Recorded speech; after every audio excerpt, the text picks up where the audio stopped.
Oh, guten Tag, Ladies and Gentlemen. Ich hätte möglicherweise ein bisschen rausgekiet. Oh, jetzt geht's gerade. Vorhin war schlimmer. Weil ich habe ein tatsächlich sehr cooles T-Shirt heute an. So. Wir machen heute nicht mal ein großes Intro oder so. Wir gehen einfach direkt rein. Ja.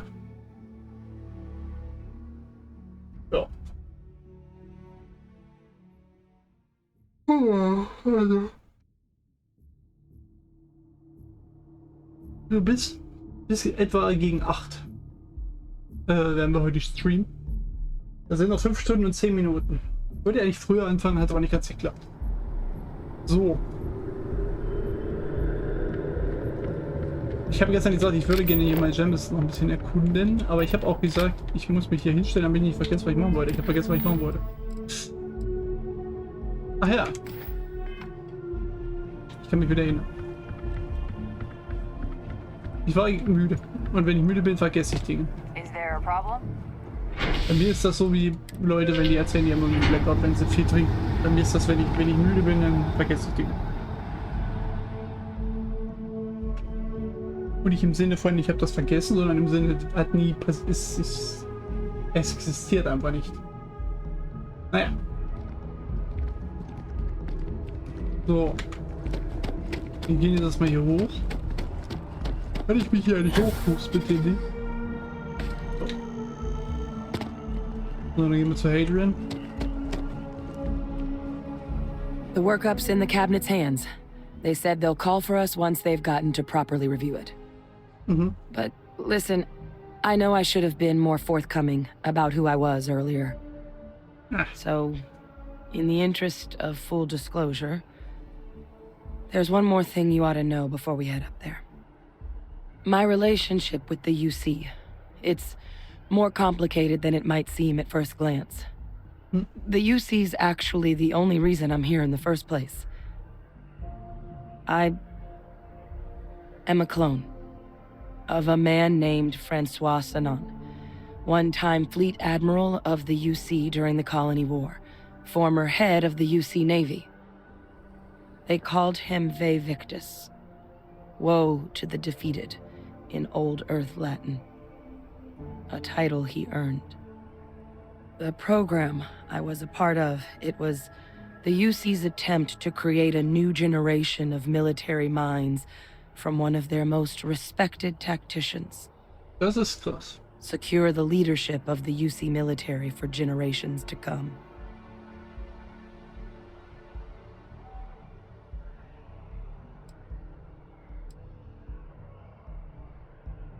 He would have happily told you he was one of the greats.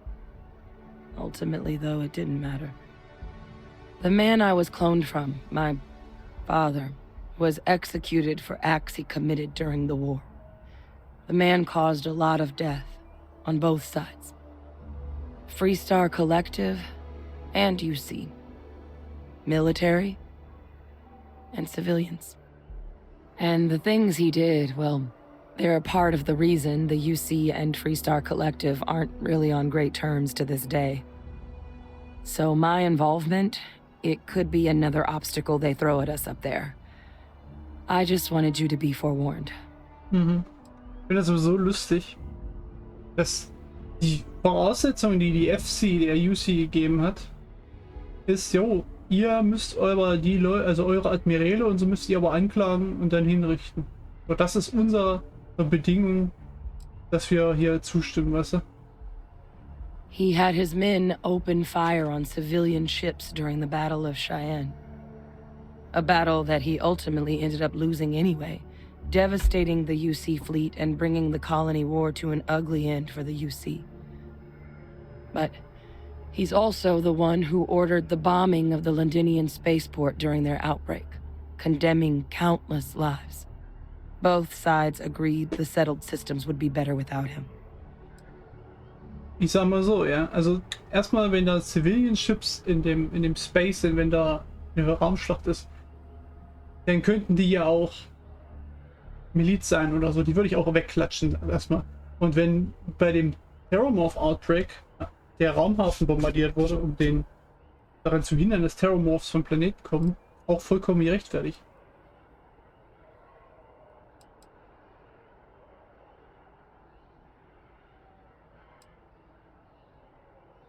I really appreciate you saying that. Also reasonable. I just thought you deserved to know, considering how much you've done already. You know, while we've got a second, was there anything else we needed to discuss? Weiß ich nicht. I know you got dropped into the middle of this pretty fast. Or if you've got any last-minute business to attend to, now might be a good time. No telling how long the cabinet's gonna keep us waiting out here. Eye strain from the amount of reading I've got on the horizon if we succeed. The Terramorph project never went anywhere. It couldn't. They're deadly creatures, but they aren't xenoweapons. The cabinet not opening the archives is probably a bigger risk than them handing over the files. That data itself isn't dangerous, which probably wouldn't be a bad point for us to bring up, should the opportunity arise. Na, das macht Sinn. Well, thinking about it more, I suspect there'd be value in sharing the fact that the Terramorph project was, well, a failure. There's no need to be afraid of this data being weaponized. Knowing that should calm some of the cabinet's fears and make it easier for us to dispel any suspicions the other factions might have about our intentions. I mean, we never spent a lot of time together. He was too busy being Fleet Admiral to deal with kids. I was raised by a pair of guardians instead. Until his defeat during the Colony War, though, he was known as an extremely effective commander. Savvy. Perceptive. That mind opened a lot of doors for him. And for me, too. But Ve Victus, for all his ability, was heartless. Ruthless to a fault. In the end, that's what cost him his life. Manchmal muss er ruthless sein. Nein, das ist That's fancy. actually a souvenir from my time on Mars. Ja, genau. The Red Devils unit I was a part of, they were founded by recruits who'd worked some of Mars' deepest mines. Folks used to adversity. The dust at those depths, it seeps into everything. The human eye included.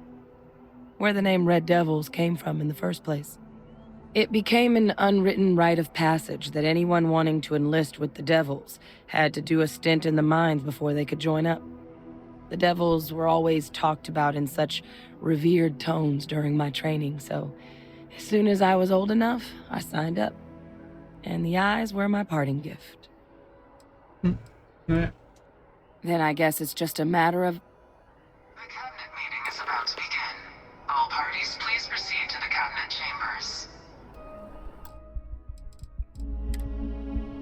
Sounds like Yay. our cue.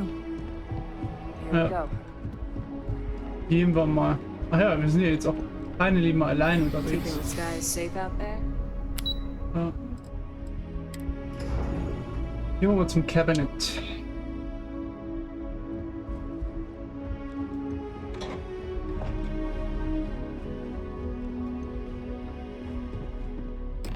Ah, welcome. You must be the captain Hadrian mentioned in her report. You have our thanks for the risks you faced in securing this information.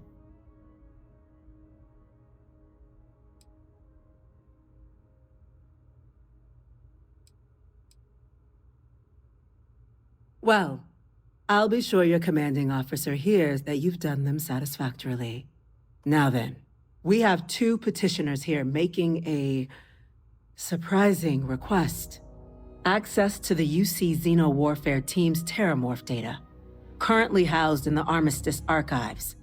A request which will require not just this body's agreement, but that of all three Armistice signatories.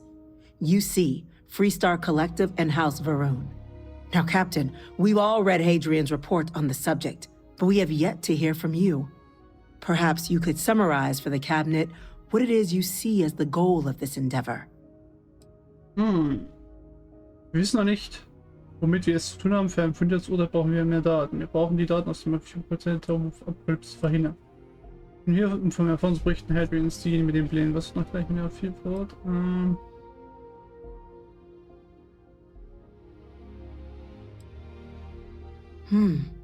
That is something to consider.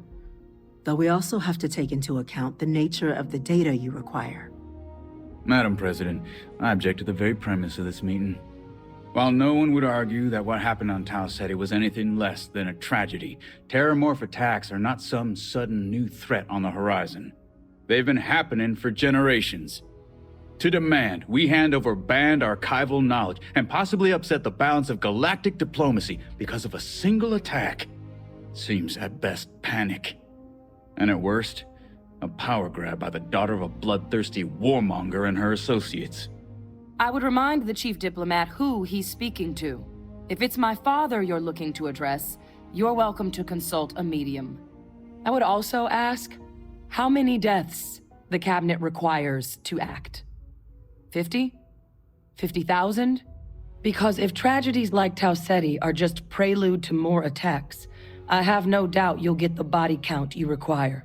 Let's keep this civil, shall we? And while there should be no doubt the preservation of life stands paramount among this body's duties, Chief Yassine has a point. Will a single attack, however troubling, be sufficient to convince the other factions to grant us access to what they no doubt consider weapon data? I don't think it's enough. Perhaps you can help, Captain. As the one who actually collected the sample in question, did this terramorph seem at all alarming to you?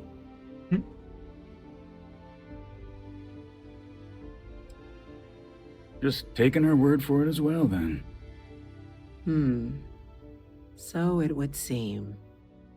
So then, Captain, given the discussion now and the information you've been privy to thus far, if you were in our position, would you grant the request made to open the archives?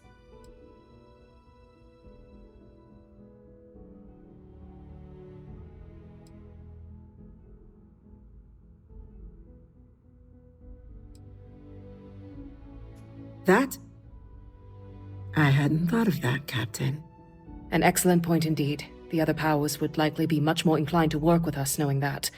Chief Diplomat. That point is a good one. Very well, you have my agreement. The galaxy is lucky you were here today, Captain. You and I are in agreement, Chief Diplomat. So, if there are no other objections, I believe we can agree to give our full backing to make the request to... What was that? Attention. Excuse me? An incident has occurred. Facility lockdown engaged. Incident? Chief Sarkin, what's happening? There's been an attack at the spaceport. Terramorphs. Terramorphs. More attacks. Just as predicted. Good God. There must be another explanation. The creatures evaded our scanner somehow. There will be plenty of time for conjecture later. Chief Sarkin, Damit aber jetzt order the hinterher. evacuation of the spaceport and have your men contain the things, but do it discreetly. The last thing we need is a citywide panic. Yes, ma'am. Admiral Logan, the local barracks can provide support? I'll make the order myself. Nearest anti-Xeno squad, though, is off-world. Going to take a while to bring them Ich in. werde nicht freiwillig. Well then, we'll have to make do with the tools we've got. You two, we can't risk those things getting out of the spaceport. I want you both on the next train there. We'll let them know you're coming and that you've dealt with these things before. Now go show them how it's done. We're on it, ma'am. Captain, I'm right behind you. Let's get down there.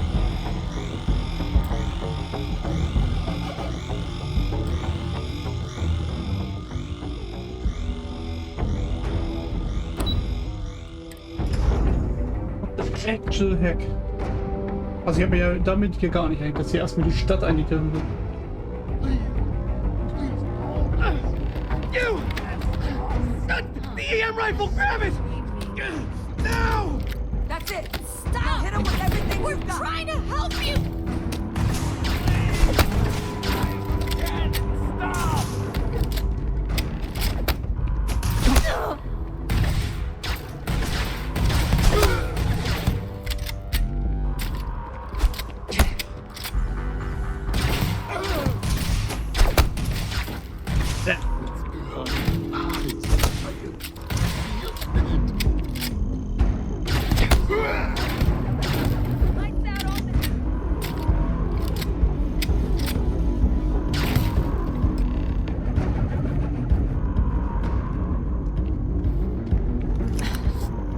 thank you Die werd beeinflusst. for what you did.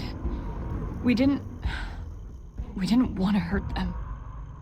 The way those people were acting, I've seen this before. They were under the Terramorph's influence, weren't they? Yep. I don't know. They were down at the port and they just started screaming. We tried to restrain them, get them on the train to get them out of harm's way, but some of the other officers down there, we couldn't restrain them fast enough. They just started firing on us. People we knew. They went berserk. Pheromonic projection. Some Terramorphs, they can induce this fog. It affects everyone differently, but some people just lose control, turn against everyone around them, even if they don't want to. They're like a puppet. You kill the morph, you break the hold. But this means we're gonna need to be real careful with our fire, and keep that EM weapon at the ready.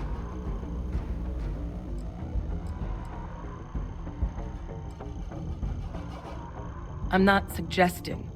It's documented behavior. The result of the projection, though, can vary wildly. Some folks just shrug it off. Others hallucinate. And some lose control altogether. They'll lash out at anyone around them, but still be aware while they're doing it. Those cases, you'll either need to not...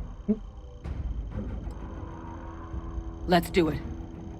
That's unlocked. Please, do what you can to help them. Ja, kriegen wir hin.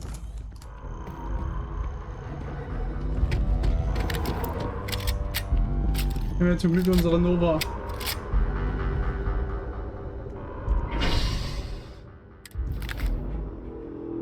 Ja, bricht hier einfach die Hölle los.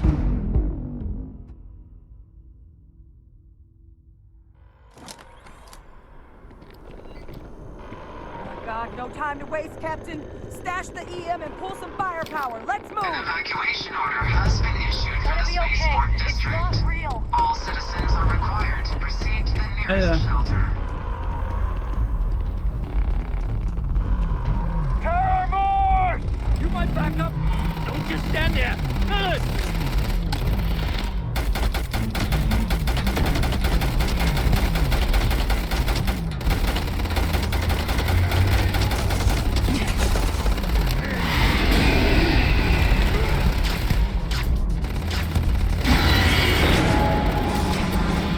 Oh, God. Captain! You're going to be okay. It's not real. Whatever you're experiencing right now, it's not real. We have to put down that force.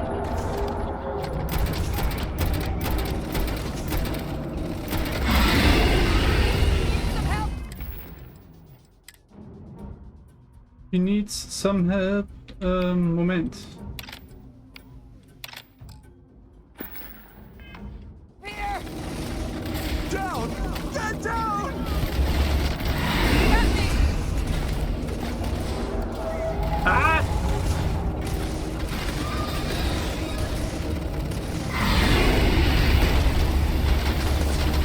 Right behind.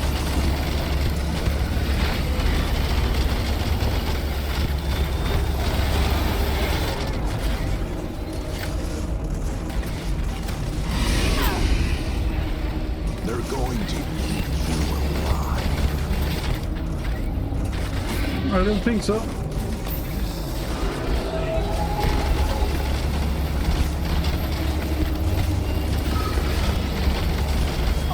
Closer. Closer. Closer. They didn't give us much of a choice.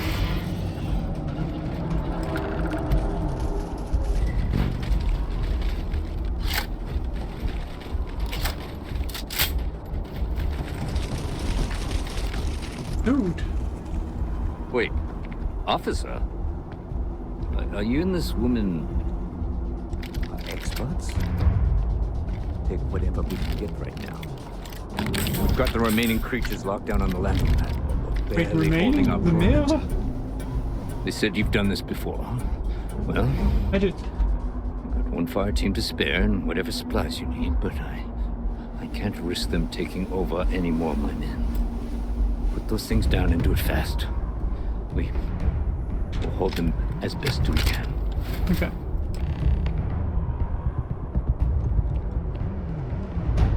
Op, je kunt ruhig hier bleiben.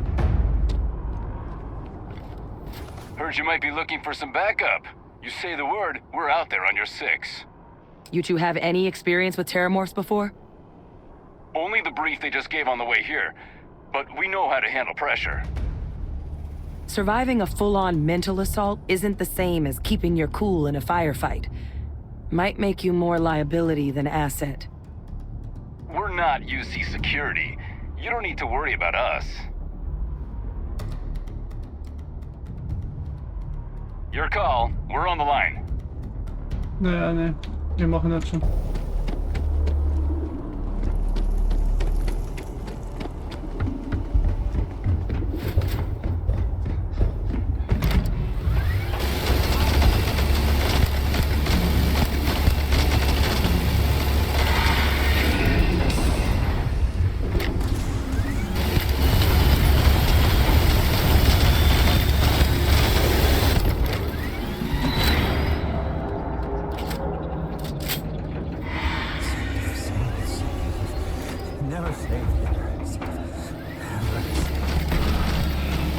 Das magst du irgendwie. Bah.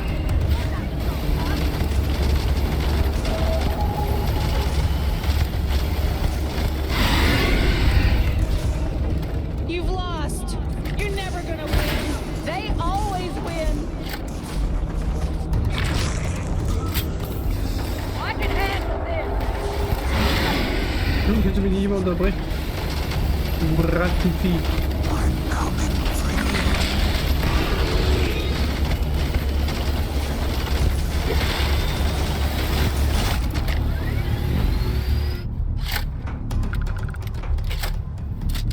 Gut, dass wir hier 5 Millionen Schuss für haben, Junge.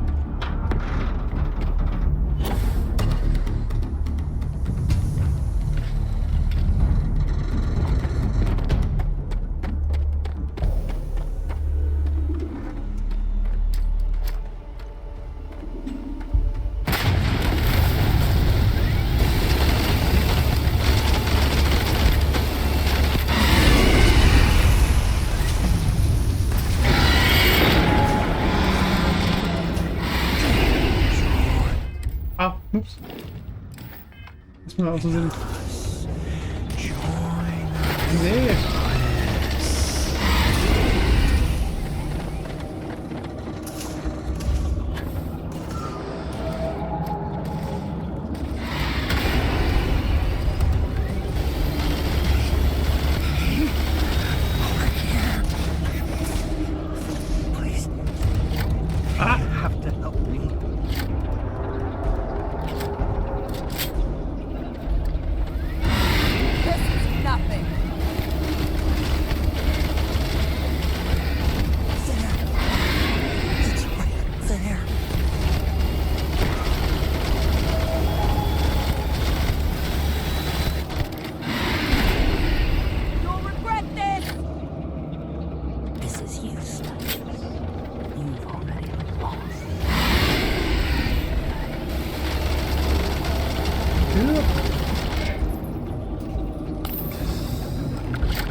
Target down. Nice work, Captain.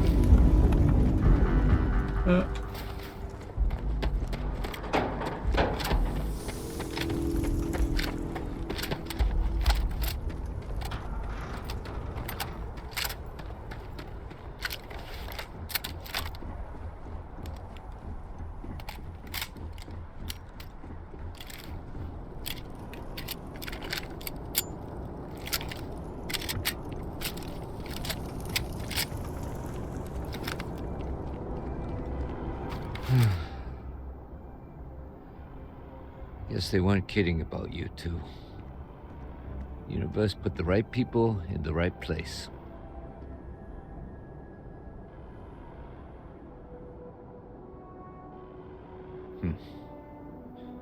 Certainly doesn't feel like it. I don't want to think what would have happened if you two hadn't been here. Just glad we could rise to the occasion. Captain, we should report back to the President. Let her know the Terramorphs have been dealt with. Take care of yourself, Sergeant.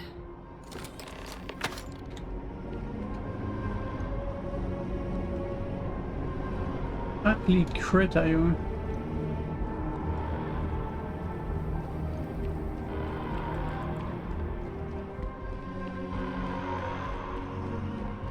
Aber schön zu wissen, dass der Spaceport abhören kann. Attention.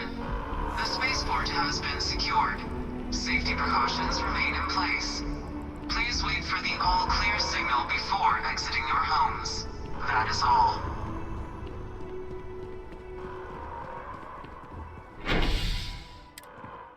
Wild. So kann man natürlich auch starten. Sowas finde ich cool. Die Frage, wo kommen die her? Hat sie irgendwer verschifft? Und die in Containern? Those people are getting treated now. Ja. I don't know what would have happened if...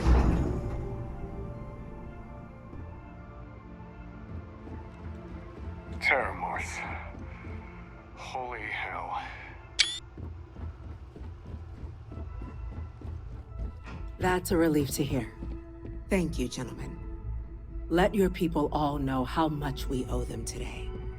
When Yes, you see ma'am. security loses an officer, There you are. I make it my responsibility to call their... Captain? Hadrian? I've got a lot It of... would appear that the Cabinet owes you our thanks for what you did for the city today. As well as an apology. Your concerns about the Terramorphs, well, consider them validated. Thank you, ma'am.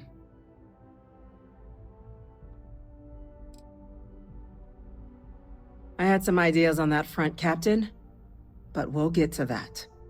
Now, today's events have only clarified our path forward in the eyes of the Cabinet. You will have our full support in collecting the Terramorph data from the archives, as well as a subsequent investigation into the nature of these attacks. But to accomplish those goals, we're going to need the right people in the right places. As such, the Cabinet has authorized me to reinstate you, Hadrian, effective immediately, to your former rank of Major. As soon as we've got the data in hand, we want you investigating these attacks and how to stop them. Will you do this? Yes. Yes, ma'am. I'd be honored. Excellent. But as you've both made clear, for such an investigation to succeed first, we're going to need someone to convince the Freestar Collective and House Varun to play ball. Ja. Someone who knows precisely the sorts of dangers the colonies Also muss man and nach Aquila City all the und noch, galaxy I don't know. are facing right now. The Cabinet wants you, Captain, to be that representative.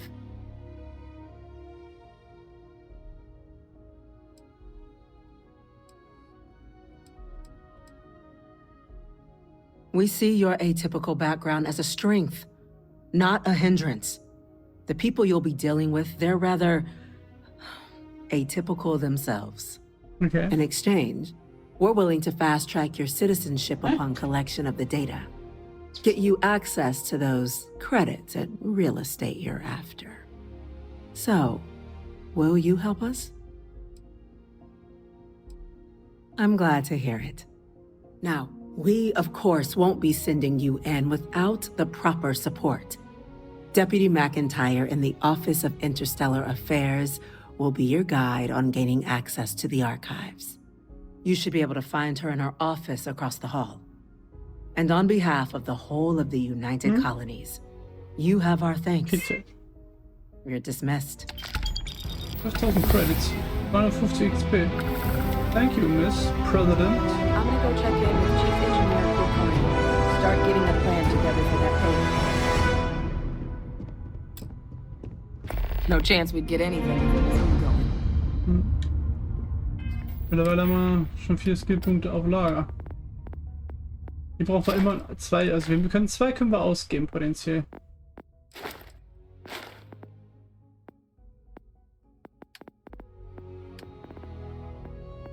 Wo war das?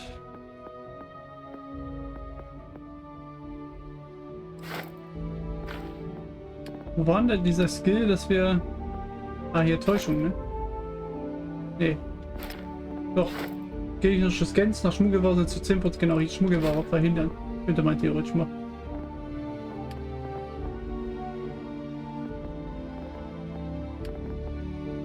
Ja stimmt, hier ist Kampfkunst, hier ist Boxen. Das kannst du kombinieren.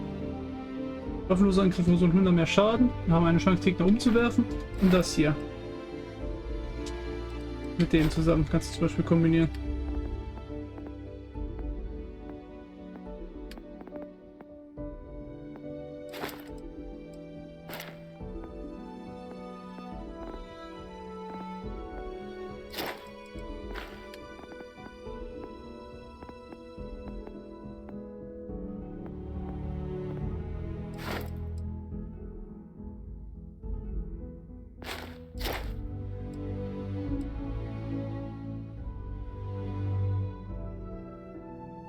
Das hat jetzt fehlt, oder?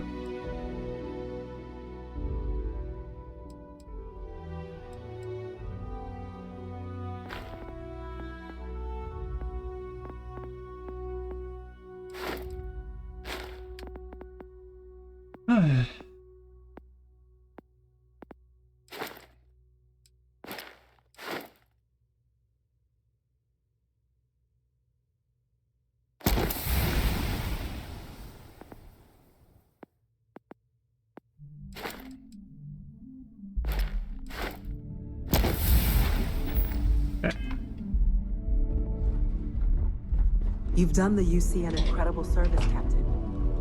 Ja. Orders. A Vanguard captain. You... Yes, sir.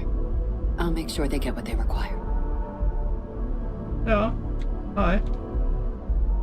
That's me, the Vanguard Captain. That must make you my Vanguard captain. Welcome to Interstellar Affairs. I'm Deputy Chief Diplomat McIntyre, Chief Yassine's second in command. I heard you were instrumental in protecting the city from the attack. You have my gratitude. I was also informed that you gave quite the presentation to the cabinet. Chief Yassine wants you to know the Interstellar Affairs Office is fully committed to this endeavor. Accessing the Terramorph data and beyond, we're going to do everything in our power to make sure you have the tools you need. And that means first getting you into the archives. You do know what the archives are, correct? Yeah. Someone paid attention in current events. So, then you also know that it was originally managed by the 3 major galactic players. Access to the archives is only granted in cases of dire emergency, and requires a one-time use code from each of the 3 Armistice signatories, UC, Freestar Collective, and House Varun. Now, the UC is already on board, so that means we'll need to convince 2 people. The ambassadors of the Freestar Collective and House Varun to hand over their codes. Get them both and you'll have your data. But that's a lot easier said than done.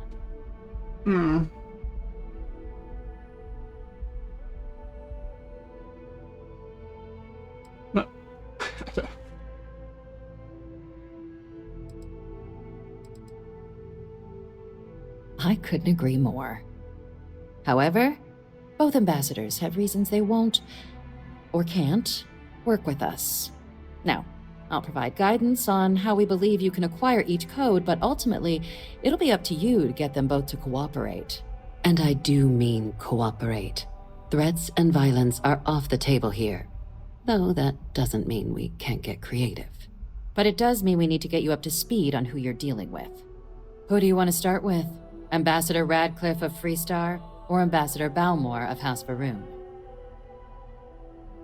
Daniel Radcliffe erstmal. The good Ambassador Radcliffe. She's a veteran of the Colony War, and her only goal in life is to make ours miserable. Now, officially, our office is suggesting you try and negotiate with her. Use your experiences as a member of the military and with the threat we're facing to convince her to lend her support. And who knows? Maybe that'll work. Stranger things have happened. But my suspicion is we're going to have to rely on other tools to get her code. Said like you've done this before. UC Intelligence has a recording device planted in the ambassador's living quarters, which we suspect you can use to your advantage. But getting caught trespassing is a quick way to land yourself in an embassy holding cell. So, if you are going to try and access the device, you're going to need to find a way in there without being seen. Now, we recovered some intel we believe should be able to help with that. But there's also a disgruntled staff member you might be able to pump for information. Maybe even convince to work with you.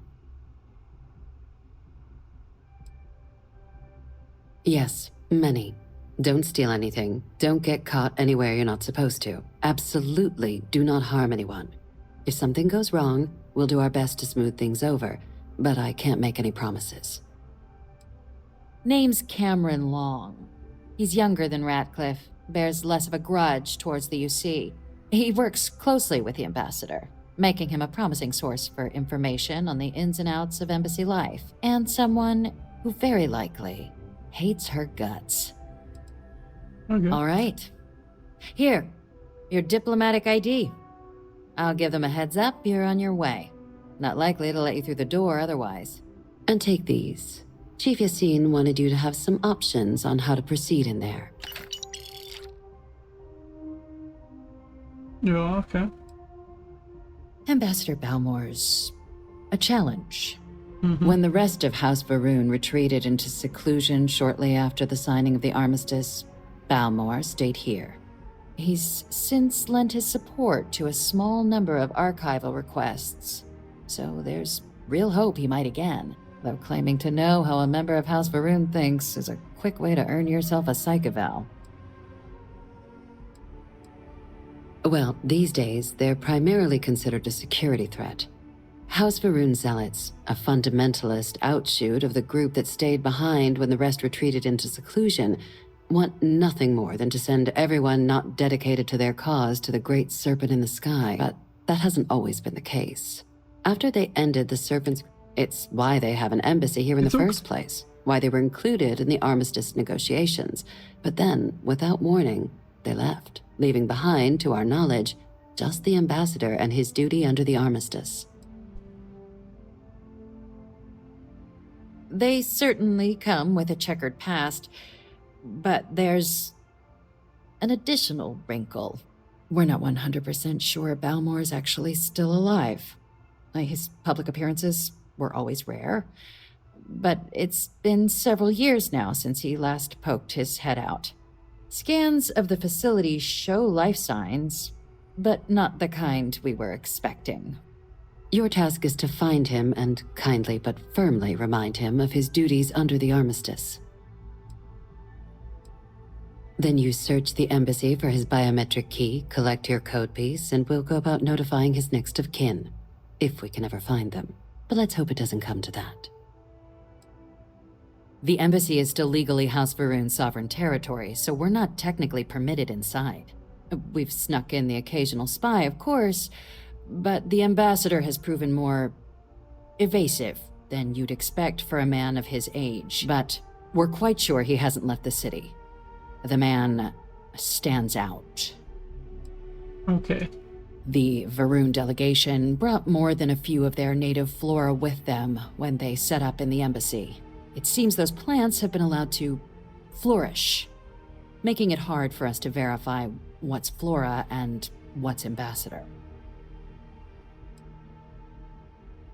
It would at least be a speedier negotiation, but I, of course, hope the ambassador is alive and well. Now, the embassy front door isn't an option, but our spies have stated there's a side entrance that should allow you access. Here, this device should get you all the way down to the embassy interior. Once you're inside, though, finding the ambassador is going to be up to you. And fair warning, we received a report that alarms might have been tripped inside the embassy during the attacks. Watch out for automated security in there. Now, if you have additional questions or require clearance for a new approach we haven't already discussed, don't hesitate to ask. I'd suggest you start with Ambassador Radcliffe. Approach her while the attack is still fresh in her and her staff's mind. Be smart out there, Captain. Immerhin. Klickt auf für den Craftsprung benötigten Treibstoff. 41% nehmen. Aber hier mal durch. Ah. Hello. Hello there. Okay.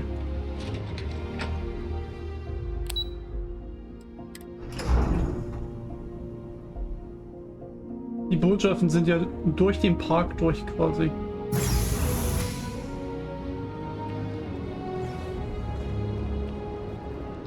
Captain, Admiral Logan informed me of your part in halting the attacks. Whole damn city owes you. Now, what do you need? Eigentlich nichts. Ich würde noch mal ganz, warte mal, wir gehen noch mal ganz kurz in den Flugsimulator. Ich will noch mal testen, ob das funktioniert, weil das mit dem Zielmodus, das hat scheinbar funktioniert.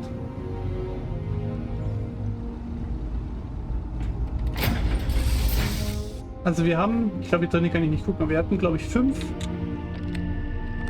oder so Kills hatten wir.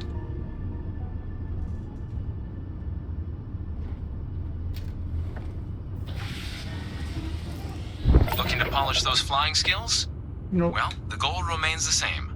Defeat as many opponents as you can before your ship is disabled. Defeat 3 tiers of opponents to complete the exam. Good hunting. Okay.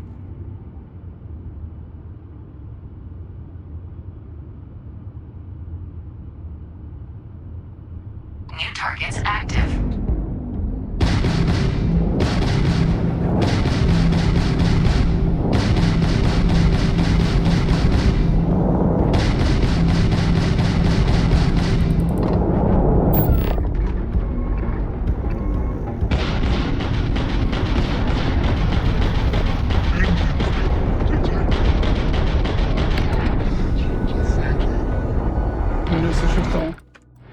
All targets eliminated. Progress recorded. Tier 1 reached. Initiating Tier 2.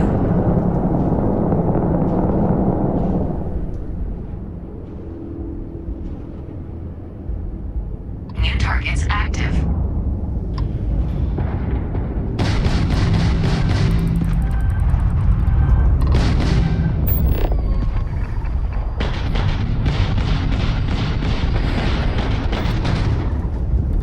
Absolute Frechheit.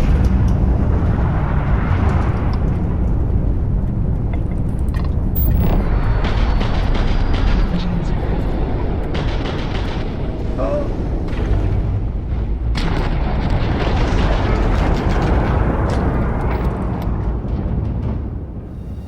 Bitte, bitte.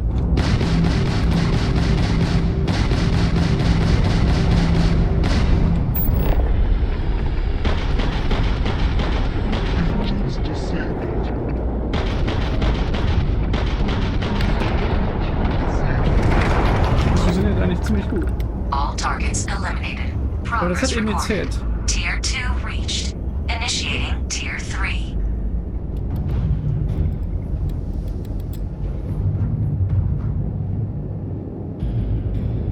New targets active.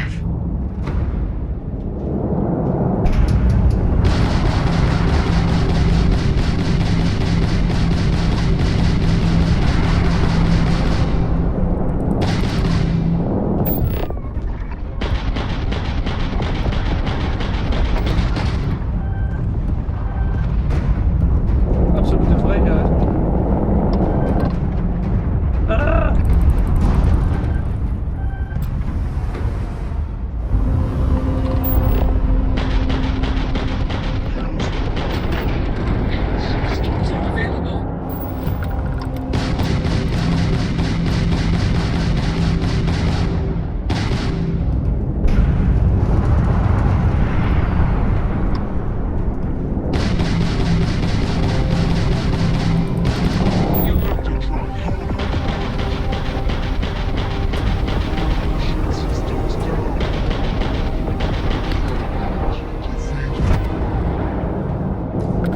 All targets eliminated.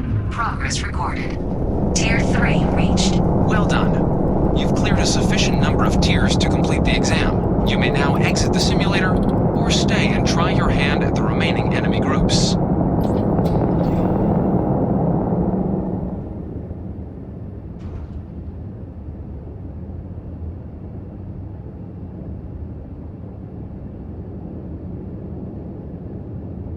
New targets active.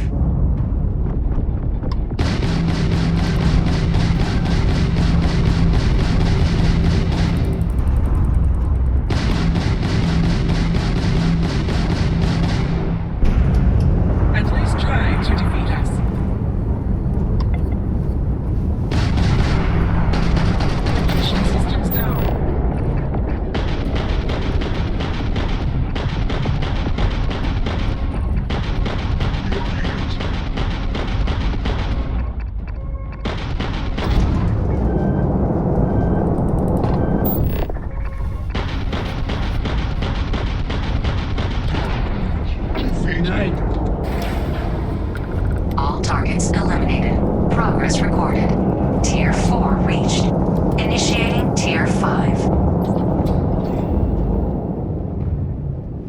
Und Tier 5 nicht, das beim letzten Mal, wo sie uns komplett auseinandergenommen haben. So. New targets active.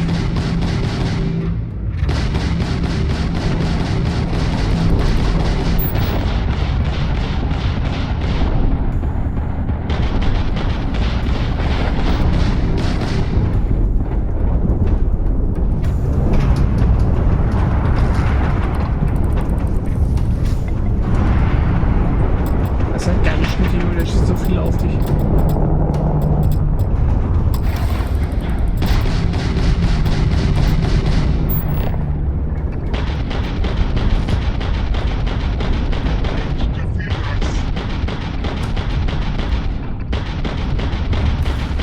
Target defeated. Kann ich mehr reparieren? Ah!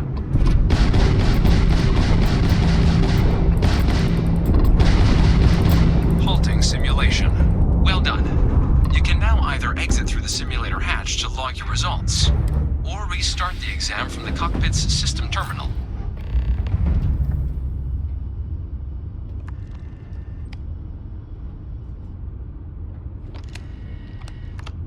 Wieder mal raus. Shutting down. Gucken wir mal. Also es hat auf jeden Fall was gezählt.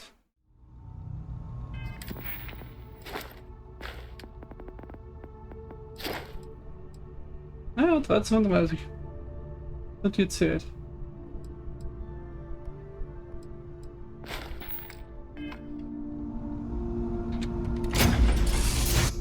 Wird natürlich ein bisschen dauern.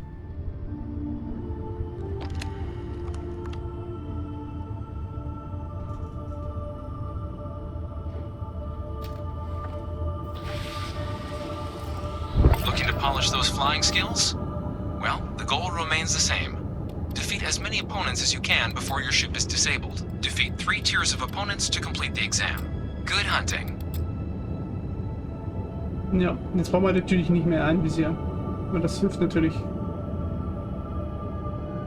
New targets active.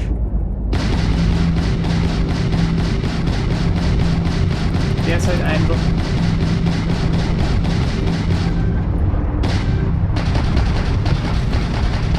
Target defeated. All targets eliminated. Progress recorded. Tier 1 reached. Initiating Tier 2.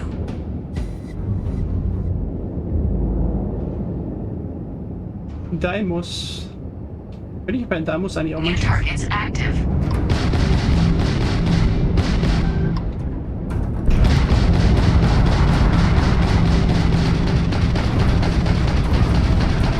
Target defeated. Ja, aber schon.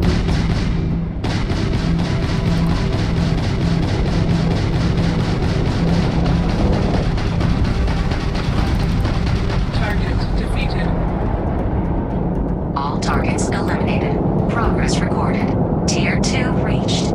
Initiating Tier 3. Starfield ist einfach. Fallout und Skyrim haben ein Kind. Und das New Kind targets active. ist einfach geboren als Bodybuilder.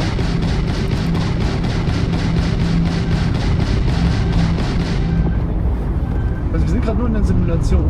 wenn man will.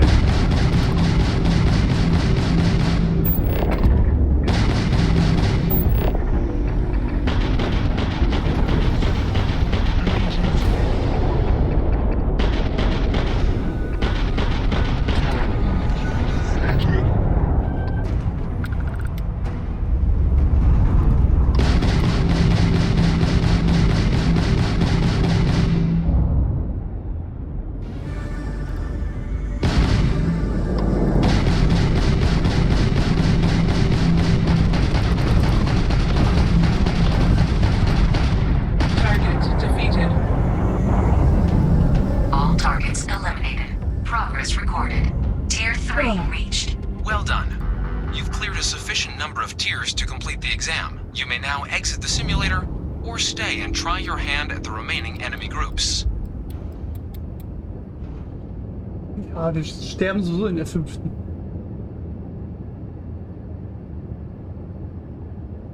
Ja, aber die vierte können wir noch mitnehmen. New targets active.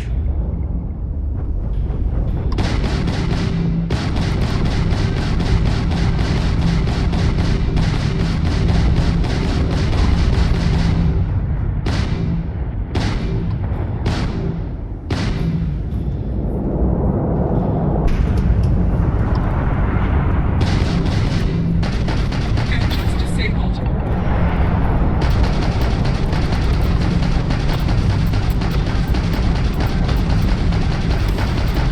Calculating intercept vectors. Wir haben keine Energie. Target defeated. All targets eliminated. Progress recorded. Tier 4 reached. Initiating Tier 5.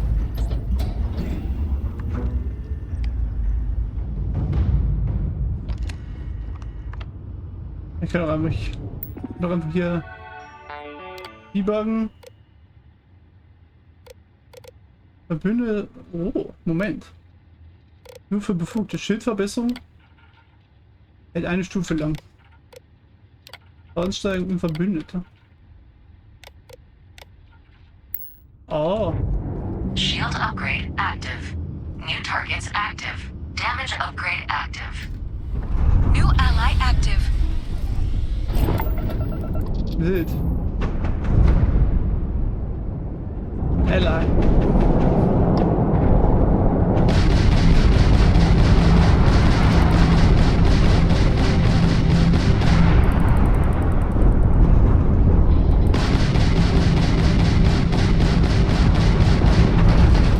Ally eliminated. Mein Shield Upgrade ist We natürlich are hier not sehr hilfreich. impressed.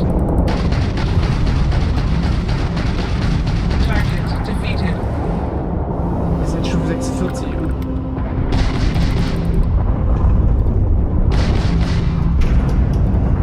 Repairs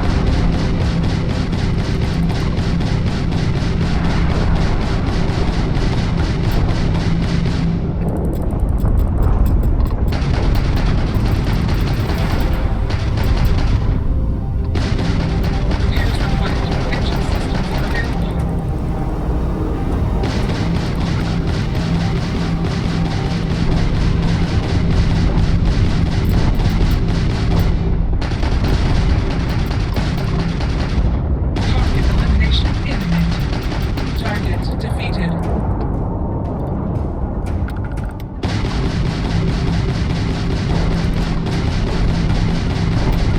Das ist die Vision.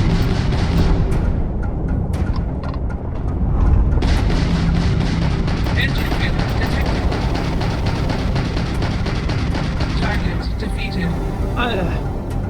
All targets eliminated. Progress recorded. Removing upgrades. Tier 5 reached. Initiating final tier.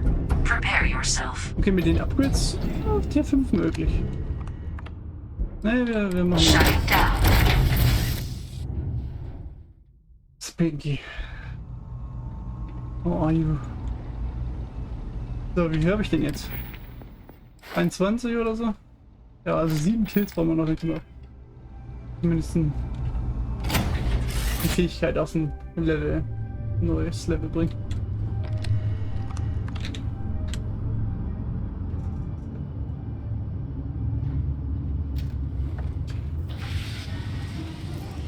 Looking to polish those flying skills? Well, the goal remains the same. Defeat as many opponents as you can before your ship is disabled. Defeat 3 tiers of opponents to complete the exam. Mindestens Good 3 hunting. Tiers, I guess. Mindestens. New targets active.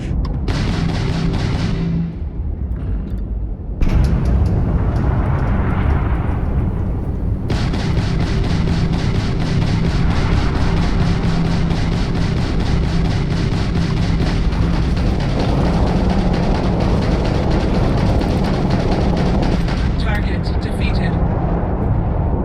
All targets eliminated. Progress recorded. Tier 1 reached.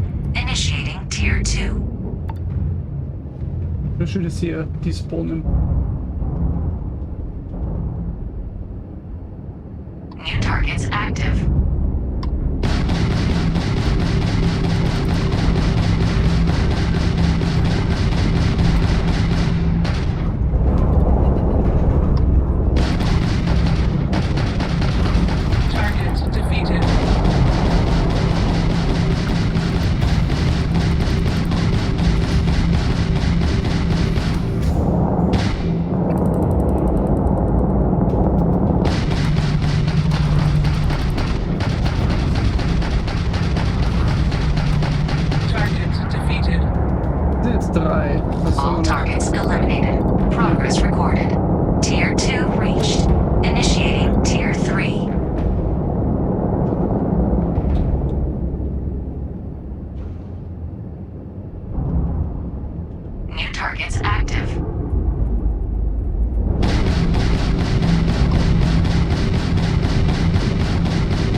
All targets eliminated. Progress recorded. Tier 3 reached. Well done. You've cleared a sufficient number of tiers to complete the exam. You may now exit the simulator or stay and try your hand at the remaining enemy groups. Ja, ich will mal kurz debuggen, Junge. Nehmen wir jetzt einfach die mal dazu. So.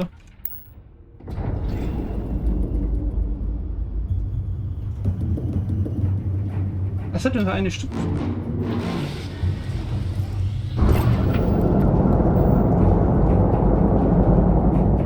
New targets active.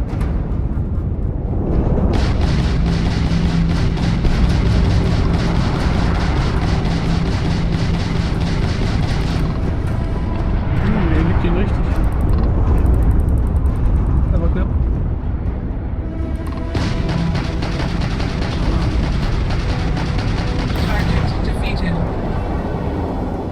All targets eliminated. Progress recorded. Tier 4 reached. Initiating Tier 5.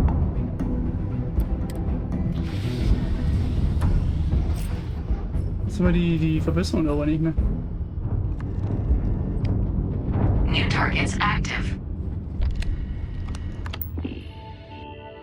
Schwierig. Nehmen wir die 10 noch. Moment, was?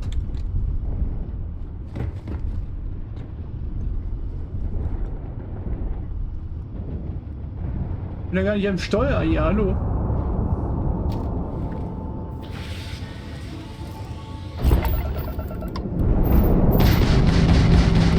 Eigentlich.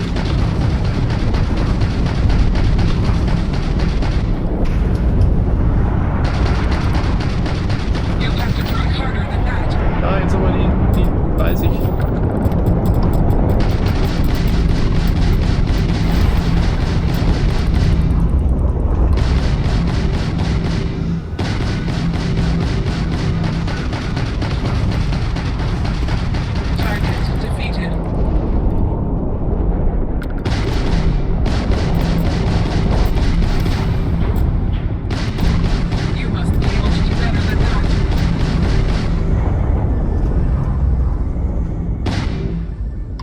Wir haben keinen Antrieb.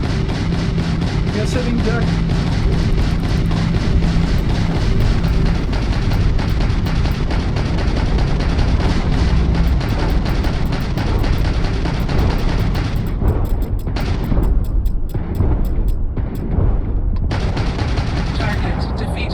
Na toll. Halting simulation. Ja, gut. Well done. Ach, wir haben unsere You can Mission. now either exit through the simulator hatch to log your results, or restart the exam from the cockpit's system terminal. Kein Problem.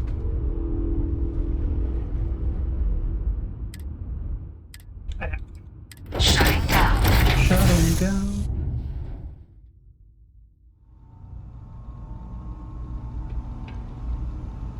So. Kann ich hier fliegen upgrade. Jetzt müssen wir... Was du ins Skill gemeistert? Lol, ich hatte 3 schon. Ich dachte, ich hatte 3 noch gar nicht. Was? Okay. Das ja immer können wir ja... Oh, natürlich gut. Die Zeit, um Geldschiff zu anzuwählen, ist um 50% reduziert. Erfasst das Schiff vorher um 25% langsam auf dich. Das ist natürlich auch nicht schlecht.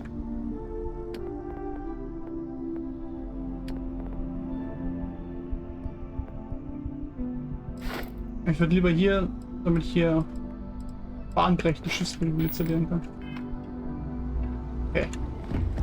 Ich dachte, ich hatte was den zweiten wird. Übrigens sind sie noch da. Welche nicht mit mir. Die ist nicht mehr da, oder? Hallo.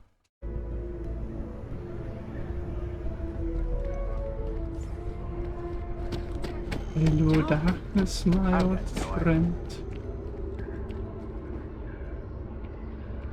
Moment.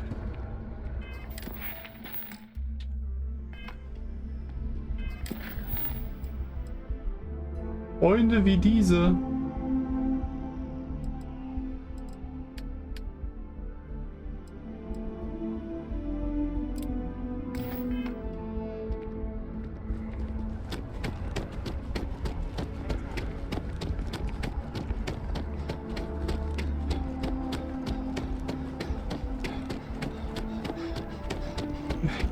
irgendwie.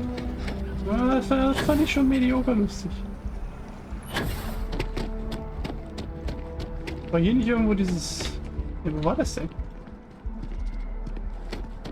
Wo war doch diese UC-Verteilerstelle, wo man auch verkaufen und kaufen konnte? Ist das da vorne? Hier ist die Embassy. Ne, warte mal. Ja. Freestar Collective Embassy. Mal.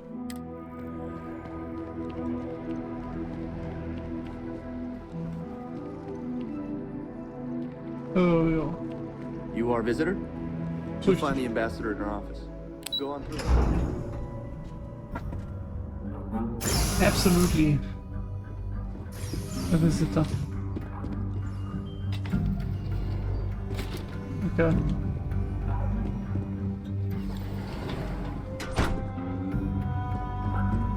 Okay, weirde Tür.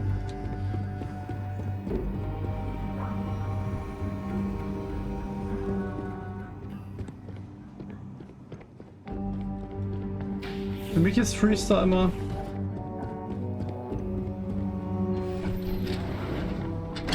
er bringt's.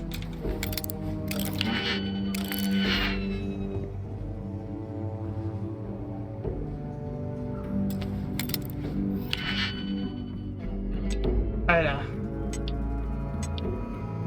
Was ist dieses Schloss? Ich habe das RPG geschrieben, als ich gar nicht aufgepasst habe.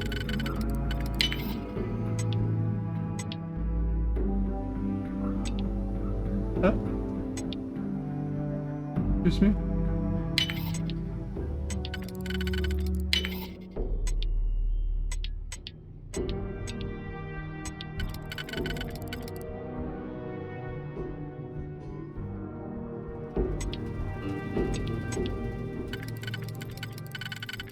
Ja, sagen, Skyrim war immer superior gegenüber Fallout, ne? Das ist halt immer so.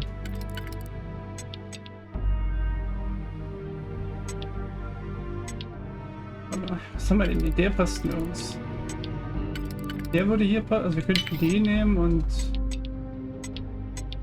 Ne, warte mal, das ist der falsche, den würde ich gleich nehmen. Ups.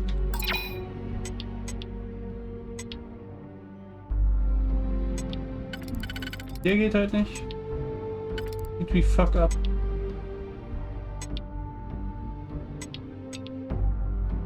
Es ist halt immer die Frage, wo haben wir denn was verkackt?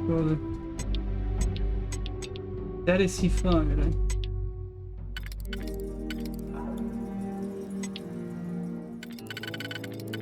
Genau.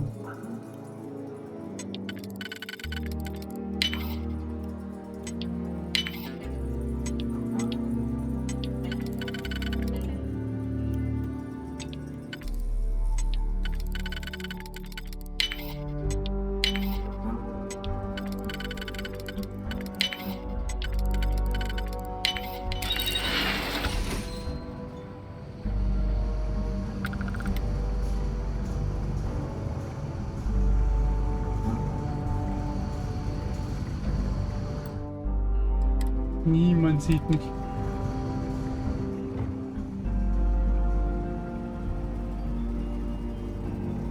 Ist hier noch eine Meisterverriegelung? Natürlich.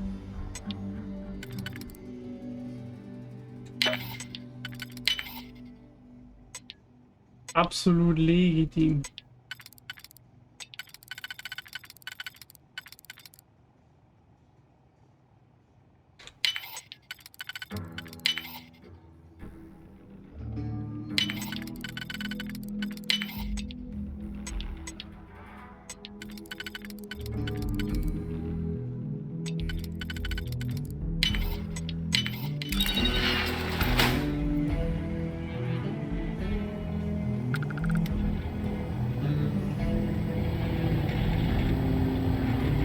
Error. Biometric key required.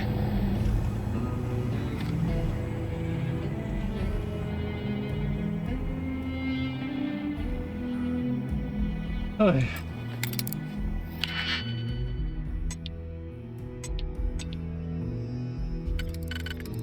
Also wir könnten das natürlich... Aber hier kommen wir gar nicht mehr raus, außer hier unten.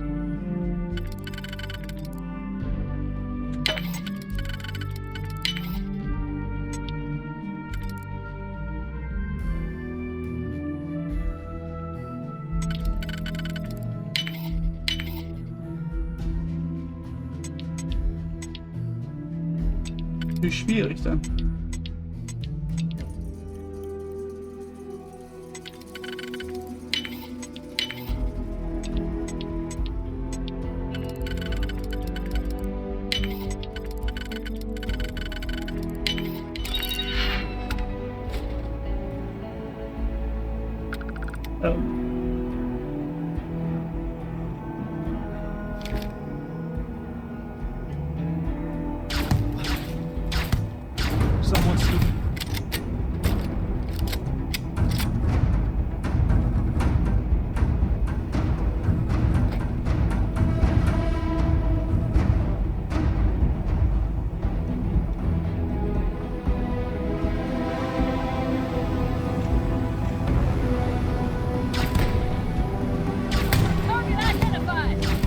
Nee.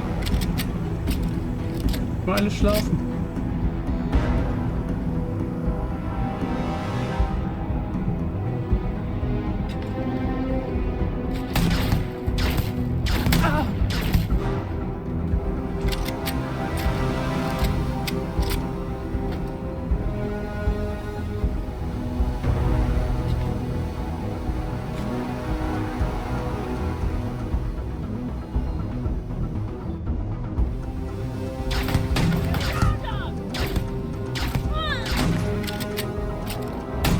Leute, ja.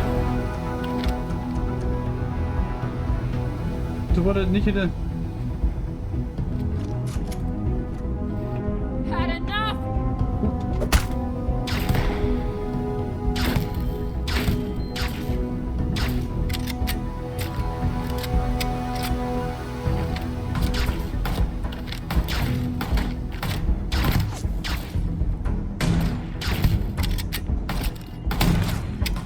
So war das hier nicht geplant.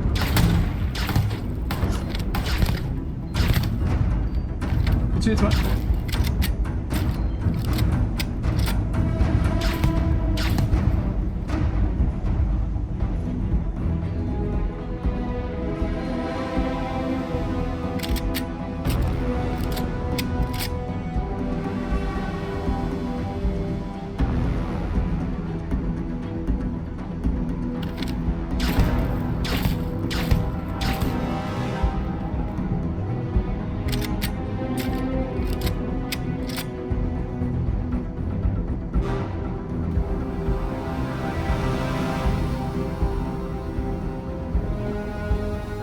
Die bleiben halt nicht infinite lange liegen, ne?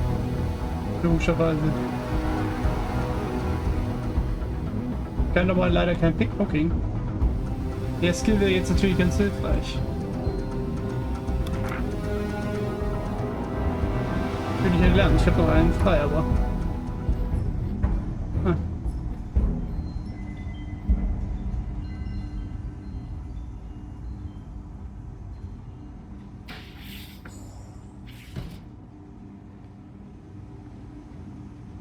So eine Biometrik. Bin mir das überhaupt nichts. Komme ich jetzt, wie sollte ich denn da unten rauskommen? Ohne den da eine zu verpassen.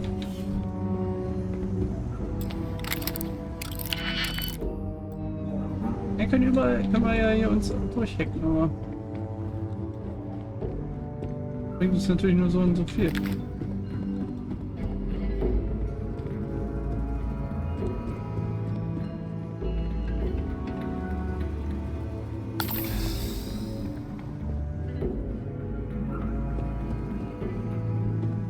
Was?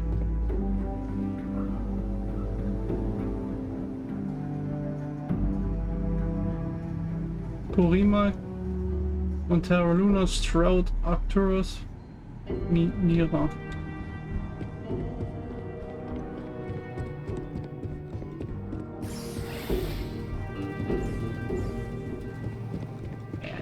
das ist unbefriedigend, aber weiß ich nicht, was ich da jetzt machen soll. Also ich kann mich ja unmöglich an diesen Typen vorbei schleichen.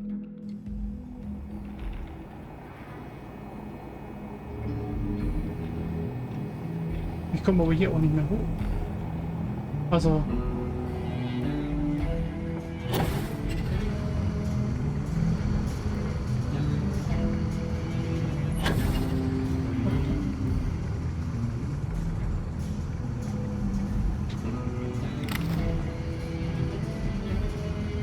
Also theoretisch komme ich da schon.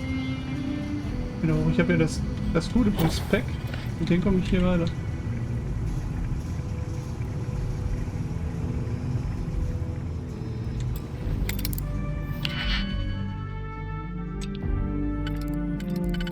Mit dem normalen würde ich da nicht mehr hochkommen.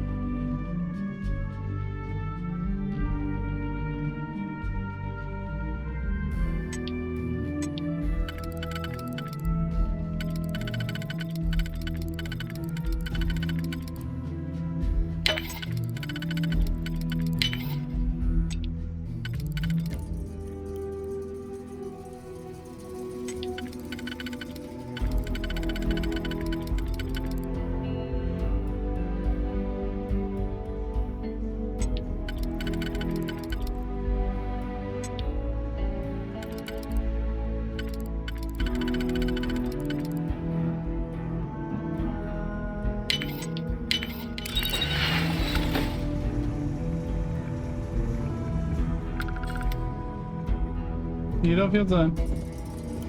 Ist cool, ne? Hier darf ich nicht als Employee You're allowed sein. 3 places: conference room, lobby, and the ambassador's office. You set foot anywhere else, there's gonna be problems.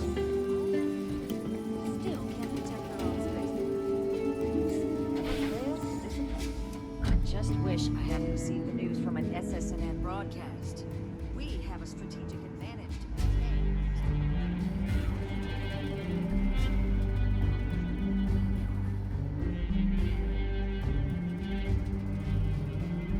Ist ja nicht alles verschlossen.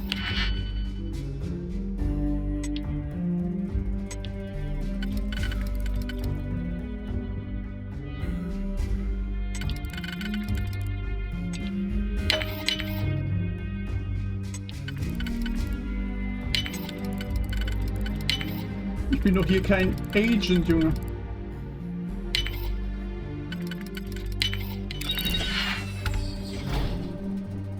Mhm.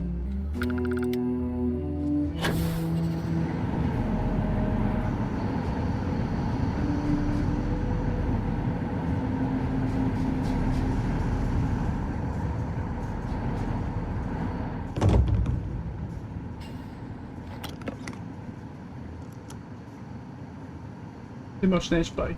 Mhm.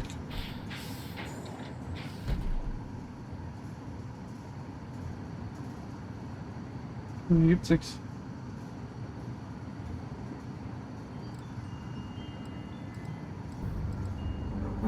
Keine Daten oder so.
Oh. Warum?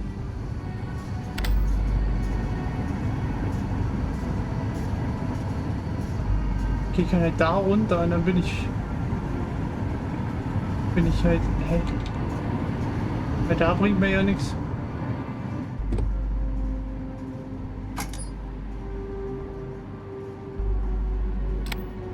Warum kann ich da halt. Oh, warte, was? Ich kann ja die Kennetür schließen und öffnen. Ich kann hier nichts machen. Nicht, dass ich wüsste.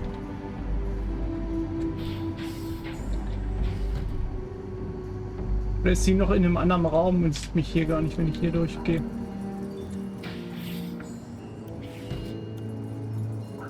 Das ist true, aber...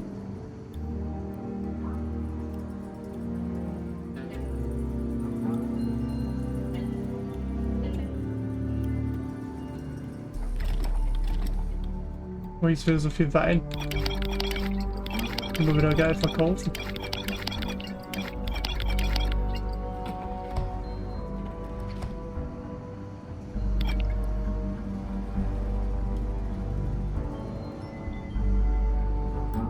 Du bist hier unerlaubt, das ist richtig.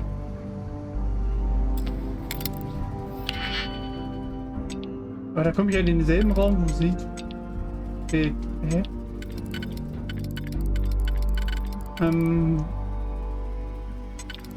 Confused.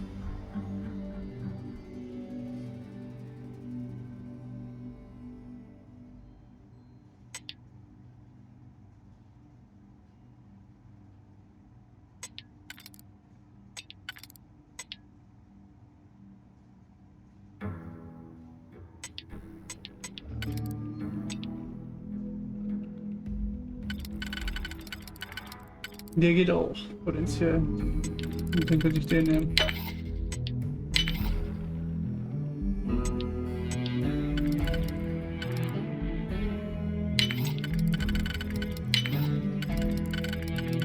Problem ist, wenn du halt irgendwo zwischendurch so verkackst und dann musst du halt die Schritte zurückgehen.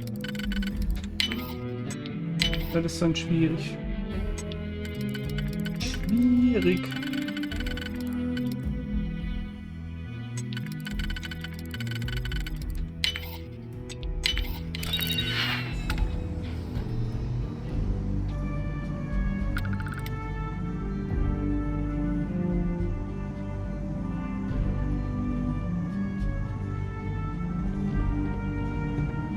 Sounds like it was a real mess down at the spaceport.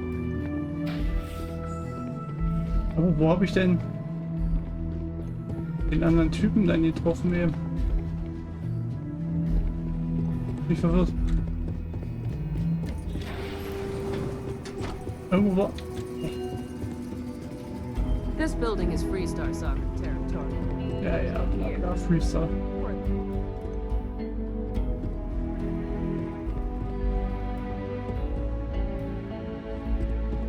Aber, hä? Wo ist...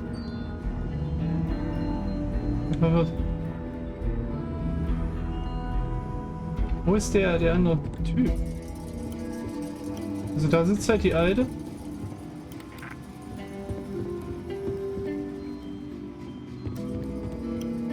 Sorry, everyone's a little on edge after the attack. Ich gar nicht. Wo ist dieser... Ist der da hinten gewesen?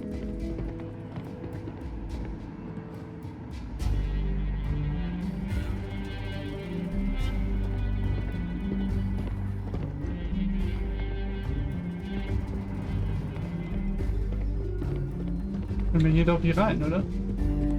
In den Konferenzraum, ja. Achso, ja, da bin ich ja hier hoch. Warte mal.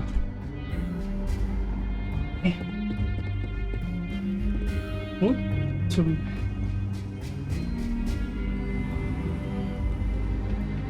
In welchem Raum war der?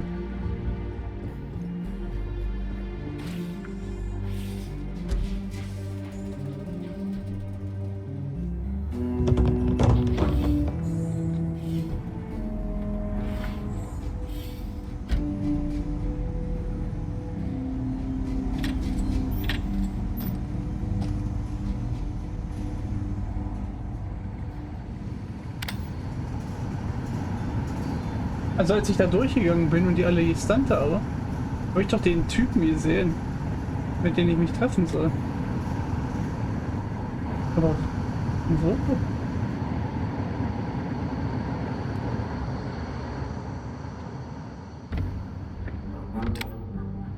Hier ist halt cool.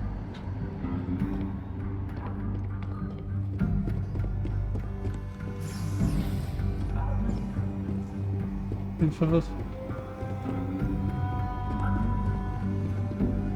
Official business? Talk to the ambassador. Ne, ich will aber nicht zu dem Ambassador, oder zwar der Ambassador, mit der Ambassador so reden, sondern Guests can make themselves comfortable in the lobby. ja, ich bin auch komplett unauffällig, wie ich hier die ganze Zeit so rumrenne und alles.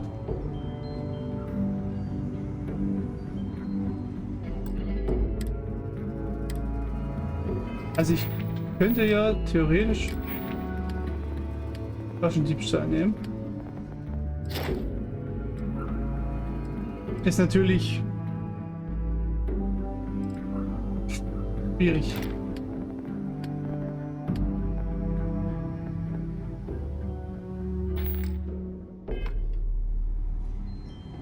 Red aber mal mit dir. Official business? I'm sorry. Do you have an appointment?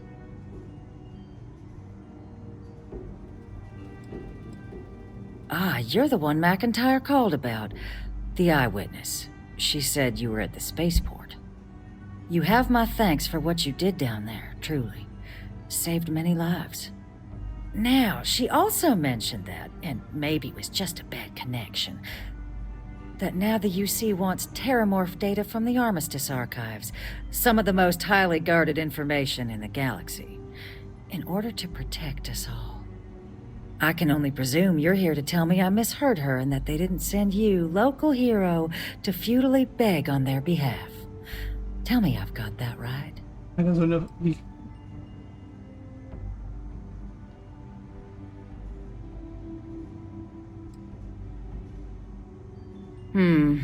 I was afraid of that. Let me be frank, Captain. The answer is no. That information is there because it is dangerous. I will not be the one responsible for its release. Now, why don't you quit wasting my time and yours, and go?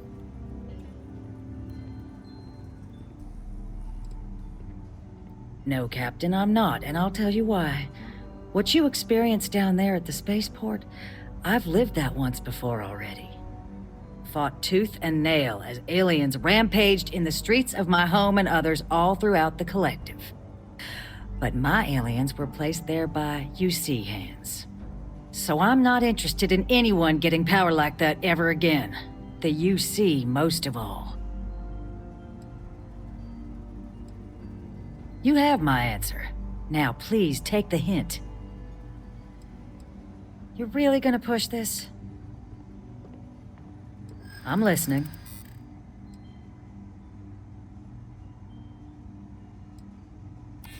You know that for sure. That is interesting.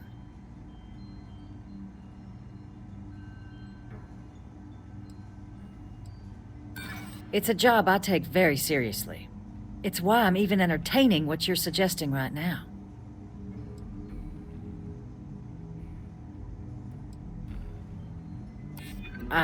I suppose I have seen some promising actions by this current administration. Well, Captain, you make some good points. But if I'm really granting you access, I'm gonna need the following concessions. Your access will be limited. You can only take out the items related to stopping these terramorphs. The monitors will make sure of it. You go in once, you get everything you need on your trip, and never again. And all research done with the data will be monitored. If this data is being used to save the galaxy needs to be involved in the oversight. Freestar scientists will watch your people like hawks. So, do we have an agreement? No. I'm sorry if you don't like the offer, but I refuse to be the person who lets such data... No.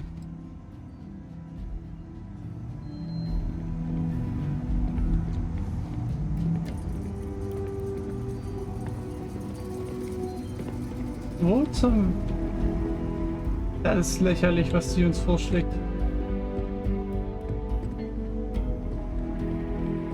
Wo ist denn dieser andere Dude? Wir brauchen nur einen Biosample oder so von der, was das eigentlich hässlich ist. Holzdeko.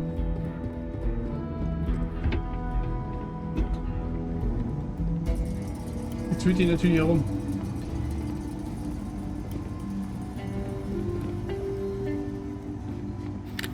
Hello? Someone there?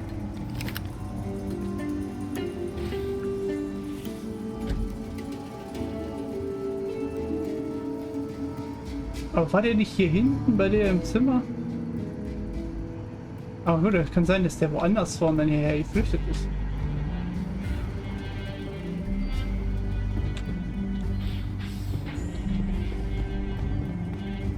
Aber von wo?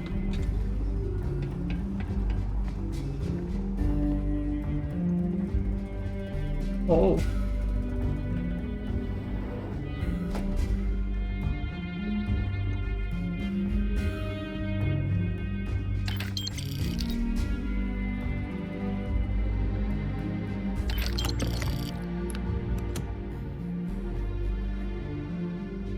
So, du Lump. Captain, apologies. Something I need to attend to.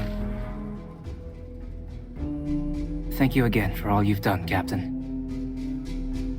Radcliffe. Always more errands to run. Okay.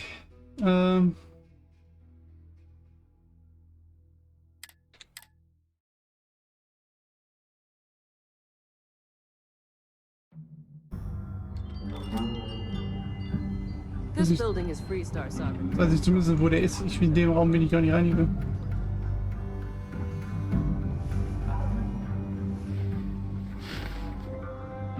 That woman is an absolute... Oh, sorry. Oh, what? You're the Vanguard captain, right? Oh. You know, I was about to board the Nat to the spaceport when the alarm triggered. Sounds like I got real lucky. And like I've got you to thank for things not being a lot uglier.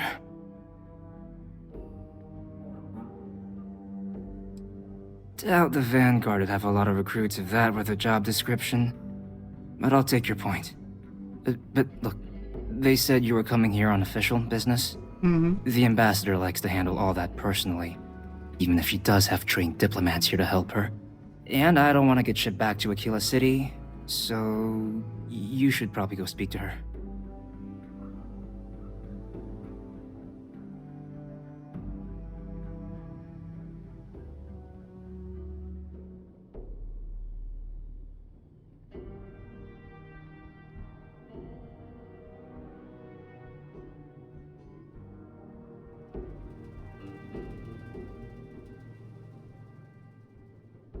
You want to work with me? Oh. Why don't we talk somewhere a bit more private? In deinem Bad oder was?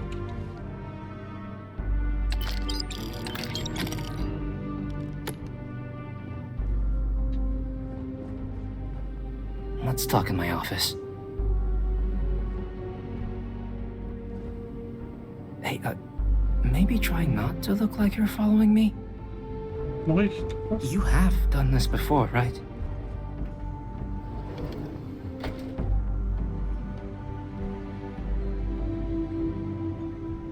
Aber Zufall, dass der gerade geschlafen hat, weil wahrscheinlich gerade Nacht ist oder so. So you want me to work with you? Mhm. But Eigentlich why eher now? Why me? For me, aber...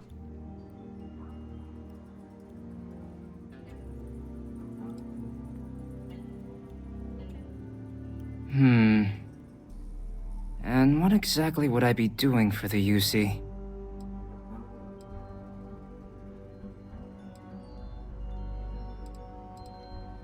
The code machine. Only the ambassador's cleared for in there. Sorry. Okay, First you need her bio key, and that thing doesn't leave her side. Better chance of splitting the atom with a spoon than me getting that from her. Her quarters. Huh. Well, that's doable. And you and the UC will be providing me with what for my services?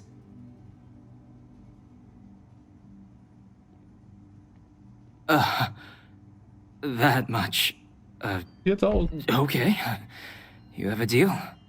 Okay, so Ich für eine Waffe. there's a utility corridor that leads into the ambassador's quarters, Ja, weiß which ich. you can access through the main conference room. Weiß ich. Here, the key. Wow. Okay. Whatever you do, don't let the guards see you entering or exiting the utility section, or you're gonna be in serious hot water. I'll keep an ear out for more instructions from the UC. Ah ja, das Abhörgerät. Ja, das wurde mir halt nicht hier. Ich frag mich halt.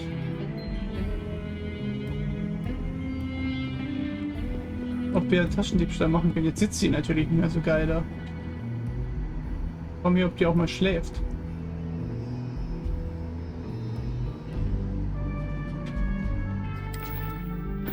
Wie viel XP brauchen wir denn?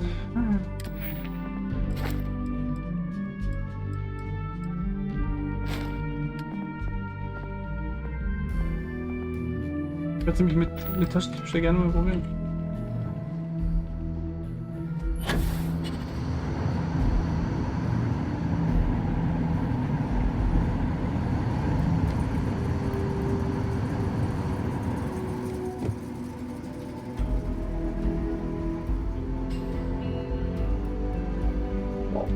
Agent detected.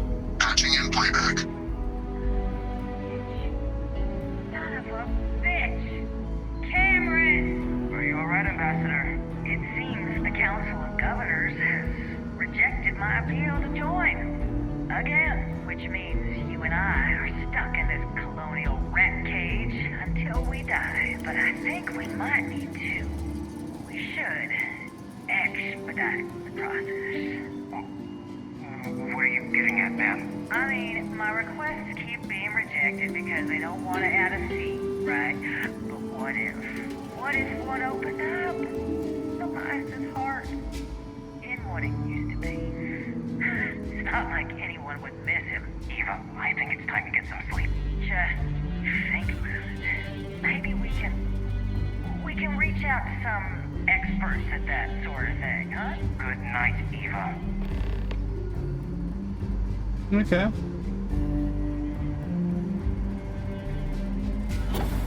Okay, die Bitch, das muss man ja vorher schon.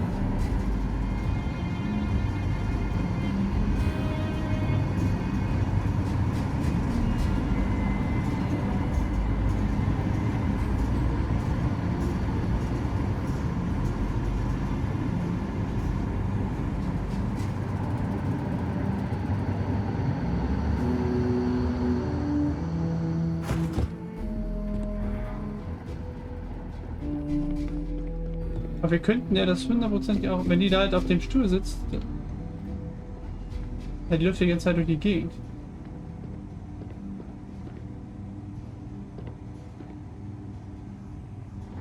Sorry. Everyone's a little on edge. We get that.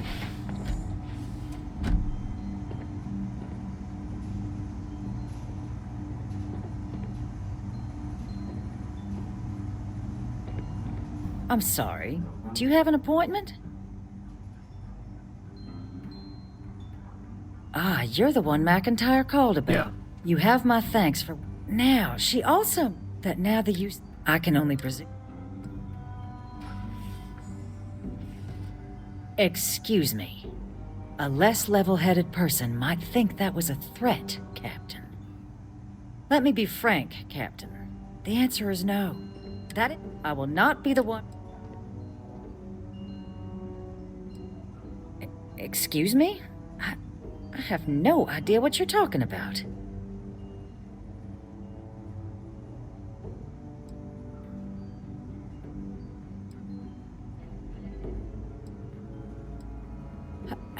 No.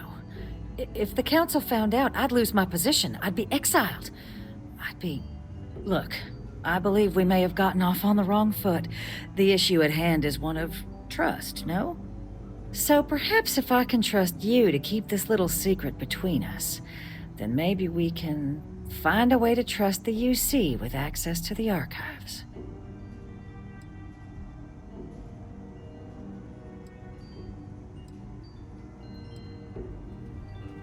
But where are my manners? Here, my pistol. Laredo. Custom made. Now, with my error rectified, I presume we have a deal?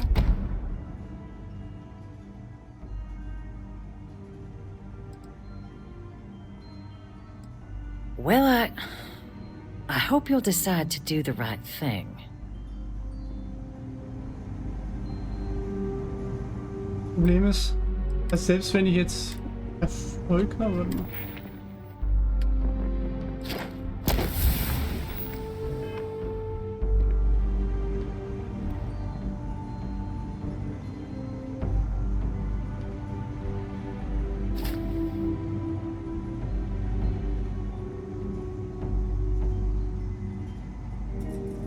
Restart. Oh. Restart security! Stop right now! Boah. Not right now. Ich meine, gut, 23%. Es ist nicht viel.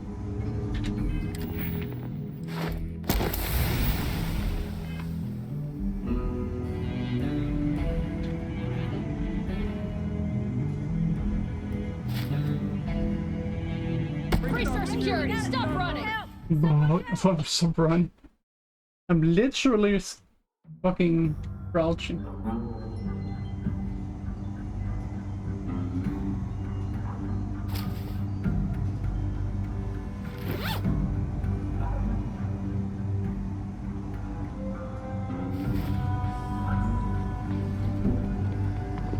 Boy.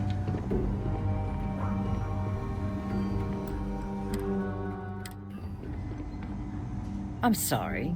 Do you... Ah, you're the one. You have my thing. Now, that now the UC one. I can only presume.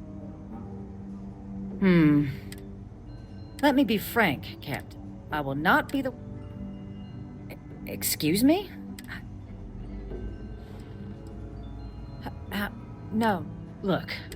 So perhaps... But where am I?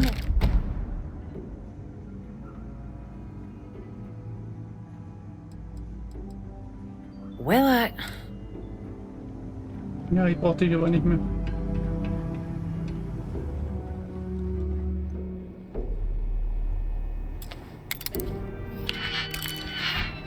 Was?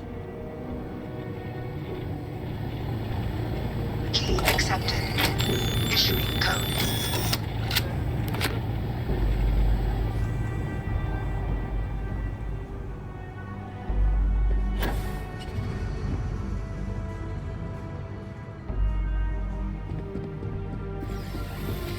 Okay, das ist natürlich... Also das hat sehr viele Möglichkeiten, das zu lösen. Das finde ich jetzt persönlich am besten. Wir haben die Pistole, wir haben den Code uns einfach genommen, ohne irgendwelche Forderungen von ihr einzugehen. Technisch gesehen haben wir natürlich jetzt den Code einfach hingenommen, ohne die Einbildung. Also wir haben theoretisch gegen irgendein P30 verstoßen. Ah, was soll's? Erfahren die nie. Okay, ich dachte mal, hier ist der Eingang. Ich glaube, hier war der Eingang auch. Mal. Irgendwann.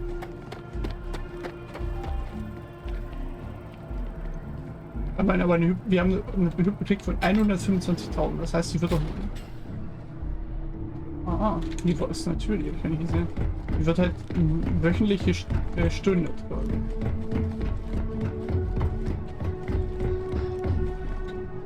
Genau. By the way, Captain, Sergeant Yumi was looking for you. Sounds like he's got more work. Cool. Er bezahlt immer ganz gut für einfache Arbeit. Okay, ich kann hier auf die Dächer von Coruscant. Infinity Limited, Hauptquartier.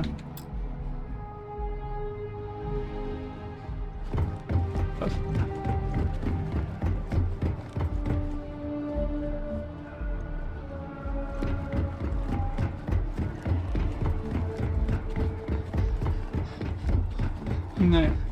Gehen wir erstmal da runter. Erstmal ruhen.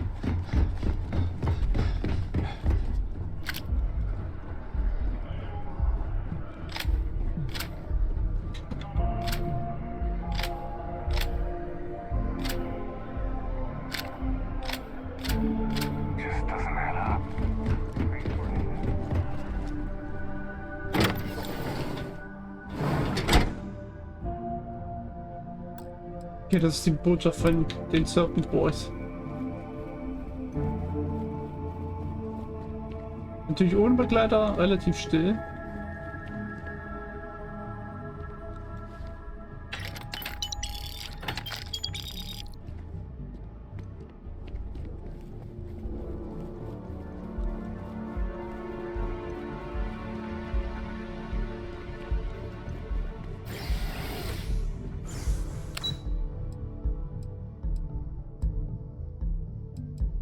Foyer Ebene 2, also nach oben.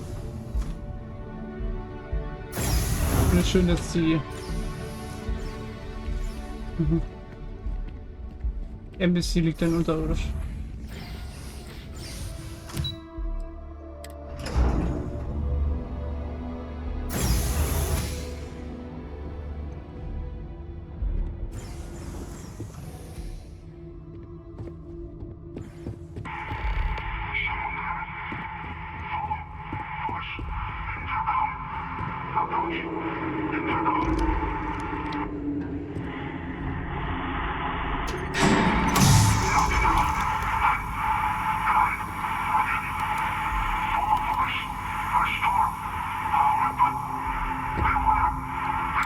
War halt so meine erste Intention.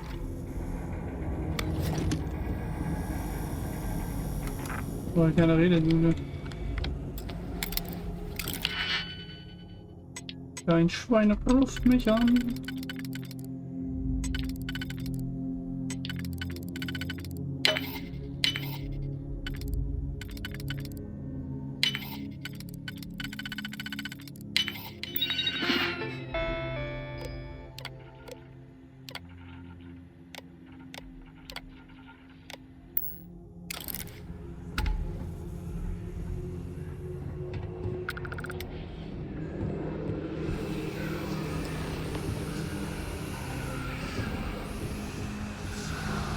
Okay. Was geht hier?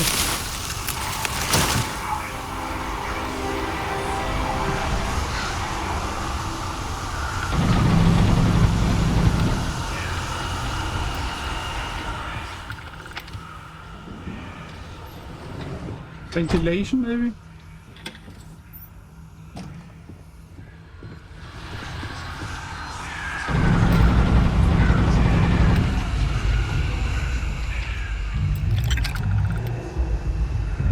Junge, was haben die hier für Pflanzen, Alter?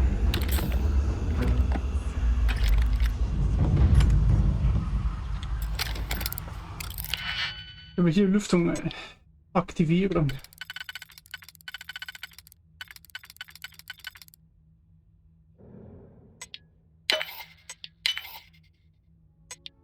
Das wäre ja magnifisch.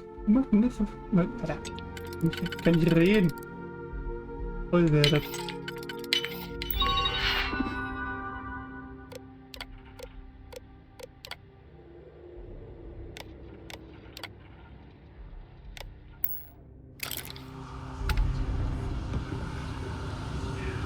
Warum?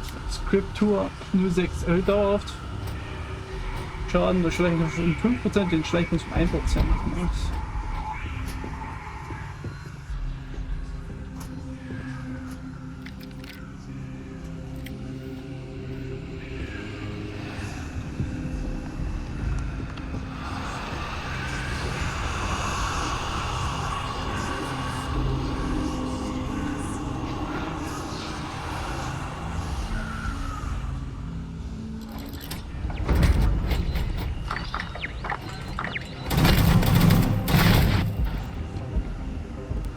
Meine Roboter jetzt.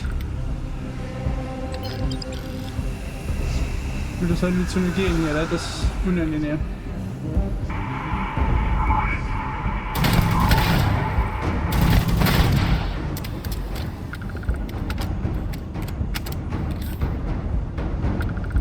durchaus unangenehm.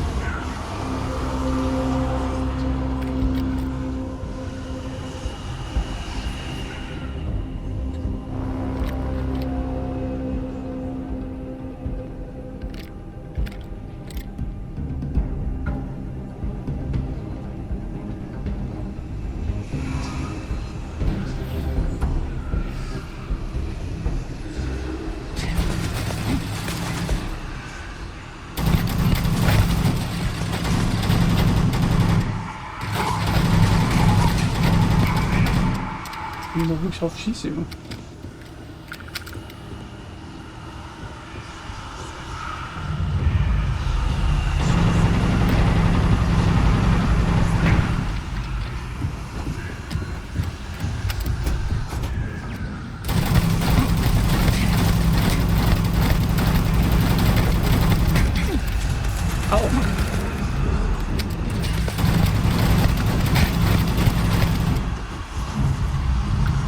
Wo ist der scheiße Schütz? Ah, hier.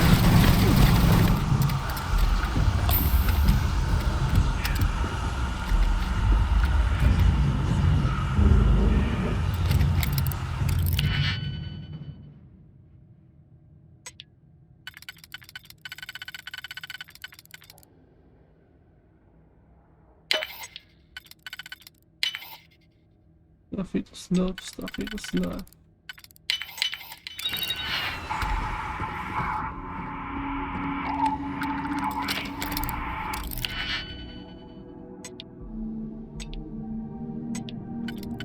Wie viele Dinger kann ich hier eigentlich verschlüsseln, Junge? Genau, verschlüsseln, entschlüsseln.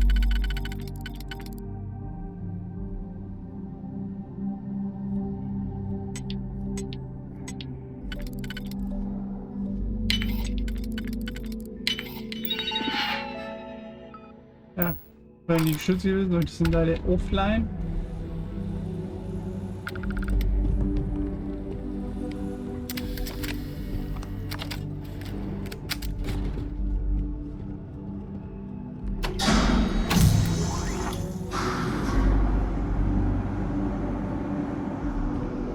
Oh.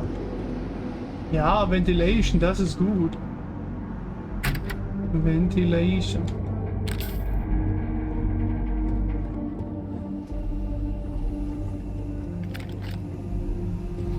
Zitronenbatterie.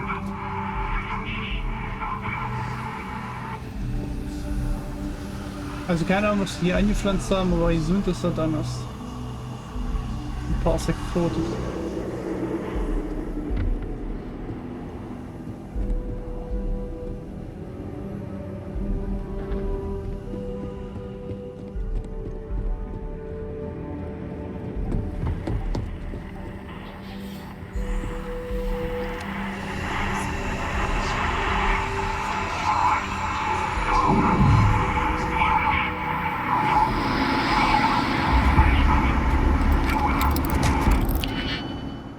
Eventuell habe ich einen Roboter hinter mir, der mir gerade geschlagen hat.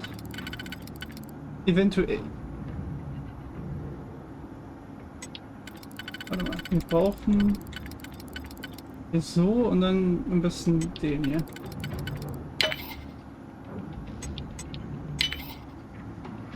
So, hier hätten wir jetzt den zur Verfügung. Der passt hier so.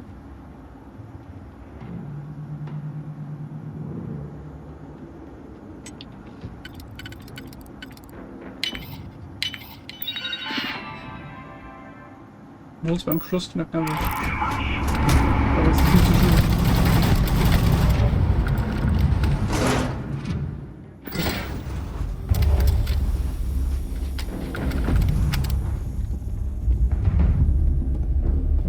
Das Magic. Aber da vorne ist aber auch noch ein Schalter, oder was? Nee.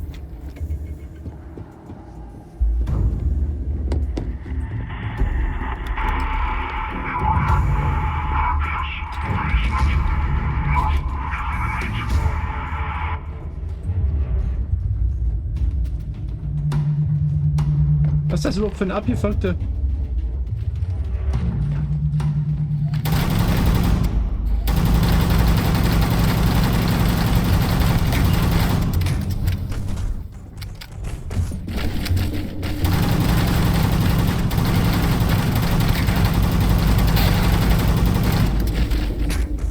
abgefuckte Botschaft.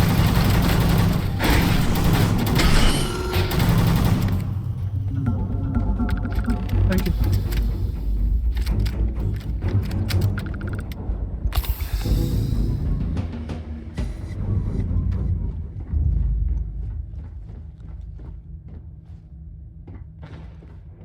Der ist einfach Vulkan. So, what seems punishment becomes providence.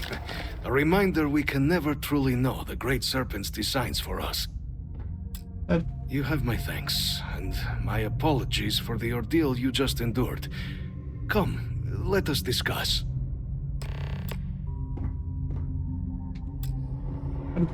Ich mit mir.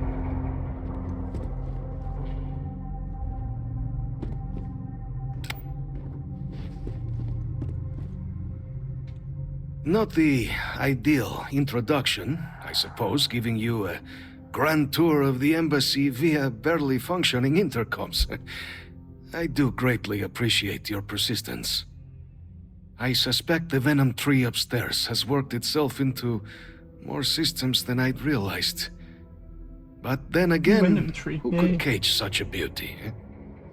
Tell me though, what is it like outside?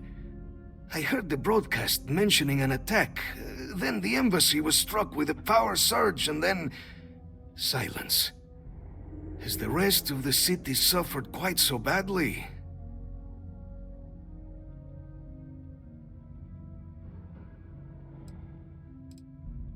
Harmless spores, you have my word, but hard to navigate. Hence why I was guiding you through the intercoms to restore the environmental controls. And release me. It is the sap of the tree that gives it its...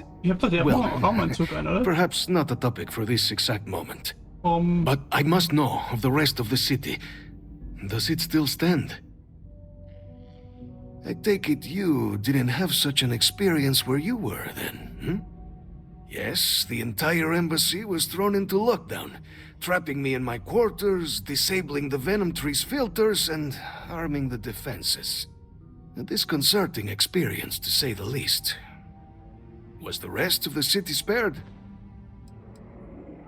Is that right, huh? I shall need to have these repairs seen to sooner rather than later. Now, it cannot solely be the Serpent's grace that brought you here at such an opportune moment.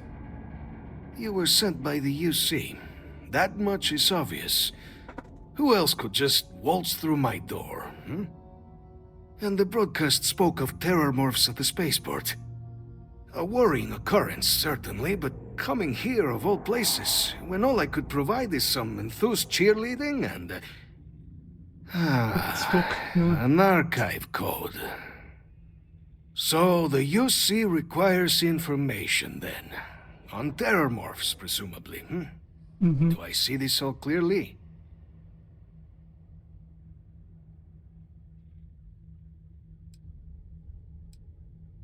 The preservation of life stands as the very purpose of the archives. Using its data to prevent more attacks, there is logic there. But if I am to grant you access, I have a requirement. For years, House Varun has been known only as an agent of slaughter. We founded this embassy with hopes of shedding that legacy. With little success. In exchange for my code, I require this. You must be the one who ensures it is used for good.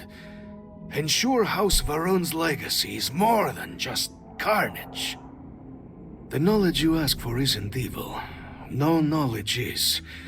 It is we who bend it to evil ends. Oh, you must assure me this will be used to save lives, not endanger them.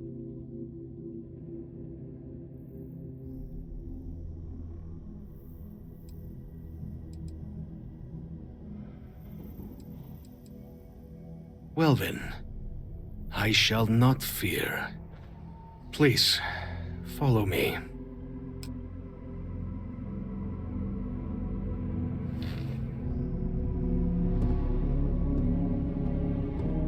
Warum sind eigentlich die Botschafter?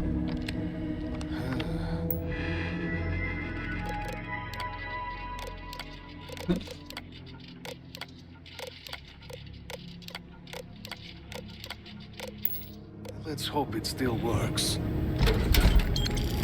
Going to hot target. And there. Let it be used for good.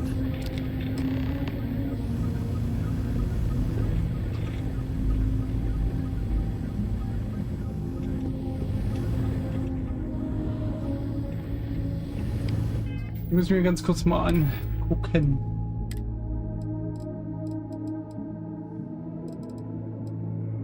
Eine Hard Target, warte mal. Wo ist meine andere Hard Target? Hier ist meine Hard Target und die. Erstmal ist sie Titan, das heißt, sie ist super leicht. Die hat aber ein kleineres Smack. Aber die. Das ist halt perfekt, Junge. Die zielen mit voller Gesundheit doppelten Schaden. So, das ist für Snipern halt super, für Stealth-Snipern. Und Giftschaden noch dazu.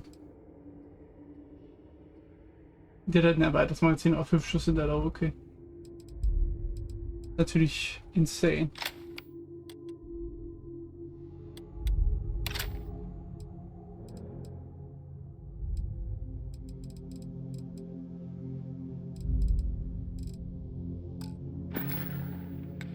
Achso. Was kann eigentlich die bessere? Ja. Nicht viel.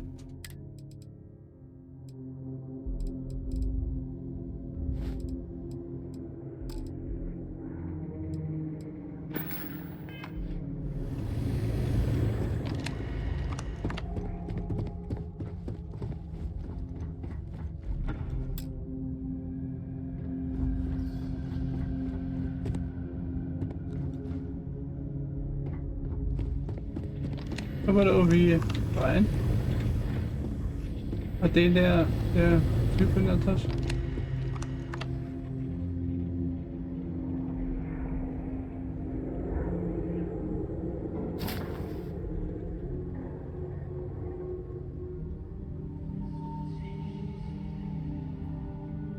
Nee.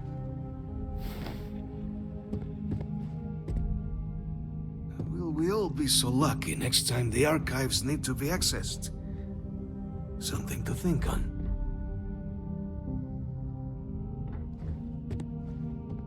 Ja, aber ich...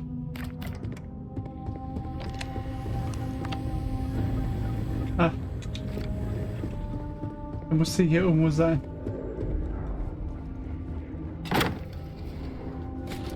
Oh.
Nee.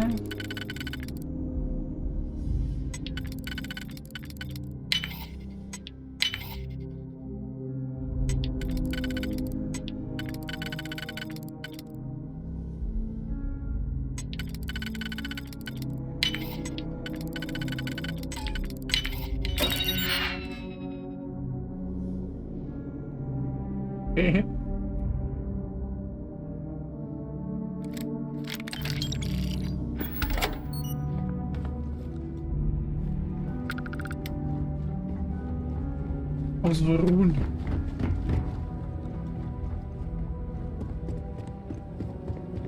Also wird er deaktiviert.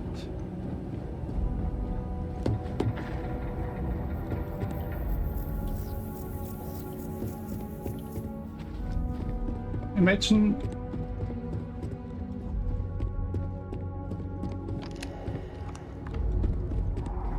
Ups.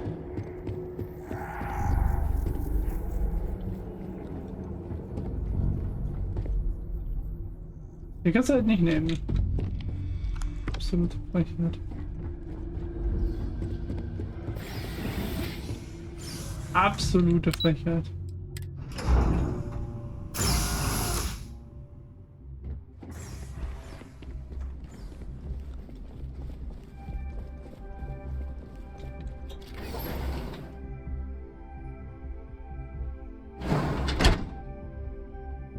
Wie kann man eigentlich in so einer krassen Bubble sein, dass man nicht weiß oder gar nichts von Starfield mitgekriegt hat? Ja, das will ich ja nur mal wissen.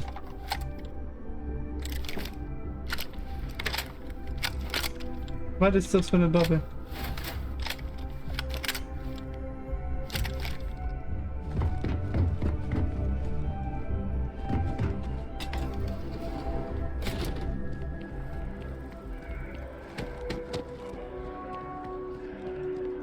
Can we run through it one more time? You can over-rehearse. It'll sound calm. So, ich habe hier eine Hypothek, die können wir bezahlen. Theoretisch. Also wir haben jetzt, wie viel haben wir jetzt irgendwie? 385.000. Ich habe unsere Hypothek ist 125. Together we can really make a difference. My favorite credit analyst is back. You got Mr. Maliki to pay up, alive no less. Now this is what I was hoping for.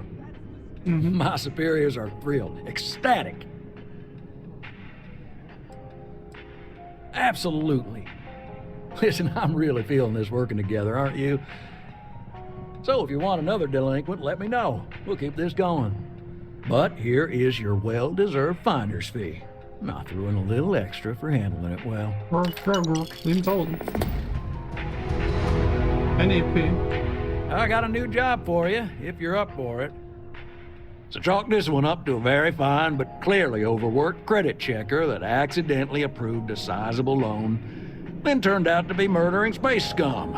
A real black guy, I know. I'm thinking conversation is not really going to be an option on this one, friend. You are really something, you know. Here's all the details, and thanks. Good luck out there. I mean it. Yes, sorry. We have to try. Every time someone skips out, those credits just don't go away. Those are credits that could have been a loan for a mom and pop trying to start a hydroponic farm. Or they could take a bite out of our share prices. I mean, all sorts of retirement funds pay out a little less. I know it seems, well, hopeless. But what we do matters. Absolutely. Gal Bank makes civilization possible. We make sure that our reputation is flawless, so people can depend on us to invest for their future, save up for a new apartment, or just buy some groceries.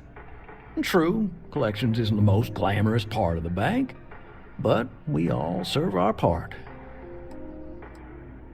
Right, small home in the Olympus system, right? There's a balance on that property. Argos Extractors negotiated a very fine loan for you.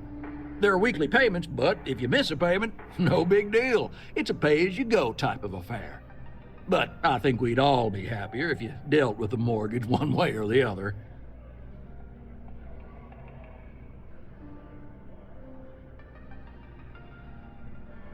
Certainly. So there are two ways to take care of a loan for good. One's easy. Just pay off the balance, then the house is yours, free and clear, and you are one very happy new homeowner. The other option, less ideal, is just walk away and we foreclose on the property.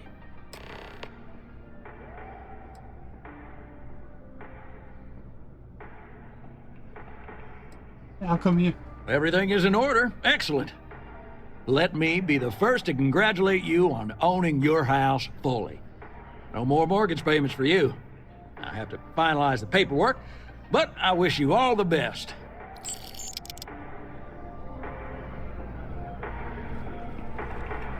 With Gal Bank, your money is always safe. Always. If there is any way I can assist you, Okay.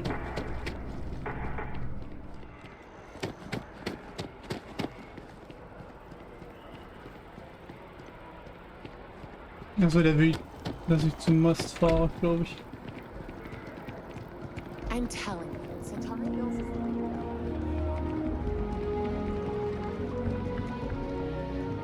Wer war das hier?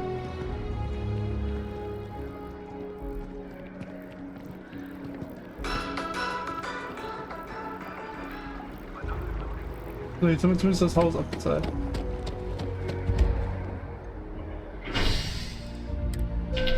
Wie soll ich zum Raum? Warte mal, ey.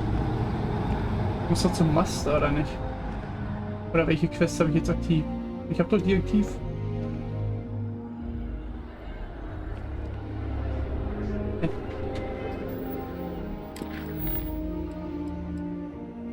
Ja genau, hey, warum seid ihr mir denn da vorne hinein?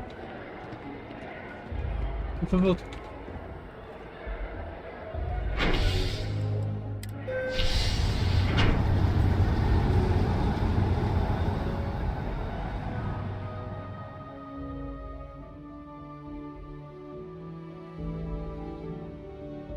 Hält der Zug überhaupt von dem Business-Ding hierher? Ich weiß es gar nicht.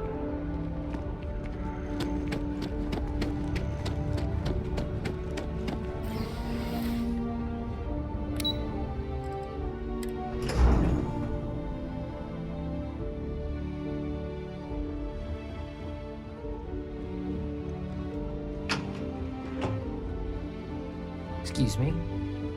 Excuse me? Captain, I just received a couple messages from an operative in the embassy office. Did you actually succeed? With Radcliffe and Balmore. Was he alive? Did they both actually agree?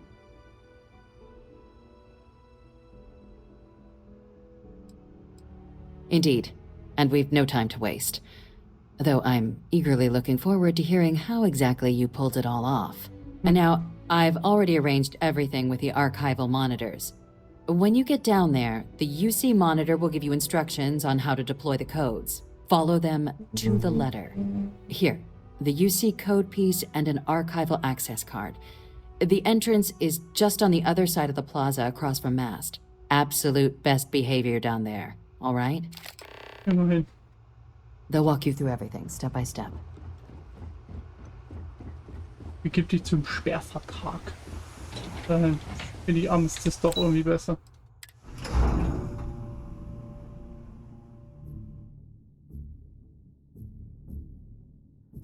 Als Sperrvertrag.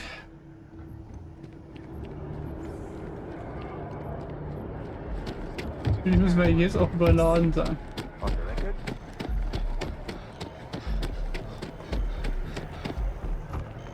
Ich will mir die ganze Zeit sagen, von wegen, yo.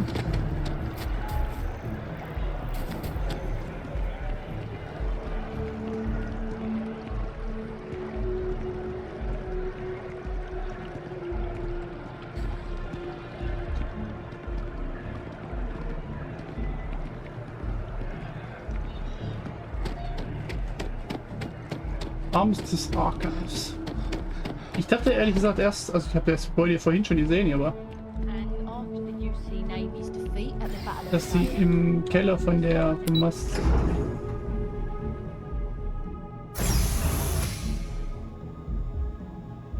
Auswarum? Die müssen ja krass sein, wenn die Mitspracherecht haben, theoretisch.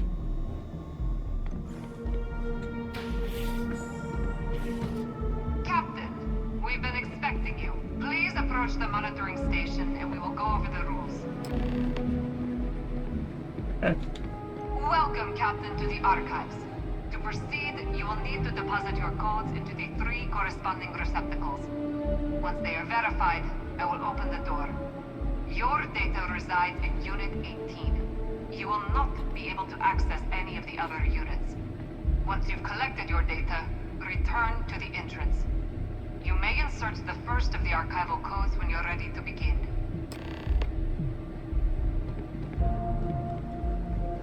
Okay.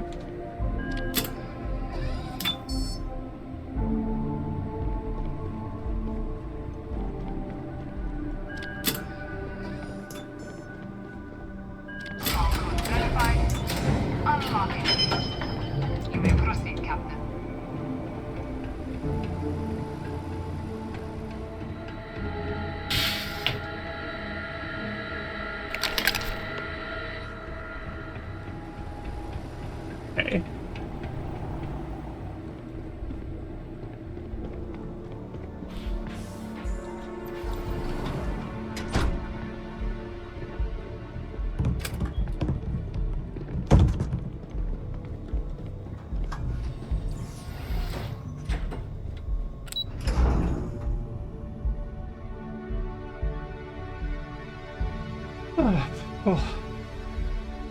Ganz klar, Junge, ist heute noch wärmer als die anderen Tage, oder was? Freudig.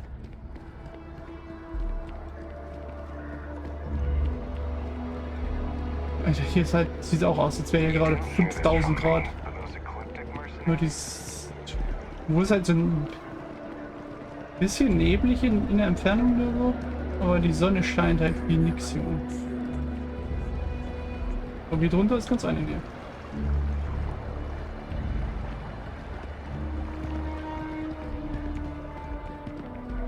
Achso, wo soll ich jetzt hin? Ich hab gar nicht aufgepasst gerade. Bring die Daten zurück.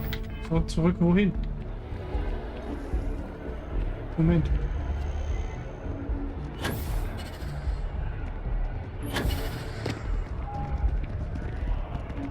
Das sagt er mir doch da oben, Alter. Junge.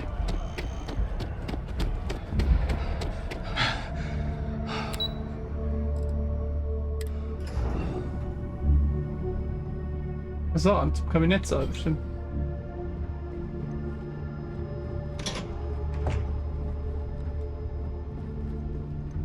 Warum zeigt ihr mir noch die ganze Zeit woanders hin? Captain? Hi. Deputy told me what went down. Impressive work. Captain, if you'd be willing to transfer the documents to the Major, she and I have been discussing what comes next. Time for us to start getting some real answers. And figure out if we've been asking the right questions. So whenever you're ready.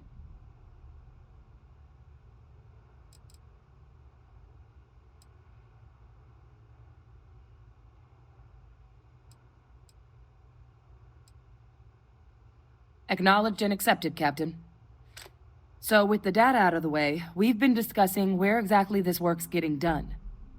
The Red Devil's headquarters on Mars, back where you found Percival, seemed the natural spot. Already has the equipment, the safety measures.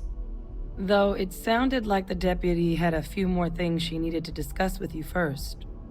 Indeed. The most important of which is getting you your citizenship. Then I guess we'll see you on Mars. Captain, if you'll follow me.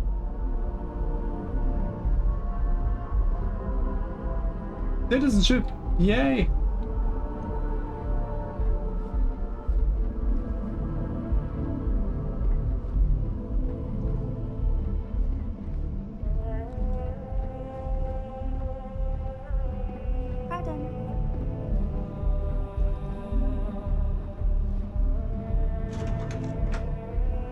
Yo.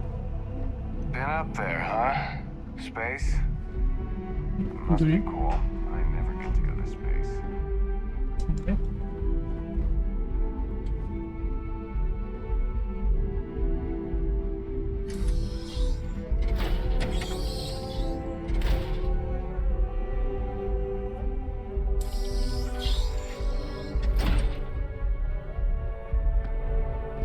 Na, hier oben war ich auch schon mal.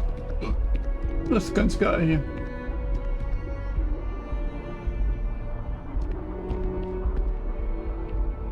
All right, Captain. Are you ready to become a citizen of the United Colonies?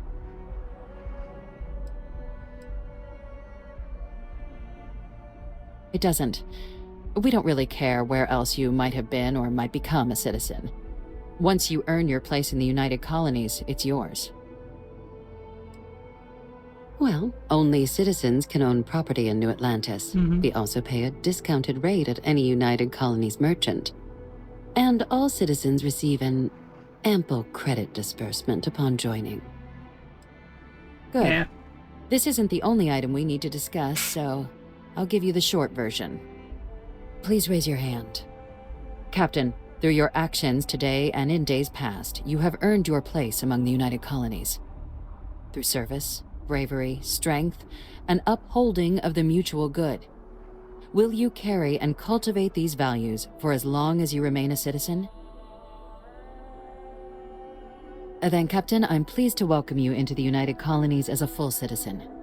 Here, your official ID and your citizenship dispensation. We've also let the Aphelion Realty office out in the plaza know you're approved to purchase property. Now, the other item we needed to discuss. There's a member of the UC who's asked to speak to you, but this person is in a sensitive position. Normally, we wouldn't even consider something like this, but we think this person has information that could prove useful in dealing with the Terramorphs. And they've stated they'll only share it with you. They asked for you by name. So I need your agreement that everything you're about to see is kept in the strictest confidence. You can tell no one. Can you agree to these terms? Sure.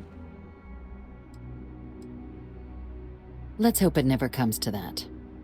Head to the elevator. You're going to subsection 7. I'll make sure you're cleared for access by the time you get there. Subsection 7? Ah, funktioniert. Da steht unser Junkie.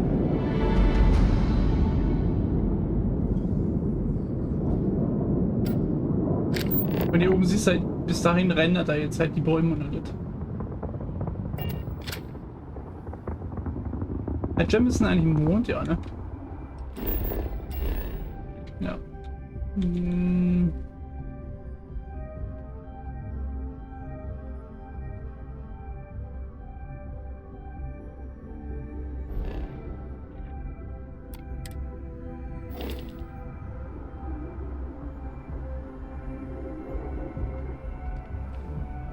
Kann ich mich eigentlich hinsetzen und dann...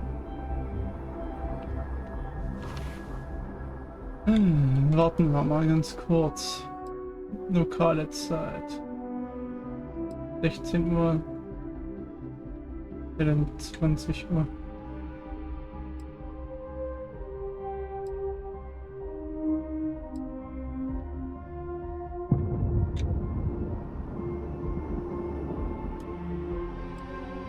Okay.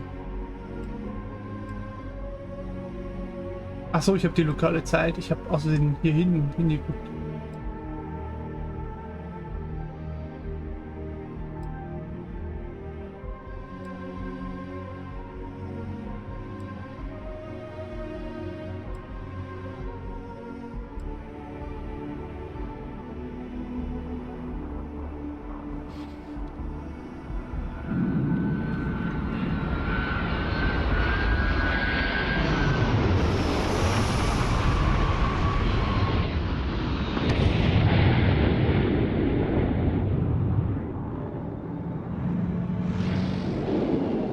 Ja, aber hier in dieser Ansicht bewegt sich der Dings nicht, oder?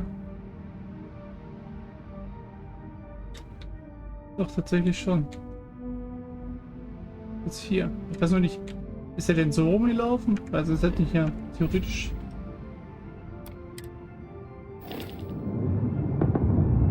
Das heißt, wenn ich jetzt noch mal eine Stunde warte, könnte er ja theoretisch am Horizont zu sein.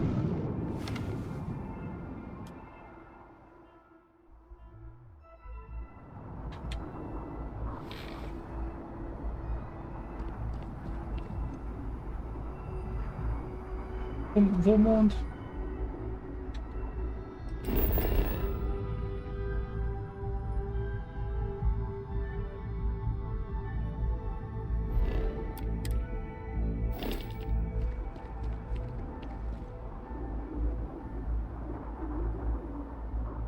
Ich weiß gar nicht, in welche Richtung ich gucken muss.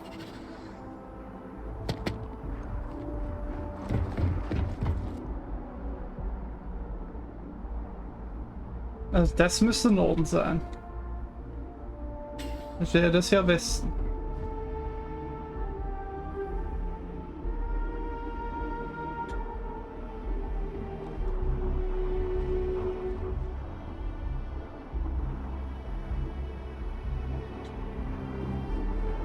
Das ist die Loge. Jo.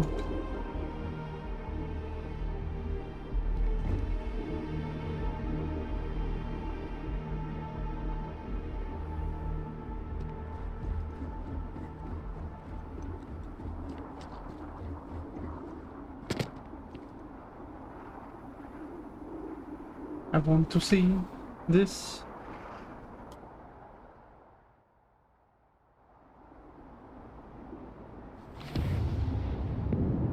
Also eine Stunde ist schon viel Zeit.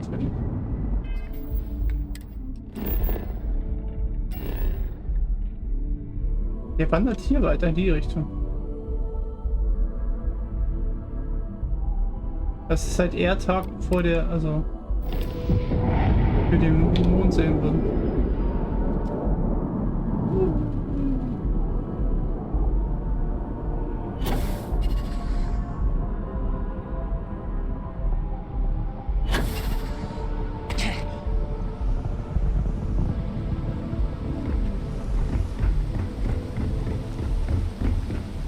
Ich bin auf der falschen Seite runtergesprungen.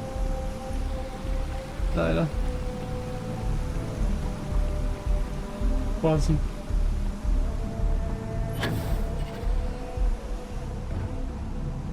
Wenn ich jetzt schon überladen bin.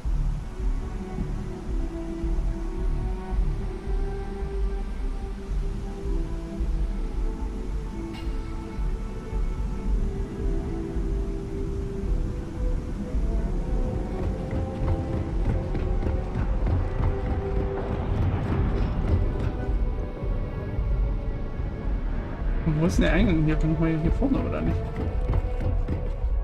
Ja.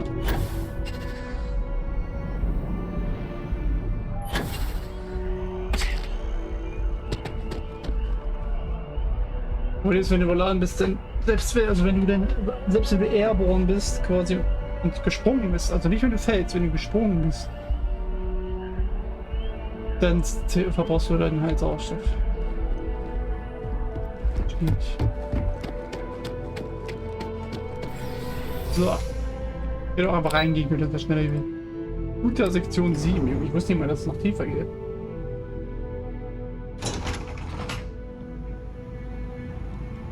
Oh. Die Tür mega cool. So eine Tür.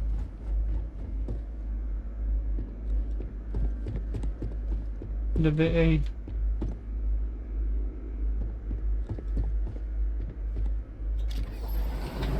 Toilette. Oh.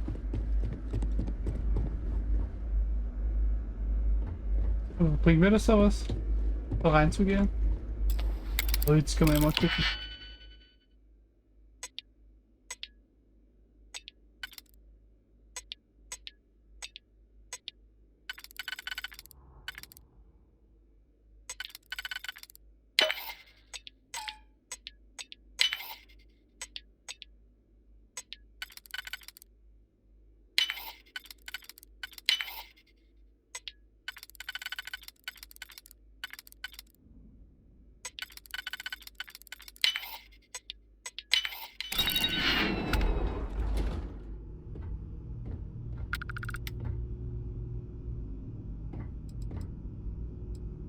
Hm.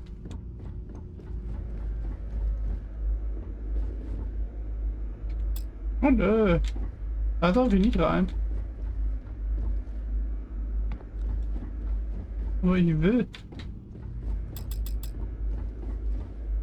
Da ist sehr gutes Stuff drin, da ist UC-Equipment drin. Hier ist Trash, hier kann ich bestimmt rein, jo.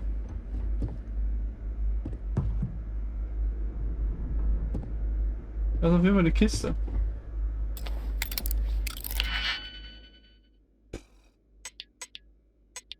Warum ist das eigentlich heute nochmal so extrem viel wärmer? Disgusting, ey. Warum muss das jetzt im September nochmal so warm werden? Ich kann mir das eigentlich wer erzählen, ja. Wie aggressiv Wärme macht. Aggressiv mich. Especially.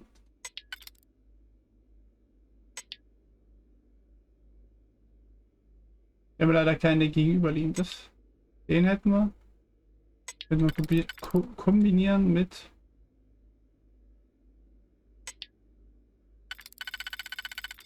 Und auch so. Und dann.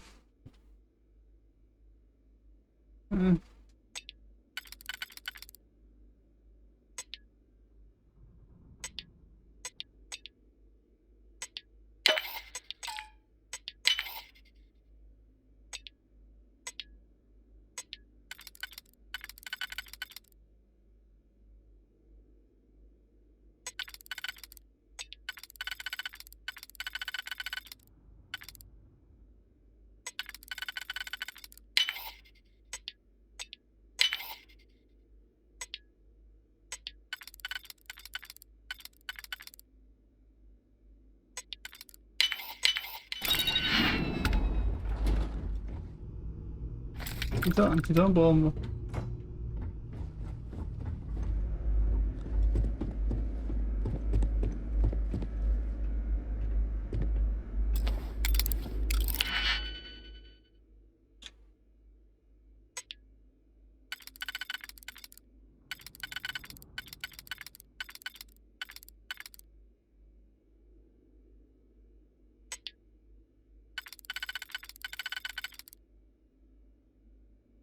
La da da da.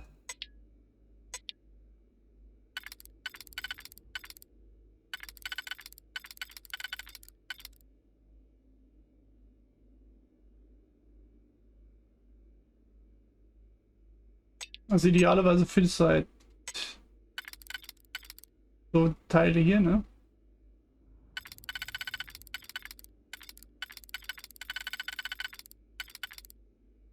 Die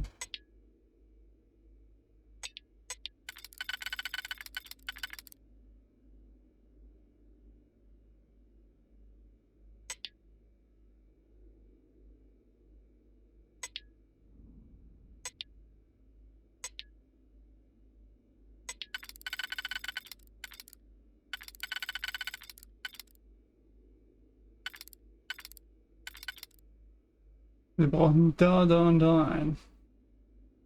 Da.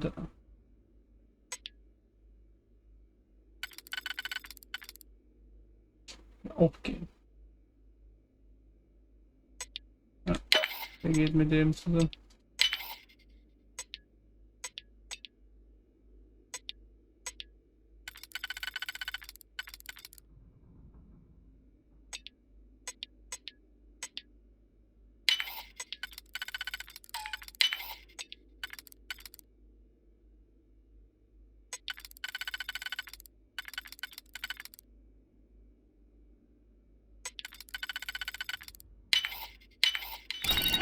Security! Oi. Stop! You see security. Don't make any... Wo kommt der denn her? You're coming with us. We'll be taking any contraband and stolen property. Junge.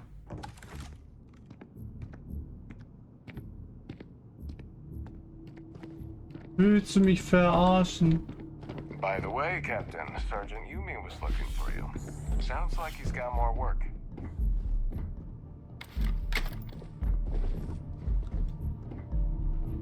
I have nothing. I asked my boss what Do they're not doing to stop bother new me. alien attacks on I am a prisoner, trapped by a weak people who do not kill their enemies when they should. The Great Serpent called me to fight the unbelievers in the United Colonies. But I was ambushed, and my ship disabled. Now, I am here. Mhm.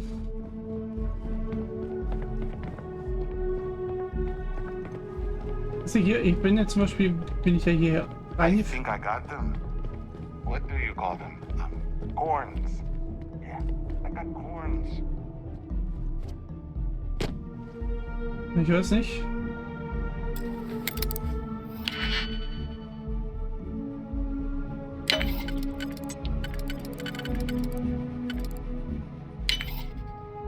Aber wenn du hier in dem Dings bist, dann läuft doch die Zeit nicht weiter, oder?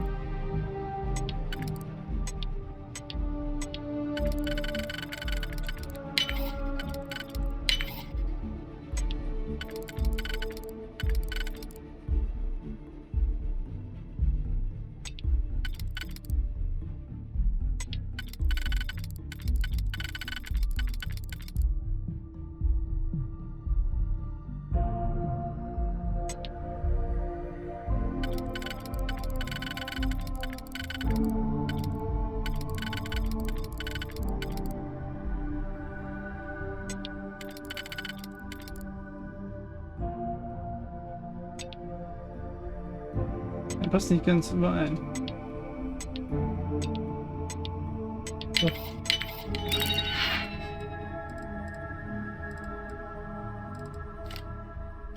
Ja, alles meins. So. You see. Hi. If it isn't my favorite, the whole department is in the process of recovering, myself included. If I'm being honest, I still have nightmares of my team turning on one another. Right. Things can be replaced and wounds can be healed, but building back that trust in each other is going to take time. Trust. Luckily, we've built a good culture here, and we hired some new recruits who were inspired by what you did. I've got faith we'll survive this. I do. Thanks to you, the spaceport is up and running again, which is good for commerce, but also for smugglers. We've received a tip that someone has been bringing in contraband into New Atlantis through the spaceport, and we need to investigate.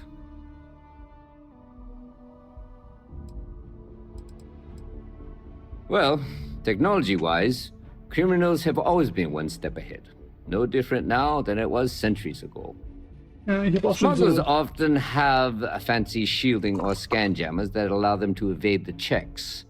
But luckily, we can still use old-fashioned detective work to track these Ich habe auch criminals schon down. so ein Sealed oder also abgeschirmten quasi, so einen abgeschirmten Frachtraum gekauft, aber der hat super wenig Platz gehabt, den ich kaufen konnte, weil ich halt das letzte Mal, wo ich das machen konnte, noch nicht die Raumschifftechnik-Fähigkeit hatte. Also ich konnte nur die normalen, nicht mal Rang 1 kaufen. Und der hatte halt dann nur, weiß gar nicht, 150 oder so Raum und war halt immer teuer wie Sau. Great. First, speak to one of the technicians over by landing pad B. Ask them if they've noticed any suspicious activity.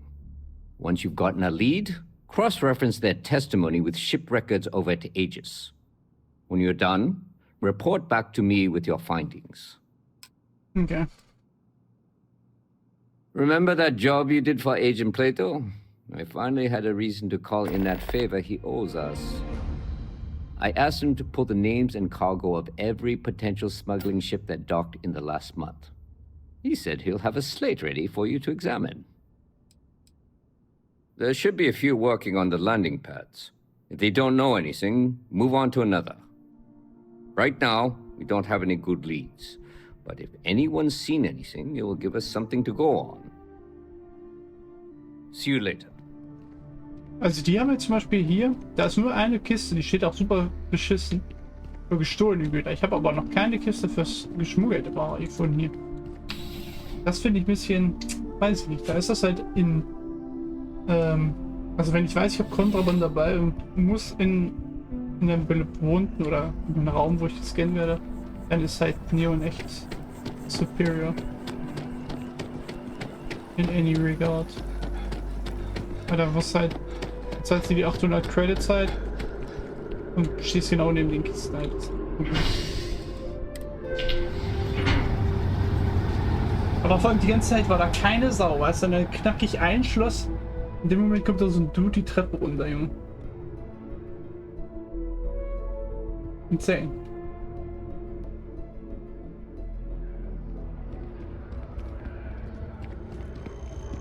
Wäre so gepasst.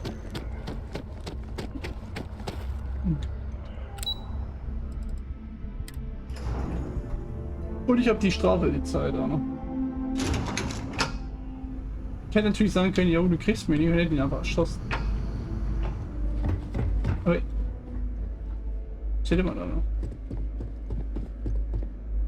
You're cleared for entrance. Oh, gar nichts drin. Und sonst. Und Schlüssel.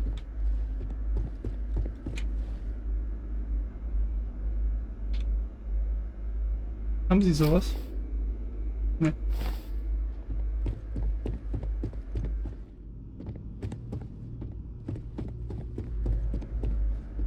Keep it moving. Auch eine Kiste drin.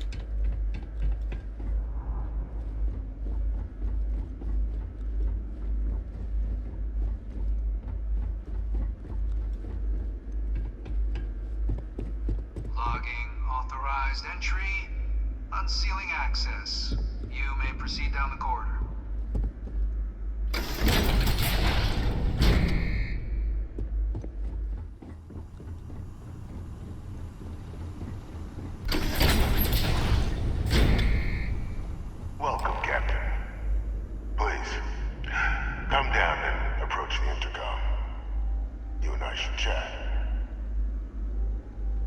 Wait a second. Sind die vielleicht gar nicht hingerichtet worden? Die, ne, sondern sind hier quasi gesealt. Damit sie, also die leben noch, aber quasi unter... Was? Ja, das ist doch hundertprozentig der Vater von ihr.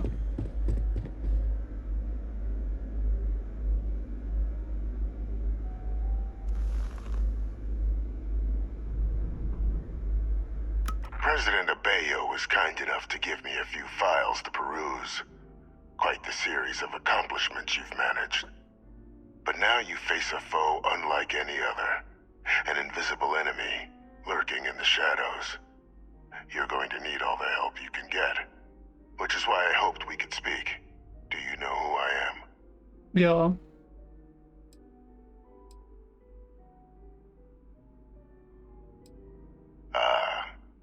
There's a reason for that. Introductions first, though. I'm Francois Sanon, but most know me as Vivictus. I was an admiral during the Colony War. One of its great villains, if you believe the slates. I was to be executed for my crimes, but the previous regime deemed me too valuable to simply discard. So they put me here. A sacrifice on the altar of peace. Even my death served the colonies.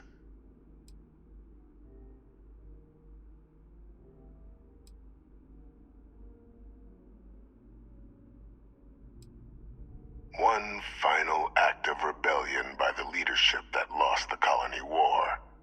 The trial was authentic. I faced tribunal with dignity. But my execution, staged. A lethal injection that was anything but. The cabinet at the time, long gone now, wished to keep me on as an advisor.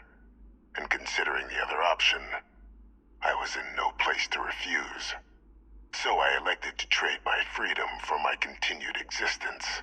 But such is the life of a soldier. To warrant my execution, the official charges I faced after the war were twofold. The first was the destruction of civilian ships during the Battle of Cheyenne, a battle during which those civilian ships were actively attacking my fleet. The other was ordering the bombing of the Londinian spaceport to halt the spread of the Terramorph outbreak there. The city and its citizens were lost, but countless others likely saved. Ja. Ich finde beide Regeln right. Vor allem, wenn wir jetzt noch wissen, dass Schiffe ihn angegriffen haben. Seine Aussage. Irrevocably changed. Hätte ich auch gemacht. Weg damit mit dem Schmutz. Very astute. That's my daughter. My progeny. You've been working alongside. Has she shared with you the nature of our little family?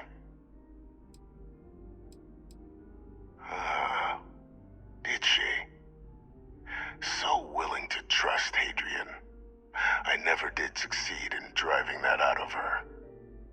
Our relationship has always been a challenging one. The Major was born to become a great leader, carry on the legacy I established, and was given all the finest training to support it. And she excelled. But the universe cut all that short. Now, though, it's placed even more crucial work in front of the two of you. And I think I have a part to play in helping you accomplish what you've set out to do.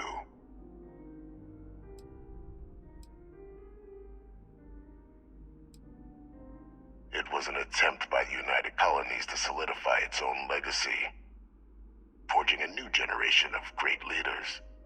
They were raised by adoptive families made up of scholars and tacticians, trained at the United Colonies' greatest scientific and military academies, displayed incredible promise. But by the time the Colony War came to a close, there was only Hadrian. But that's ancient history now. Ancient much more pressing matters at hand, with which I can help. After some long years years earning the trust of this current regime, the UC has been permitting me to work alongside one of their recovery teams, helping them gather intelligence on, locate, and organize scenarios to lure in some of the criminals that evaded justice after the Colony War. With quite a few successes, I might add. But in the process, I managed to find something else. The names and locations of Hadrian and Percival's old research team. Valuable manpower for the effort you're about to embark on. I'll tell you where they are, but in exchange, I need something dealt with.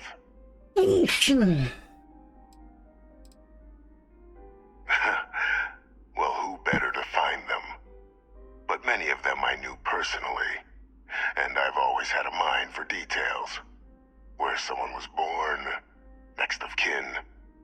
You'd be shocked how often an otherwise brilliant criminal flees to the planet just next to the one where they were born, or where a family member resides. I simply use my own personal knowledge and the information our group collects for me to track them down and set things right. There is a former colleague of mine, a man by the name of Dr. Reginald Orlaise. Like myself and Hadrian, he was involved in some of the United Colony's more problematic lines of research. Mech weapons were his specialty. If it dealt death, he could make a deal more. When the Colony War ended, he fled, refusing to face tribunal, and has continued to peddle his skills to the highest bidder to this day. But I finally found him. I want you to track him down and deal with him, however you're able. I'm not expecting he'll come quietly. Bring me evidence that the job's done, and I'll tell you what I know.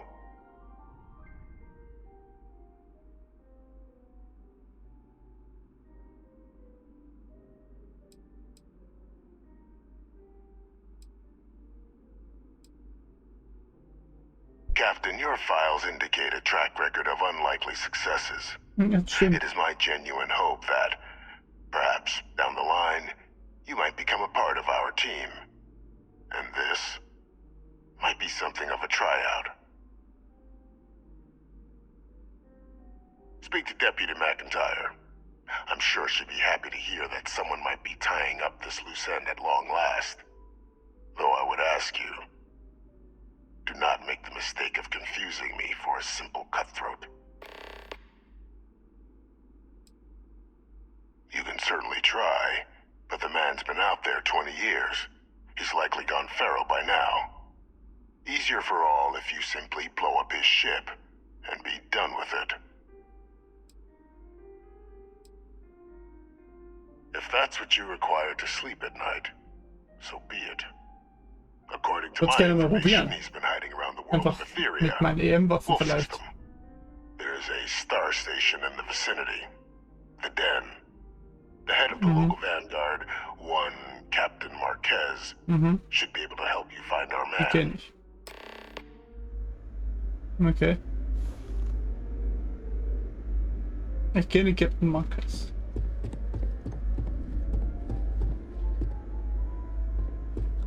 Ja, wie so ein Apartment, der du. Insane. Er lebt einfach wie Magneto hier, Junge, hinter der Glasscheibe.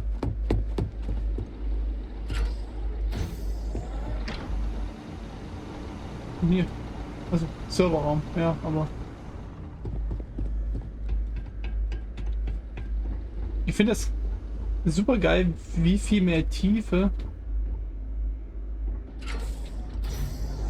Charaktere hier in General haben. Und generell so die Welt, wie viel mehr Tiefe die hat. Also, sie aber irgend so ein Raum oder so, sondern du hast halt Technik dazu.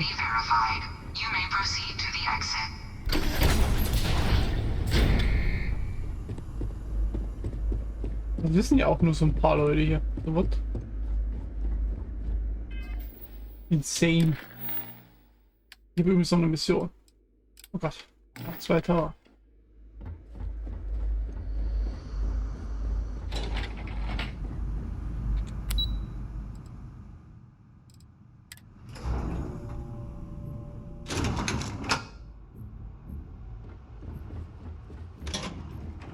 Schön, dass ich die Mission trotzdem markiert habe, obwohl ich eine andere ausgewählt habe. Captain, did your meeting go well? I hope it's clear now why we needed you to agree to all the secrecy.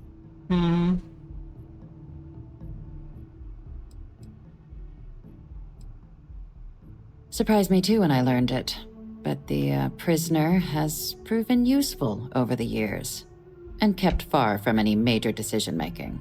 But I do think it's worth re-emphasizing. No one else can know about this, all right?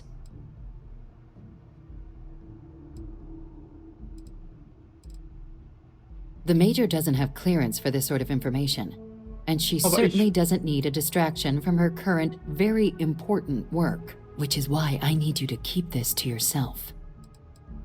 Good. Because bringing this up to the outside world would create the unfair appearance, Captain, that you're unhinged. And that's not a good look for any of us.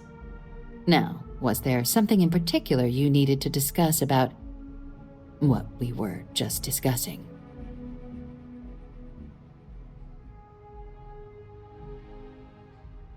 Dr. Reginald Orlaise? He's finally found him. Of course, killing Orlaise is completely out of the question, but bringing him to justice... He's been on the lam for years. That'd be a huge win for the UC. What's being offered in return? Really? He found the members of the research team. We'd already initiated a search for them, but it'd save a lot of time and manpower if he just gave us that information. Captain, if that's the deal, you have my endorsement. Just so long as you make every effort to bring the man in alive. Now, was there anything else you wanted to discuss regarding your meeting? Right. The Den? It's a star station.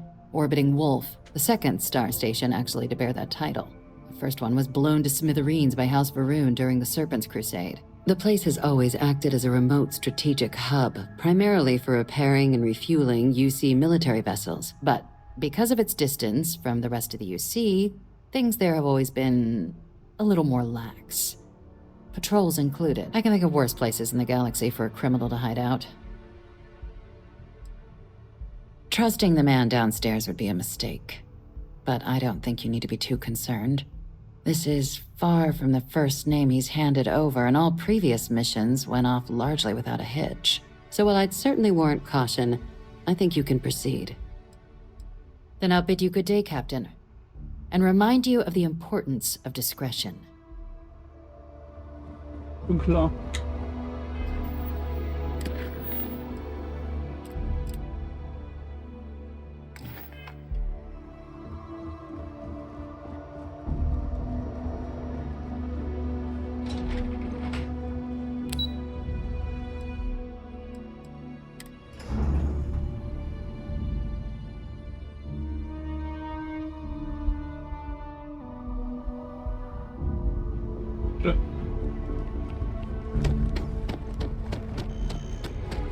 Wenn du so aufmerksamkeitsbedürftig, dass du mit Hardpass durch die Gegend fahren musst, mitten an einem Sonntag, Junge, dann hast du echt einen kleinen Pimmel.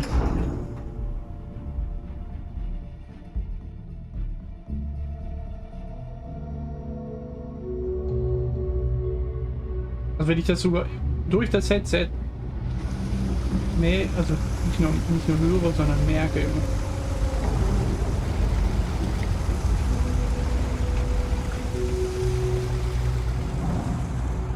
Ich will die noch mal kurz was verkaufen.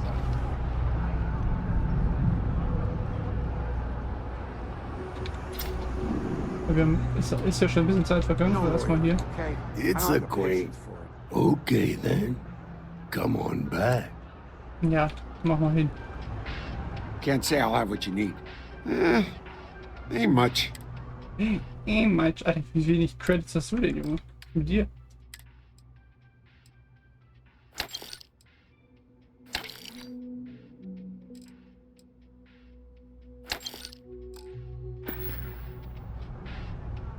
Take care. Der hat auch so eine Dinger von fügt einen speicherbaren Auto versuchen zu. Was? Ich kann die sehen, die Zeitung.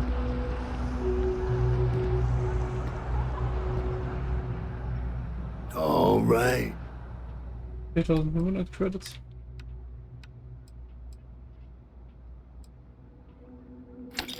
Die Ambassador. Weg damit.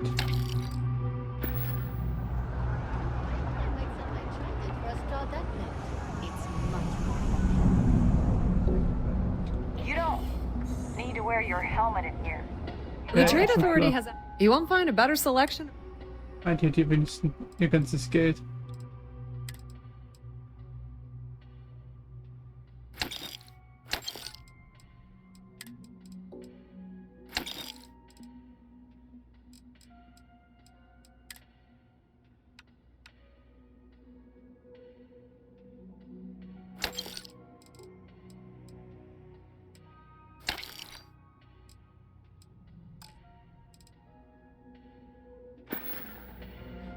Pleasure dealing with you. You have a nice day now.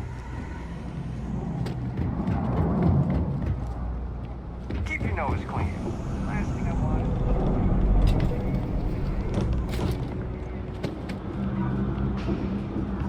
All this stuff. Take your time.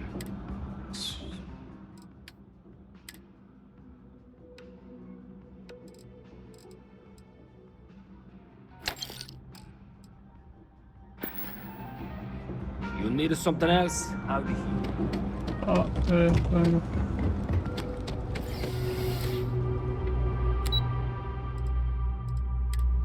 wir gehen direkt zum Raumhafen. Pinky war da ganz witzig. Was ist dieses Starfield?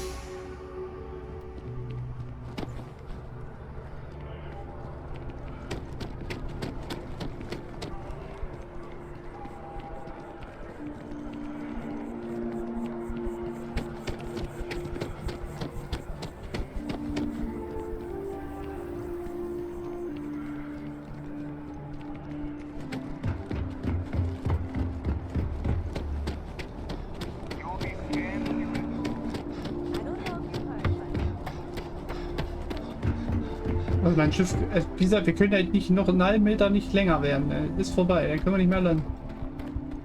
Anything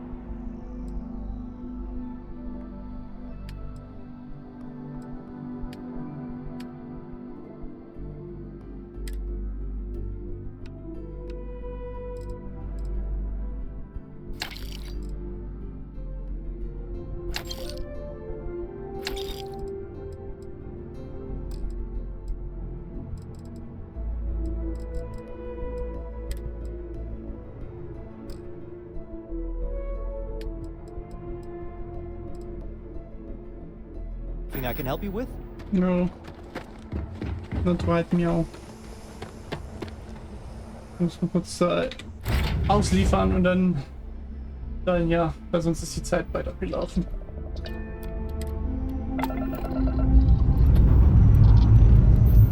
Engines firing. Here we go.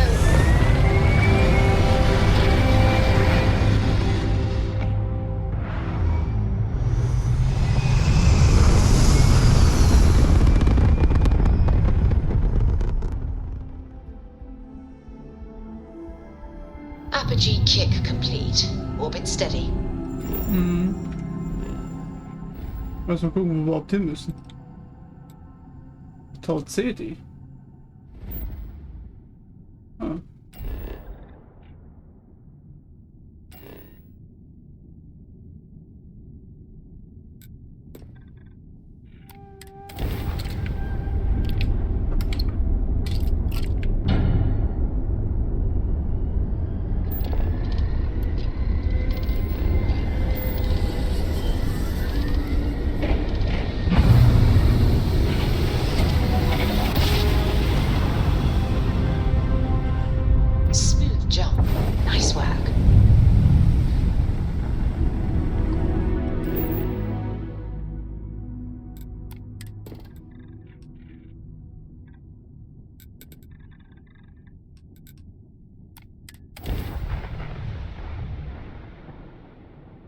Besides from Allied armaments.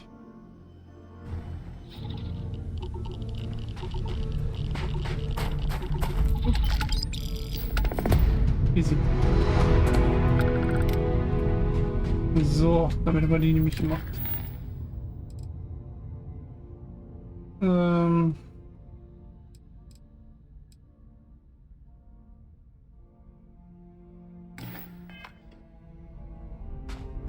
Moment.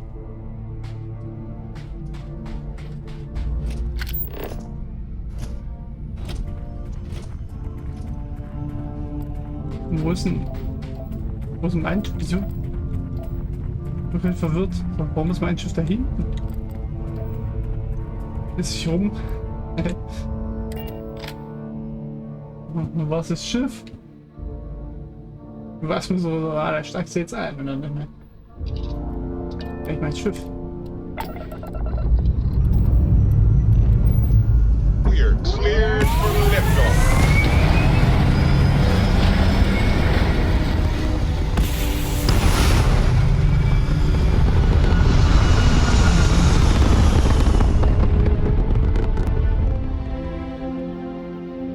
Retro's firing. Orbit stable. Ja.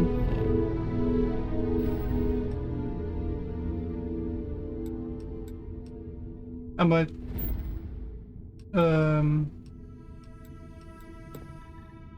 bei muss sterben lassen. Weil ich kurz mal bei der muss gucken, was die so anbieten. Ja. So. Unknown vessel. Prepare to submit to. Wait.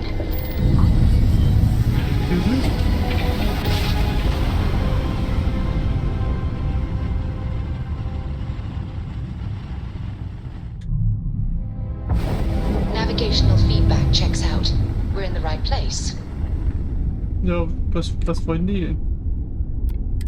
Deimos Star Yard offers competitive options for private buyers. Please dock to see our sales representative. Ja, ich wollte eigentlich Undock Clearance und nicht Werbung.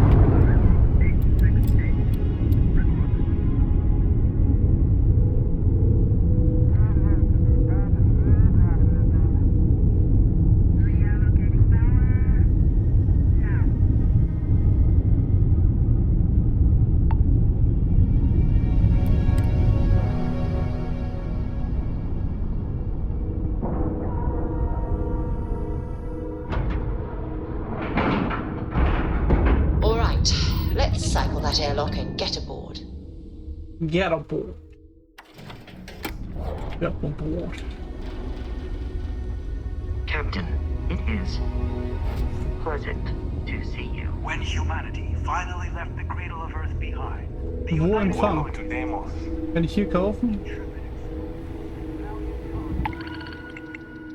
Störe die Crimson Fleet Wrath. Wave. In dem Fall. Im Crew Bridge System. Danke.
I wish Deimos was exclusively a military contractor. Deimos ships are responsible for countless victories. They're a true piece of history. Hm.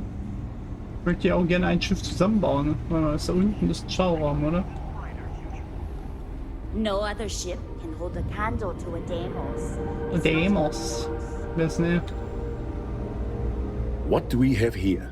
A civilian in my star yard. Deimos prides itself on being the UC's first and last line of defense in space. But we're more than happy to protect and arm bold entrepreneurs that do their business among the stars. Mhm.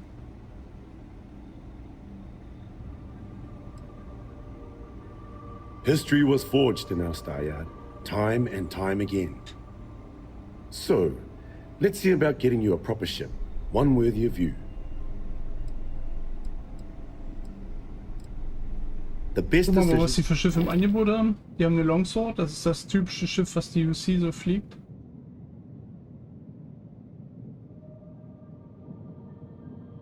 Das ist jetzt halt nicht so geil, sag ich mal. Dann haben sie eine Oblite 2. Okay. Und das ist die Berame. Balance 2.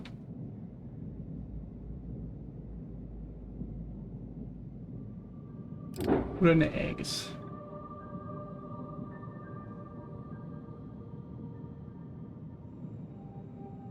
Ah ja. I think you'll be more than... Ja.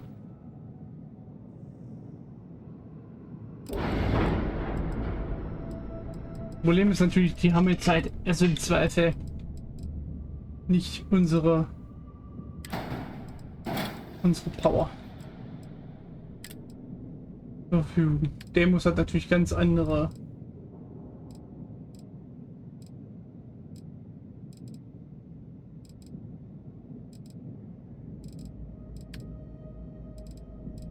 okay.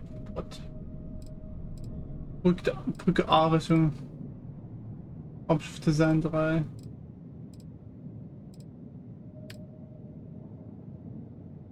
Unten AE-Tanks. Draft Drive. Reaktor. Opterfusor.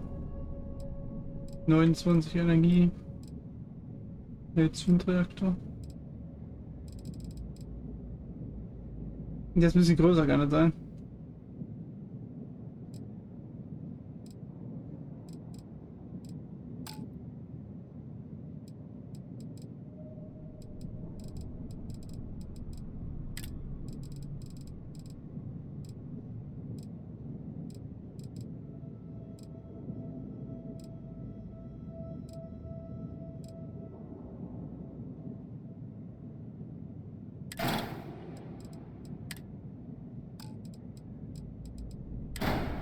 Du musst ja da nicht rein. Was da? Erst nur groß. Okay. Okay.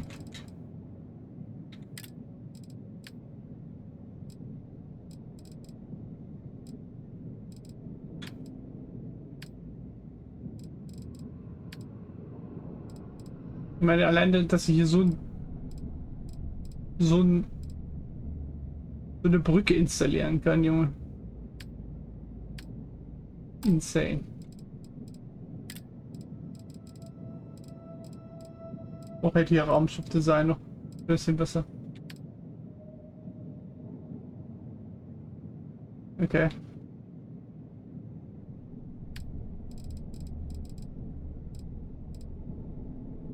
$36. Beste, was wir bis jetzt haben.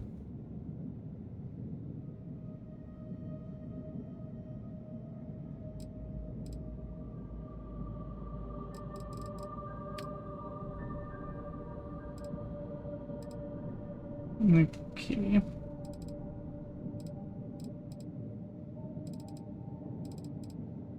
Wenn wir 3x3er mit 3x2 Wachtalle Messe. Gefechtsstation, aber es ist Zelle, Frachthalle, Hurrikan, Technikstation oder Wohnquartier. Hier haben wir auch eine große Technikstation hier. Und hier Waffenkammer, Captain Quarter. Aha, aha. Generatoren. 1500, ja. 150. Also so Waffenhalterung. Flügel. Wachtraum. Gibt es noch den Hauler. Und den hier. Und Antriebe, vor allem Antriebe. Supernova, die können wir jetzt installieren potenziell.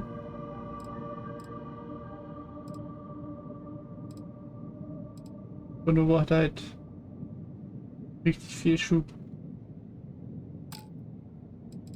Will ich jetzt eigentlich hier sagen?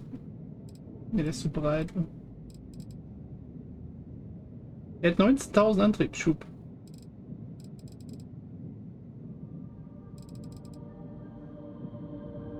Der ist halt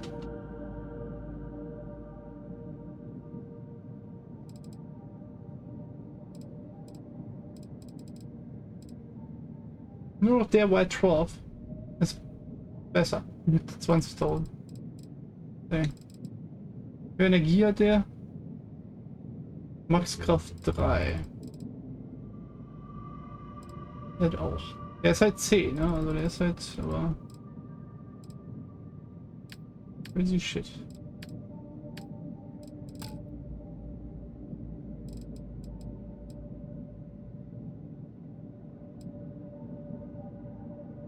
Also sie passen halt optisch nicht zu meinem Schiff, also die Sachen von der.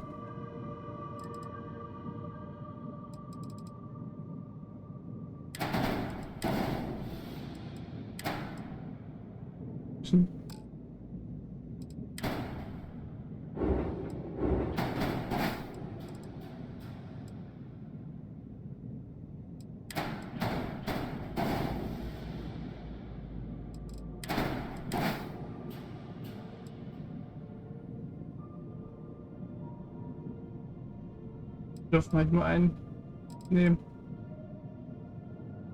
Cool. Ich habe aber schon einen besseren gesehen.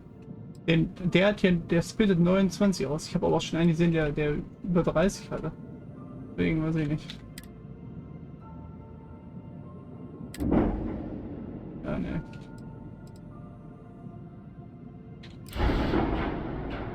Also ich würde halt über bessere Schilde nachdenken, aber das ist schwierig, weil wir bräuchten halt auch einen besseren Reaktor, sonst wird das mit den Schilden nichts.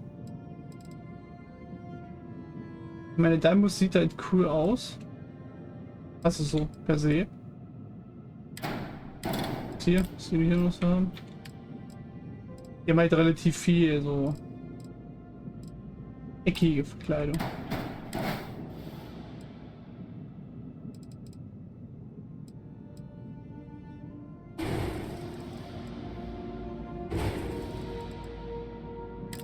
Können wir denn eigentlich, also wir können ja jetzt theoretisch fast alle Waffen drauf bauen, außer die wir halt noch nicht freischalten haben, oder so die hier.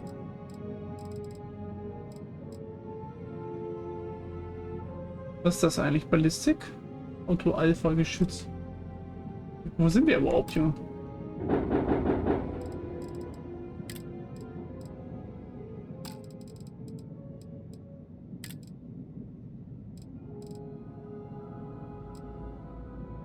Auto-Alpha-Strahl, Wenger, Zeichenkanone.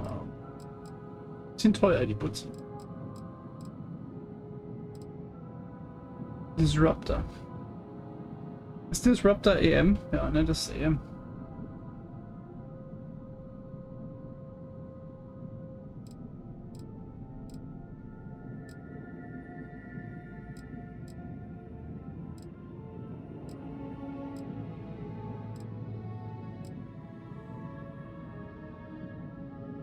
EM-Strahl 58.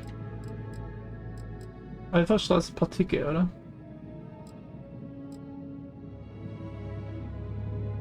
Ne, da steht EM. Da steht auch hier EM. Ne, wieder verwirrt sich auch schön, aber. Ach ne.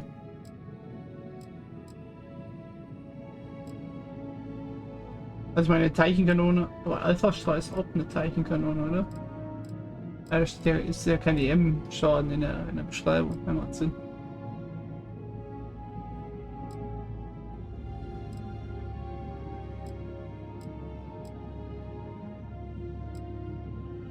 Was wäre denn das also der beste?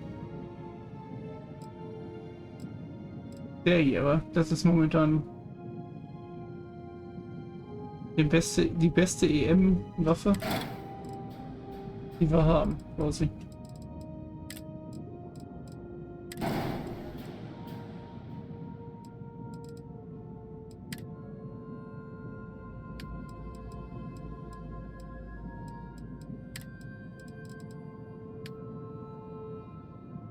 Also.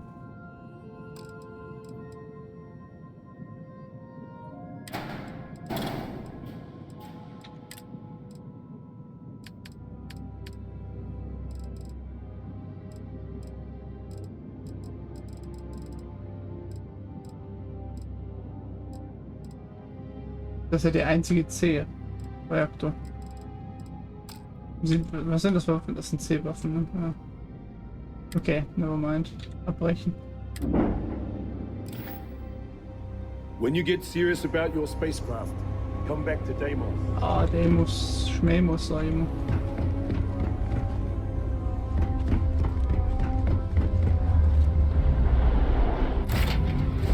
Bin ich noch nicht so ganz überzeugt gewesen von meinen Möglichkeiten. Da bin ich ja eher für Stroud Eggland, muss ich ja ganz ehrlich sagen. We're free and clear for flight. Ja.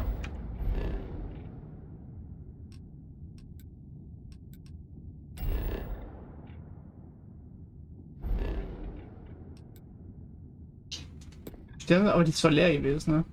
Glaube ich.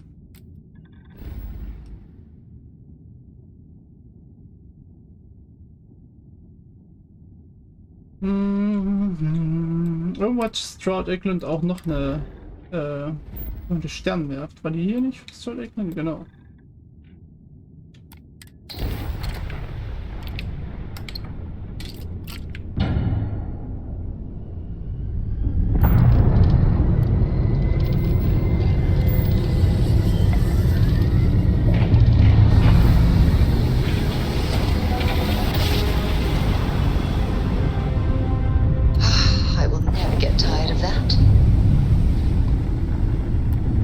Unknown vessel, welcome to Stroud Eggland. You are clear to board.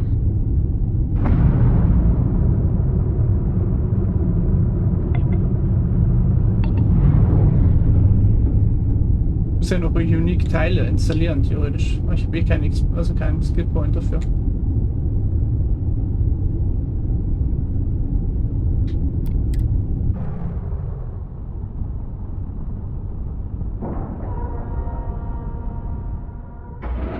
Das wird entweder so eine Aufgabe, Junge. Wie ich das jetzt. Kann halt easy sein, dass ich da halt 2 Stunden mit zubringe, das komplette Schiff zu zerlegen. Weil ich das Schiff nicht komplett zerlegen will. Sondern eher. I can't decide which model to get. Ist eigentlich Stroud Eggland von den Freestar-Leuten? Habershaw's in the showroom if you're ready to buy. Ja, jetzt bin ich gerade überlegen. If I were Tayo, I'd be very concerned about nice to see you again. How can I help? We got something for... Ja. Achso, das ist die Privateer. Bulky Boy. Dann haben wir die Venture.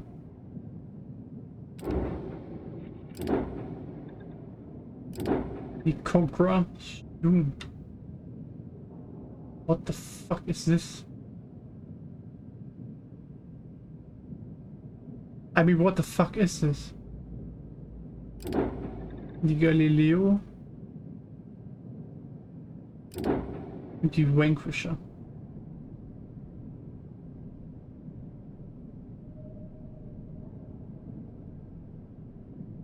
Das triggert mich schon, weil du hier einmal so ein Ding hast und dann noch dieses Doppelte daneben. Oder die Warwolf. Okay. Well, I think you'll find we have some... Of course. Ja. Show me what you got.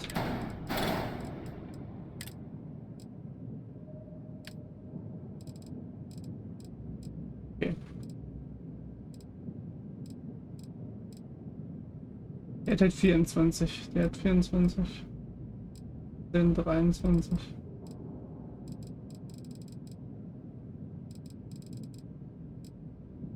20. Er kommt, glaube ich, nicht darum, diesen Reaktor zu installieren erstmal.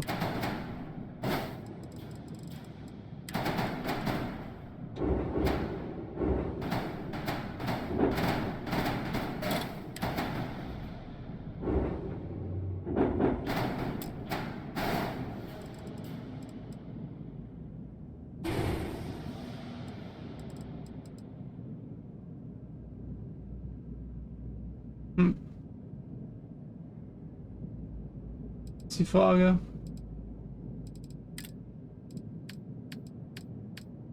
Ja, aber nur dieses Viking-Cockpit.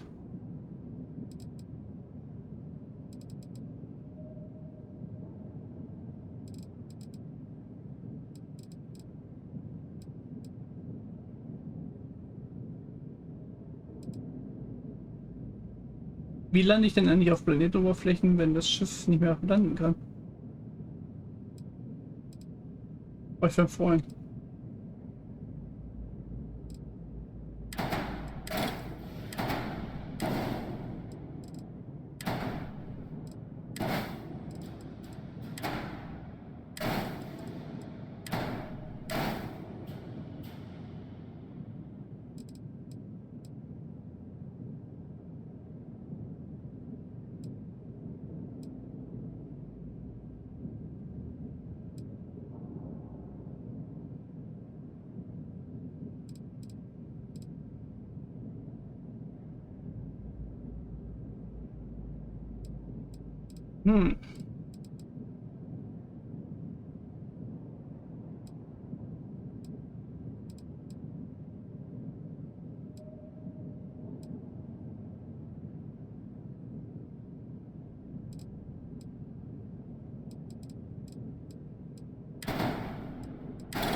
Ich habe so eine ungefähre Vorstellung.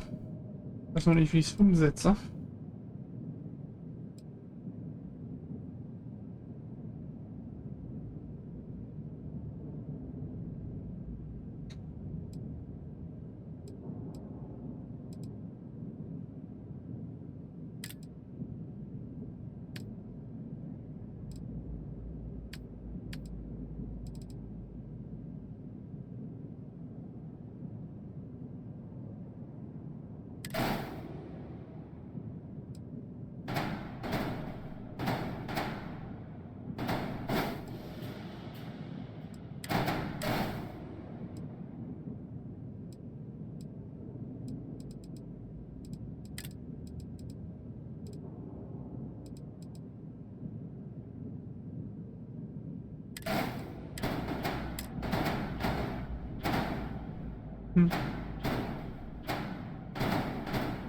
Also das sind Dreier.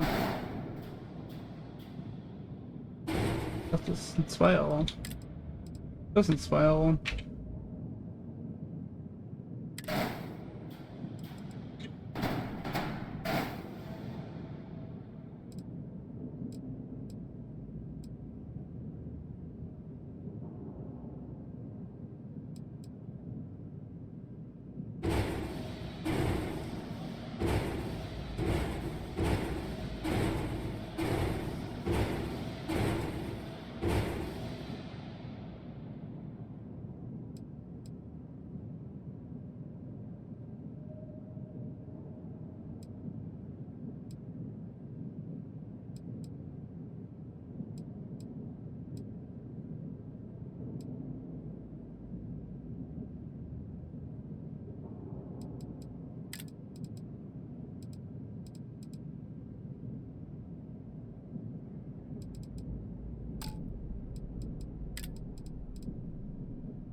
Jetzt bitte das dann nicht da so eindrücken, sondern.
Ich will erstmal nur so ein grobes Muster haben. So. Ich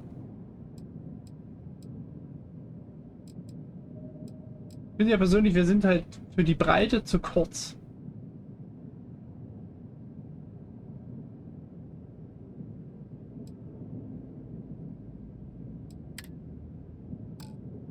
Was ist denn unsere maximale Länge, Breite oder Höhe? Eigentlich. Also.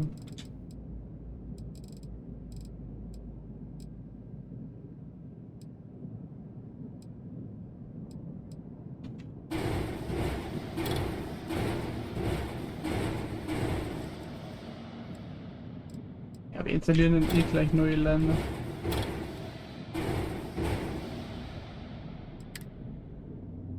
Okay, also das ist maximale Breite, ist da schon überschritten. Oder ist da die Länge überschritten? Das sind die Fragen. Wahrscheinlich eher Breite, weil Länge müsste noch klar gehen. Das will ich jetzt hier den zum Beispiel wegnehmen und den. Ja, genau. Okay, das ist also unsere maximale Breite.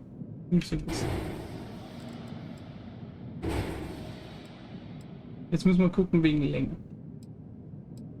Scheiße.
Ja, wie gesagt, die maximale Abmessung.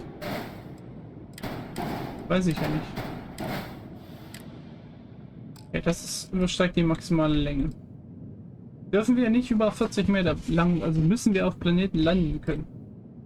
Quasi. Warum sehen dann die Schiffe teilweise so extrem lang aus?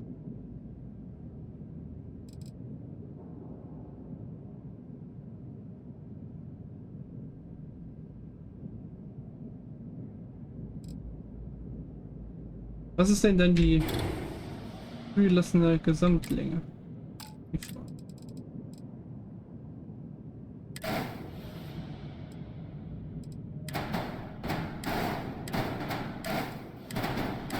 Es ist einfach nur eins. Oder ist das 40? Ist 40 unser Ding? Okay, ja, das ist 44. Ne?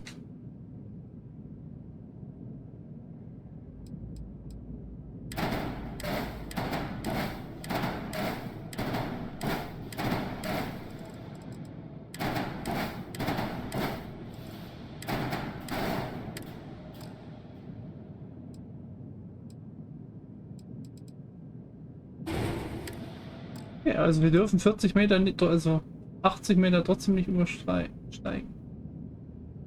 Sehr interessant.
Das ist natürlich eine Möglichkeit.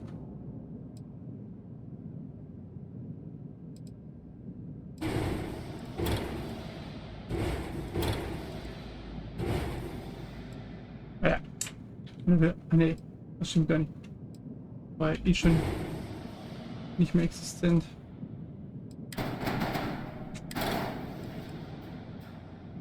Aber wir wissen, dass wir breiter insgesamt, also wir können jetzt, wenn ich jetzt hier zum Beispiel dran gehe, dann sind wir zu breit. Könnten aber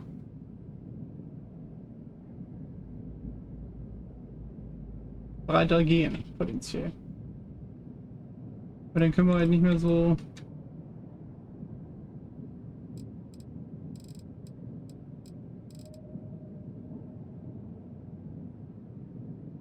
Also es funktioniert nicht ganz so, wie ich mir das vorstellte.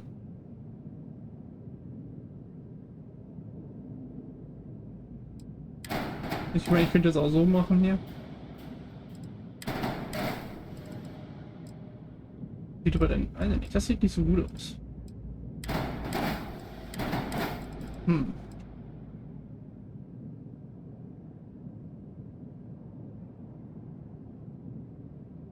Ich könnte zum Beispiel das kopieren und dann so machen, so wie das Schiff war, was wir gesehen haben.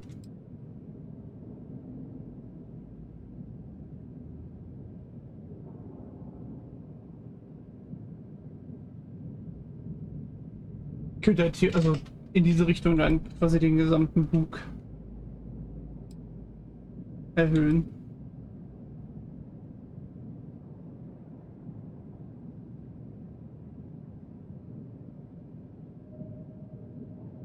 Und ich könnte dann per se das hier weglassen. Ich habe dann eine andere Idee. Also ich wollte ja sowas wie einen Venator Sternzerstörer quasi nachbasteln. Funktioniert aber nicht ganz. Weil wir sind halt von der Länge ein bisschen eingeschränkter, als ich gehofft hätte.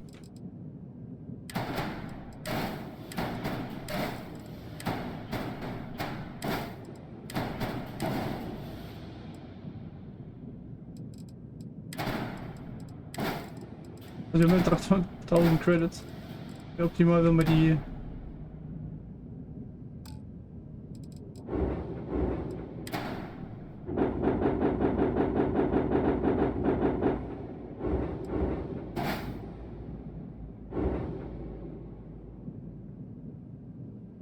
Ich überlege jetzt halt, ob ich das Schiff wieder eins breiter mache.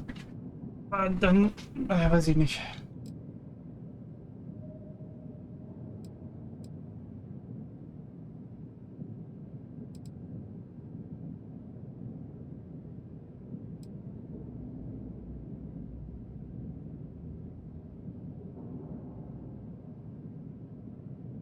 Also bis jetzt habe ich ja noch nichts gemacht quasi. Außer Antriebe abgebaut und Dinge.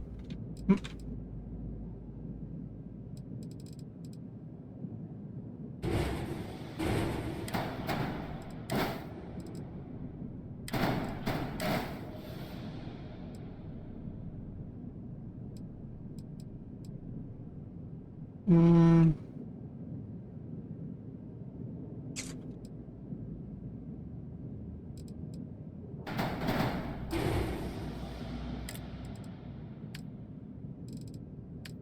Erstmal gucken, was die noch so haben.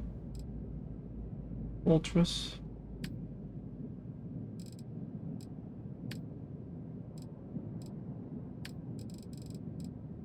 Ah, jetzt gibt es hier Kontiki-Version. Sonst was. Aber das Problem ist, der ist halt auch nicht geil. Antrieb, aber der ist auch neu. White Dwarf.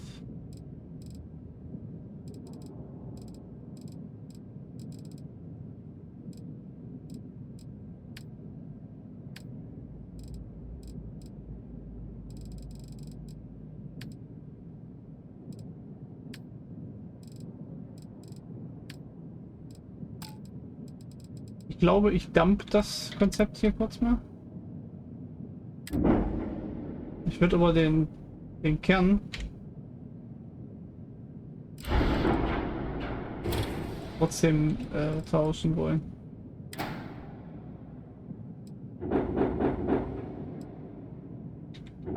Ja, wo ist er denn?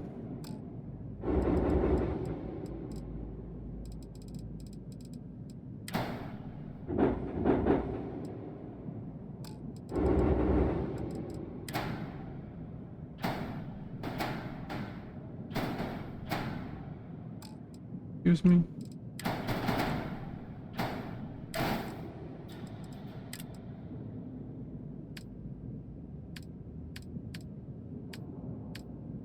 Weil ich der Meinung bin, ich habe irgendwo noch stärkere Reaktoren gesehen als den hier.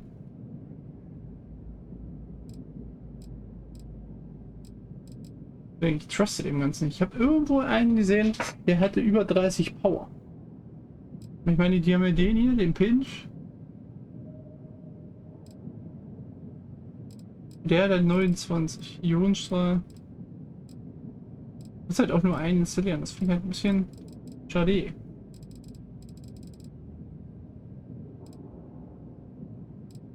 Ist ja auch immer abhängig da, wo du die bauen willst. Hast du ja auch andere Auswahlmöglichkeiten. Ja, komm. Ich werde nochmal zu Eugene fliegen.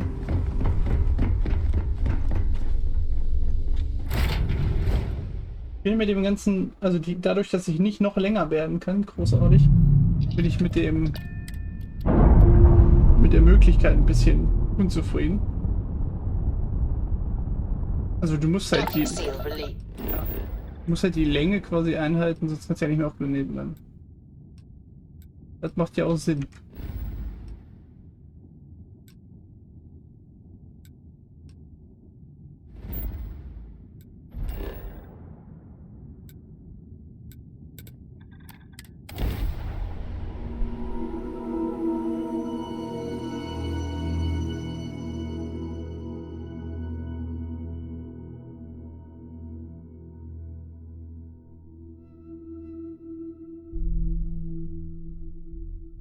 Ich will ja in dem Freestar-Gebiet halt richtig wild gehen. Problem ist Ryujin, also ich gehe jetzt mal zu Ryujin gucken.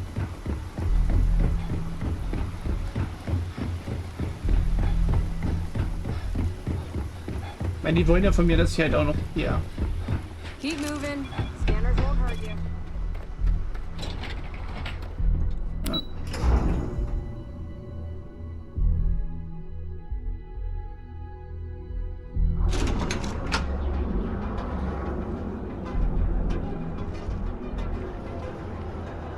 Ich gehe mal kurz hier gucken.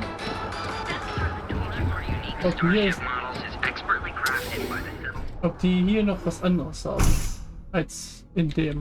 Ich meine, das macht keinen Sinn, aber. Ich bin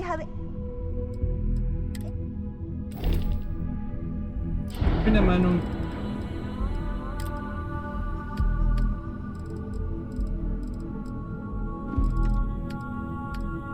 Es wäre auch merkwürdig gewesen, wenn die hier auf einmal noch bessere haben. Questions about Ja, Private, ja. Vindicator. Obwohl, hier haben sie andere Schiffe.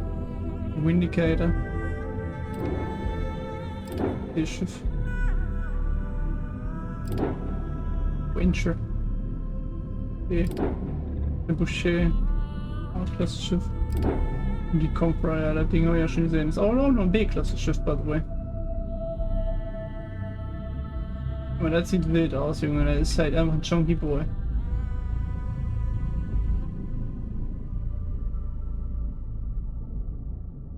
Spacecraft. Don't hesitate to ask. Ah, don't hesitate to ask. Es gab ja noch einen anderen Schiffsbauer, die wollten mich aber nicht sprechen und dann bin ich in irgendeinen Bereich gegangen und dann haben mich alle eingegriffen und ich habe alle getötet. Aber die, also da konnte ich nichts machen, die wollten halt gar nicht, dass ich mit denen irgendwie... What are you looking at? Aber ich habe auf die Tafel geguckt, das mir nicht an hier. Hier gibt es halt diese komischen Teile, die ich auch dran habe, so diese Bioastronering, so, genau. Ja, ich hatte ein Schiff mal komplett ausgebaut, aber die sehen halt auch echt nicht geil aus, finde ich, weil die haben so, also für große Schiffe sind die nicht optimal.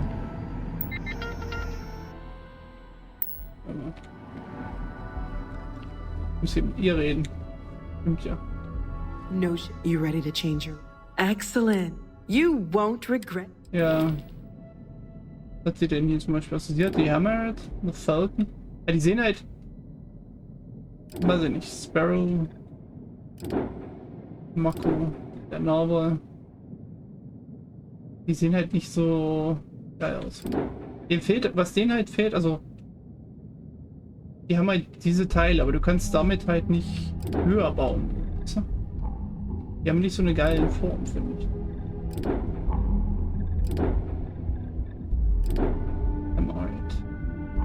Das finde ich eigentlich ganz lustig, das Design. Falcon. Arrow. It's so nice to have you here. Absolutely. Ich habe bei dir auch schon 100.000 Credits und so ausgegeben. Bestimmt. So. Zeig mir erstmal. Ja, hier zum Beispiel, das hatte ich. Genau, ich hatte vorher unten im Buch.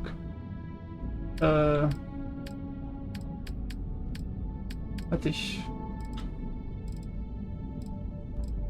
Die Dings. Wir haben momentan den, glaube ich. Mit 23 Power. Oh ne, das stimmt nicht, glaube ich. Ich weiß nicht, ist egal.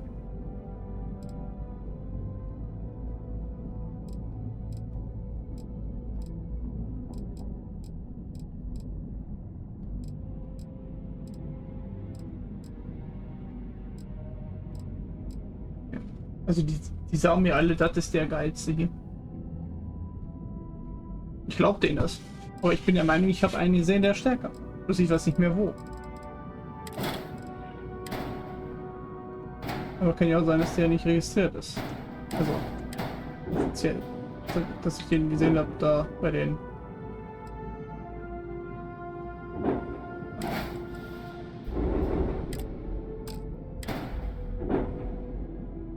Manchmal.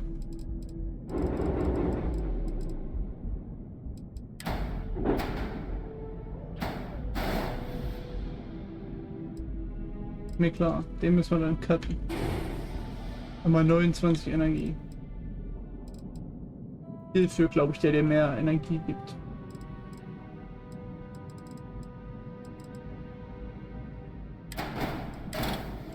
Und hier haben wir zum Beispiel, also bei denen ist diese Lösung, wenn ich jetzt zum Beispiel so ein Teil habe. So, dann ist sie auf Struktur. So, dann haben die halt die Mittelkappe. Das ist dann halt dieses Ding quasi. Also das wäre dann halt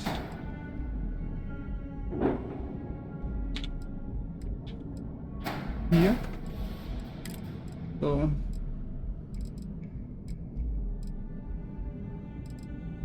Da musst du gucken, ich weiß gar nicht. Ja, weit für das dazwischen haben die quasi nichts. Das ist halt... Wobei dazwischen hast du ja normalerweise auch irgendwas Sinnvolles.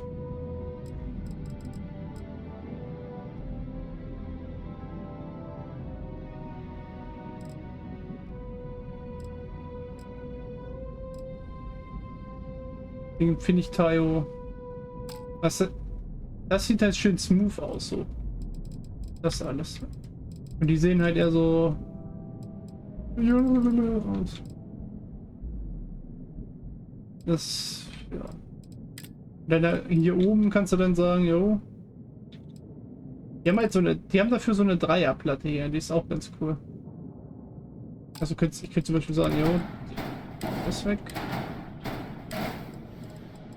Und dann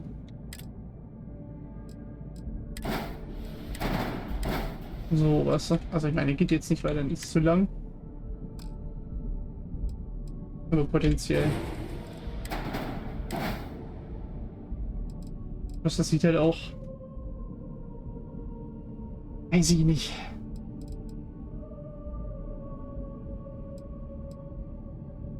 Ich glaube, die gibt es auch nicht für unten. Ich glaube, die gibt es nur für oben. Ja. Ich kann die nur drehen. Nach hinten oder nach oben. Aber ich kann die nicht.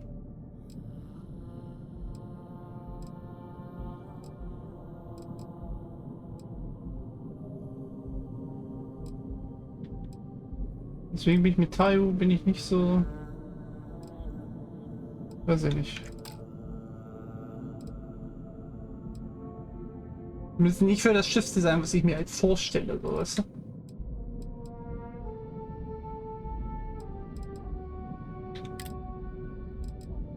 Die haben zumindest diese Ausrüstungsplatten. Die haben halt aber besser, also in Anführungsstrichen bessere Cockpits. Die kannst du halt überall draufsetzen. Weil das muss halt Freiraum haben und die kannst du aber irgendwo draufsetzen. Antrieb.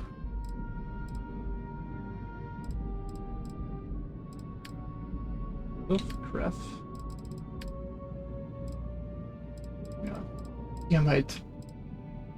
Bei denen ist das halt, du hast halt mittig. Weißt du, das ist das, was ich so dumm finde. Du hast halt irgendwo oben, dann hast du irgendwo hier, du hast dann mittig. Wenn ich hier zum Beispiel so mittig und dann Struktur. Gibt halt eine Kappe mit, aber gibt halt keine Strebe. Weil der Frachtraum wieder ganz cool ist, weil den kannst du halt vorne platzieren, so. Wenn du Bock hast. Da hinten am Ass.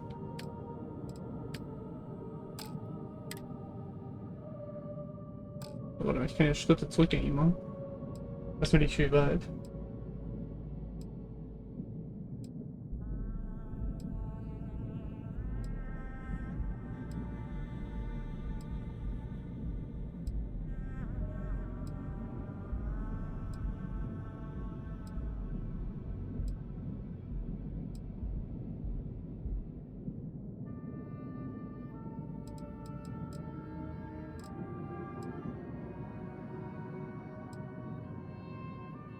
Hier mit 17.000 Antriebsschub.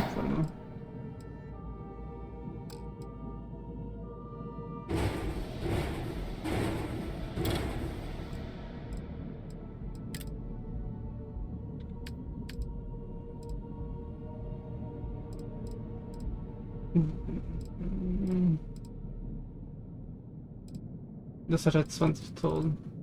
Das hat 19.000 Antriebsschub.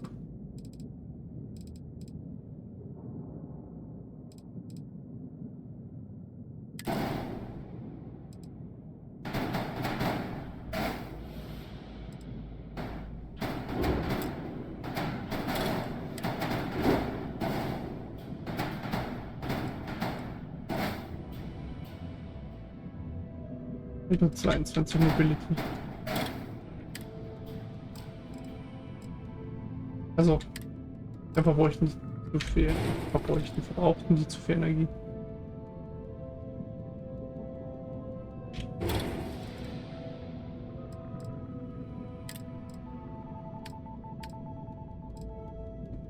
Welchen haben wir denn jetzt momentan? Den hatten wir, glaube ich.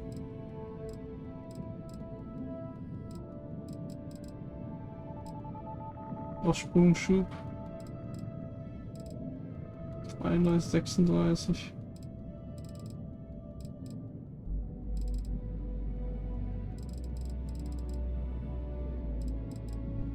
Welchen haben wir gehabt?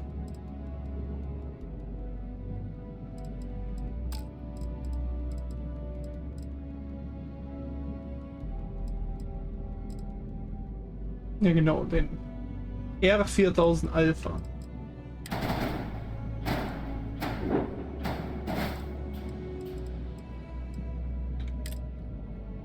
Der hier. Das ist der, den wir momentan haben.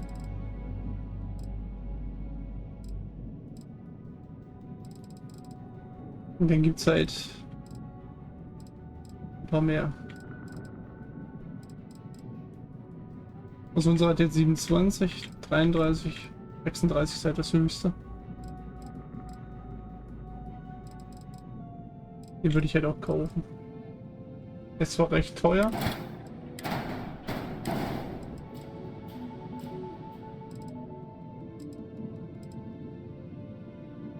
Aber eigentlich, weil ich die nicht unlocked habe. 28 Lichtjahre können wir dann. 8 ist unsere Max Crew. Mobilität ist 20. Ist halt ein bisschen runtergegangen.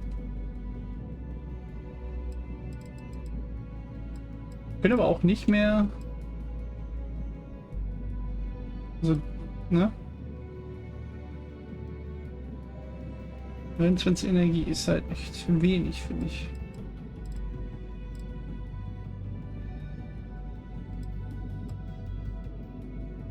So, das kostet uns schon mal die Upgrades von Graph und Dings auf das, was momentan so das Maximum ist, würde ich sagen.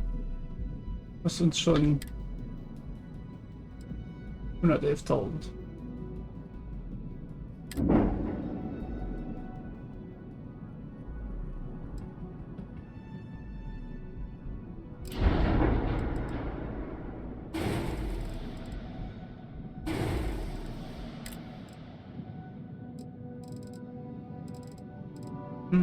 Dämpfer Firebolt 47.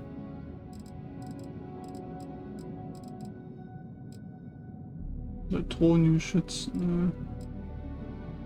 Ionenstrahl. Rapid Raygun Geschütz. Rapid Raygun Gaussgewehr. Ja, das ist der, den ich hatte, ne? Der Fulminator. Hm. Der Fulminator. Den würde ich ja nochmal installieren.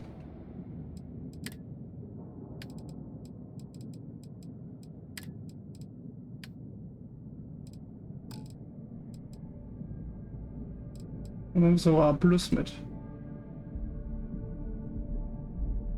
Empower ist quasi nicht vorhanden.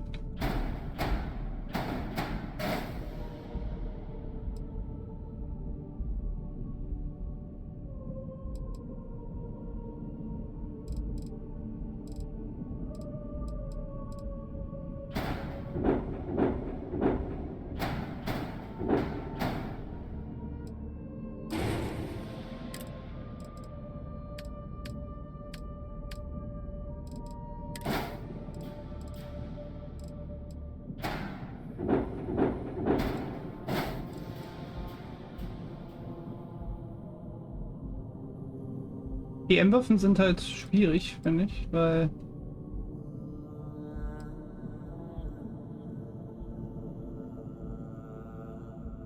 also 29 ist halt unser Reaktor, das ist halt echt nicht viel. Ne?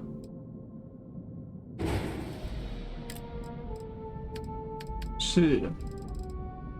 Es gibt ja den Guardian mit 850. Alter, Defender 28T, Junge. Wieder auf 1100.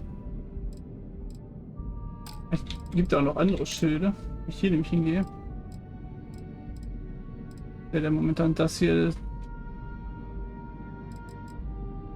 1600. Uff. Aber der wäre momentan der beste. Stimmt gar nicht. Bollwerk ist der beste. Ja, aber 12 braucht 12 Energie und hat 1450.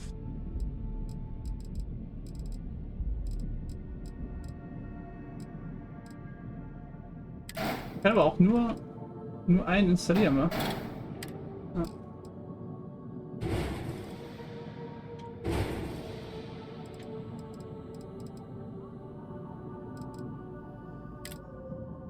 Hey, da kommt Waffe. Da kommt Waffe. Da kommt eine Waffe drauf.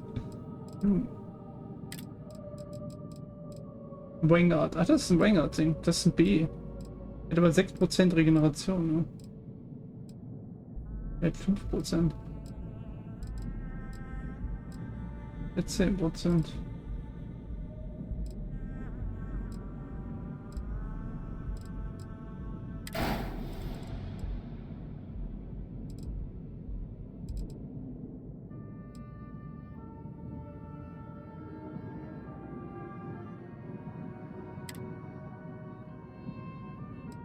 Ich nehme das mal so an. Na, guck mal. Kein Problem. Ha. So, Mrs. Tante.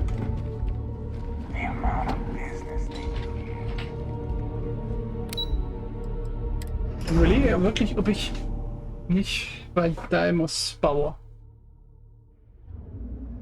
Mit dieser extrem breiten Brücke. Weil die fand ich eigentlich ganz cool.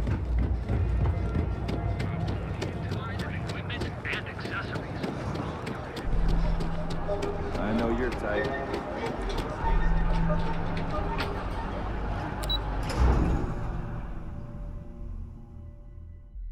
Kann ich Daimos eigentlich nur bauen, wenn ich bei Daimos bin, oder kann ich Daimos auch, wenn ich in New Atlantis bin, bauen? Another wanted me to be a doctor.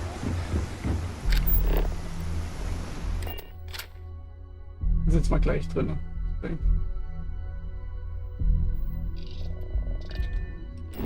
Und diese extrem breite Brücke mit 3 Feldern kostet, die fand ich schon impressive. Aber wenn ich jetzt nach Alpha Centauri, nach New Atlantis.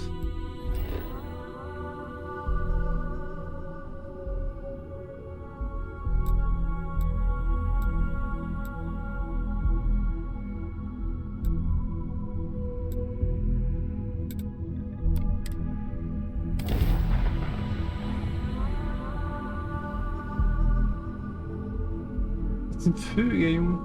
Das sind richtige Vögel. Also nicht Alien-Vögel, sondern die sehen aus wie richtige Vögel. Ah, hier bin ich doch richtig. Kann ich eigentlich noch was verkaufen? Nur was zum Verkaufen.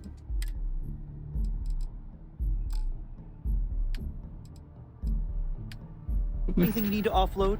Trade authority? Need some work done? Sure, have it. Dann zeig mir mal, was du hast. Weil da bin ich jetzt neugierig.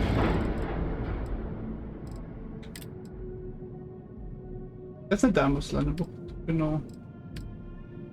Der hat auch andere Docker noch. Dieser Docker, der so aufging, den fand ich auch mega gut.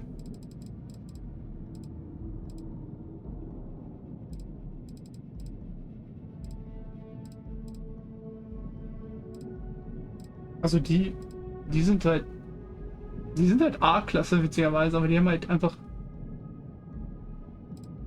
Obwohl die geben nicht so viel Manövrierschub, fällt mir auf. Die geben halt Antriebsschub. Aber Manövrierschub nicht so viel. Die geben halt besseren Manövrierschub. Da habe ich gar nicht drauf geachtet. Hier gibt ihr halt 6400 Manövrierschub. Der gibt ja nur 3000. Dafür gibt ihr halt nur 17.000. Er gibt jetzt 2014. Er gibt ja. Ah, ja, okay, see. Ja, gab es hier nicht noch einen besseren Graph? Also ich habe jetzt. Wie viel haben wir? 33 oder so haben wir eigentlich, ne? 36.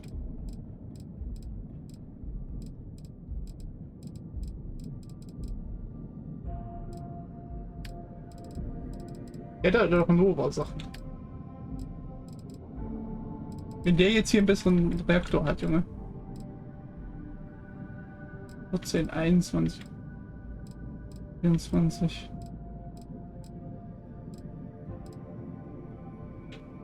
Nee, hat er nicht. Boah, bei Deimos weiß ich halt nicht, wie das Schiff dann aussehen könnte.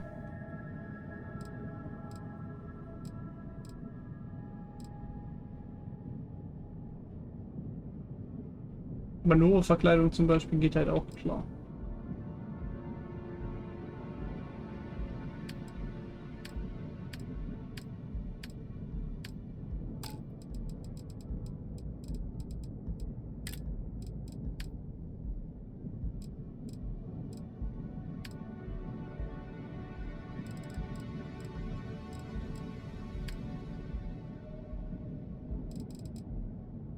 Odin.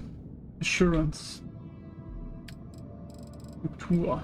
Da muss Hülle. Da muss Heck. Das Schlimme wird, dass wir das Schiff da... Also wir bauen das quasi nochmal komplett. Der hat hier nicht dieselben Sachen wie die Dings.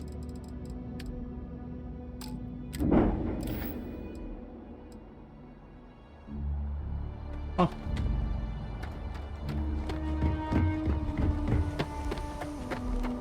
Okay, das heißt, wir müssen nochmal zur Damuswerft. Wie gesagt, Damus ist halt ein bisschen, wie soll ich sagen, rougher.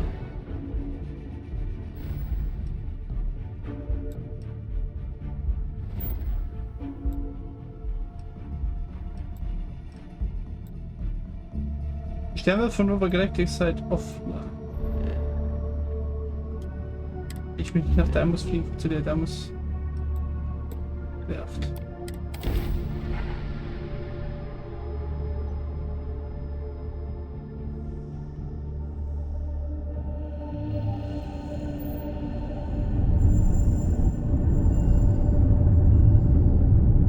Ich meine, wir haben jetzt halt overall natürlich mehr Energie.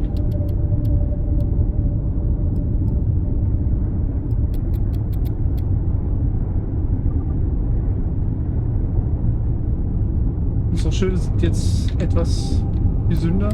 Civilian vessels are allowed to dock at Deimos Star Yard.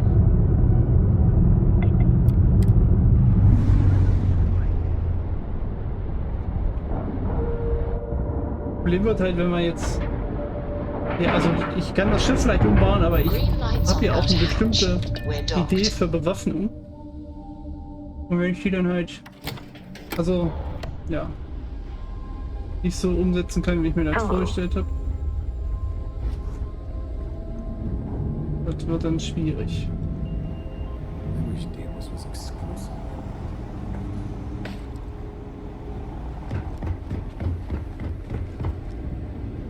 Demo. Wir haben zumindest schon mal den Kern ausgetauscht. You deserve the best of the best. The best decision you've made. Ja, nee. Die Schiffe, die du hast, möchte ich ja nicht kaufen. Er hat auch nur B-Klasse. Excellent. Excellent. Excellent.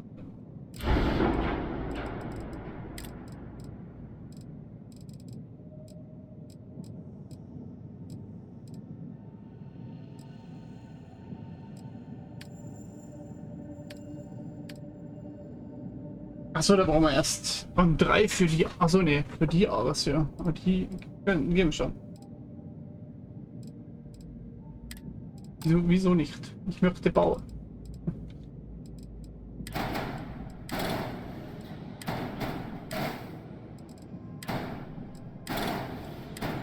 Also ich will das grobe System vom Schiff ja eigentlich beibehalten. Mehr oder weniger. Wenn ich das anklicke hier.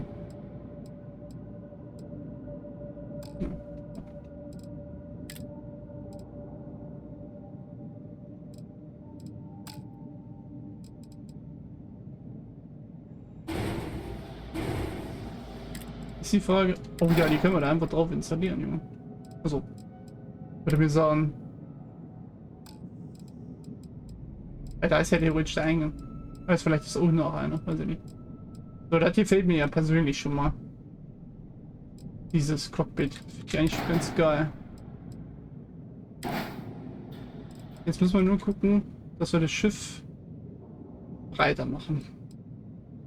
Das ist wieder so, wie wir es schon mal hatten quasi. Nur, also ich würde es halt gerne jetzt höher haben und breiter.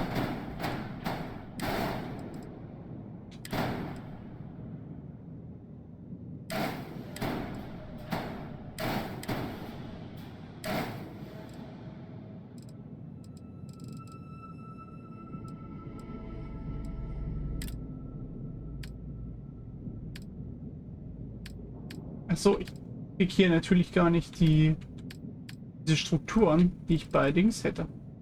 Also dieses breite Deck vorne. Fällt mir gerade ein. Das fällt mir gerade so ein. Ich kriege ja gar nicht diese Dreierplatte, weißt du? Also ich kann halt hier diese Höhenverkleidung oben. Die gibt's. Die könntest du halt hier so hinbauen.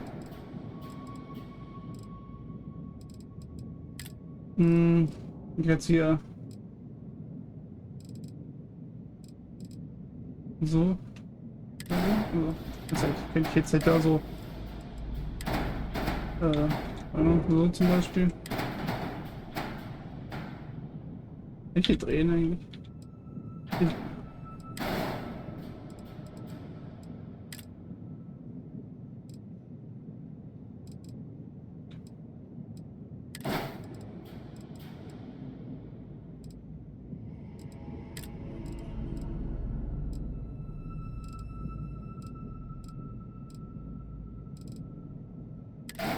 Ups.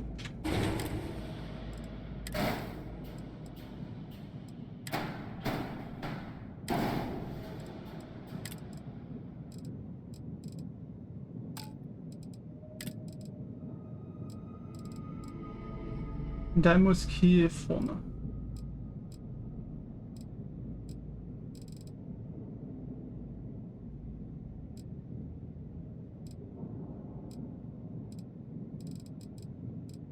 Da muss Heck.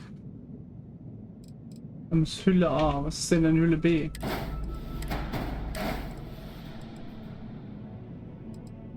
So, aber das ist halt nicht das, was ich ja im Kopf hatte. Lüge. Lüge. Nee, also ich müsste das so machen. Das ist schon das erste, was mich direkt triggert, weil das halt nicht so smooth aussieht.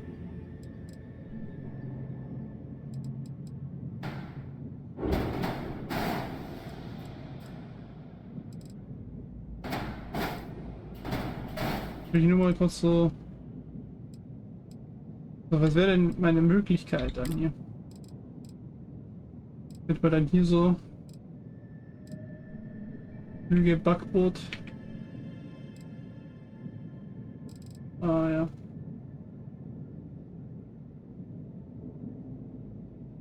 Ich meine, diese Flüge. Dämpfer.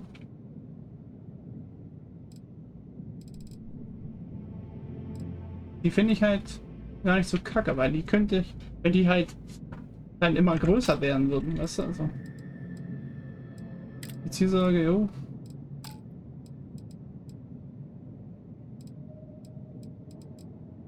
Also theoretisch würde das ja jetzt hier dran kommen.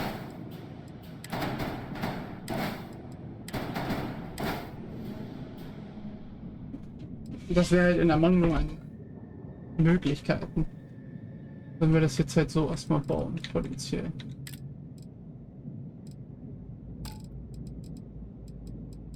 So.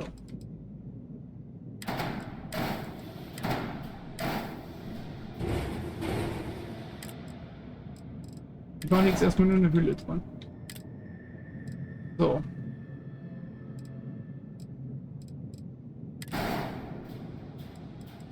Kann ich denn da so... Jetzt kann ich ja Waffen dran bauen. Okay.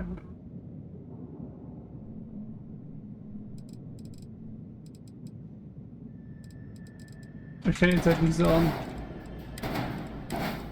ich baue hier diesen Flügel dran, weil der ist ja dann so.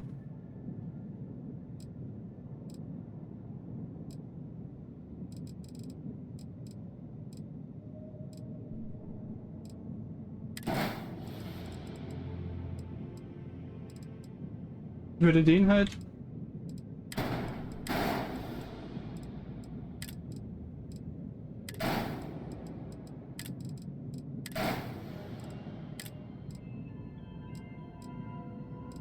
Aber ich glaube, das funktioniert halt theoretisch.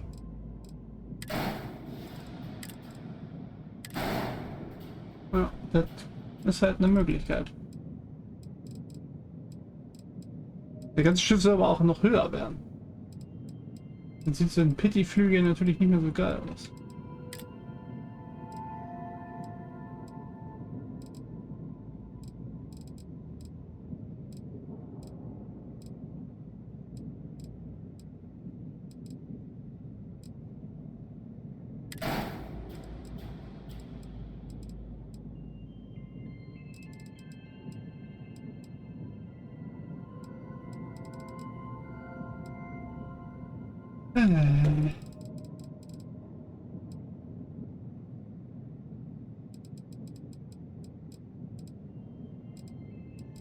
Also für den vorderen Bereich ist damals auf jeden Fall nicht geeignet.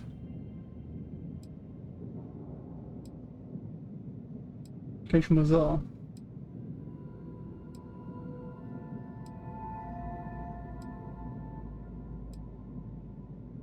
Ich will nur mal erwähnen, dass dieses Cockpit 45.000 kostet oder so. Ich weiß es gerade gar nicht. Wir haben halt auch nur noch 150.000, das ist halt echt nicht viel.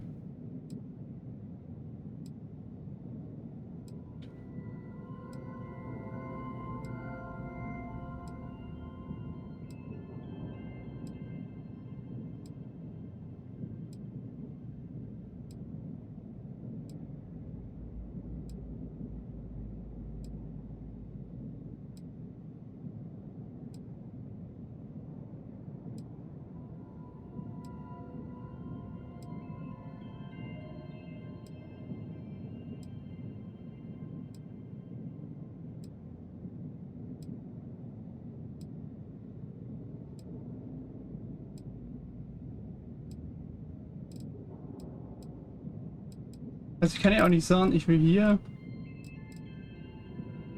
ein neues Schiff einfach bauen, so, weißt du? Das kannst du schon, aber...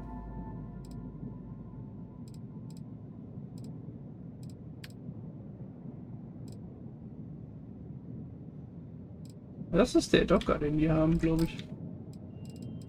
Könnte ich sagen, den möchte ich da so machen? Ja, das würde gehen. Also, glaube ich. Wenn ich jetzt auch, hier steht einfach mal. Nur ein Docker, warte mal, Landbuch-Docker braucht innere Verbindung zum Cockpit, ja. Weil der würde theoretisch gehen.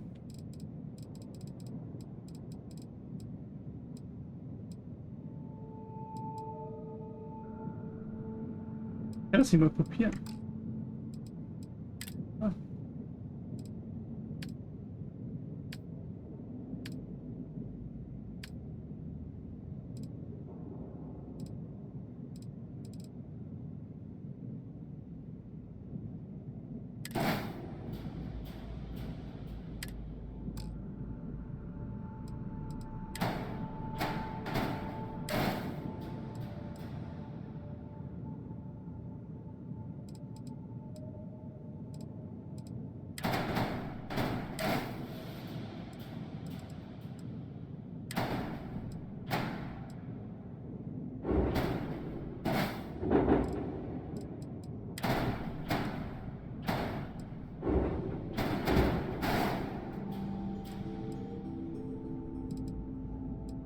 Aha.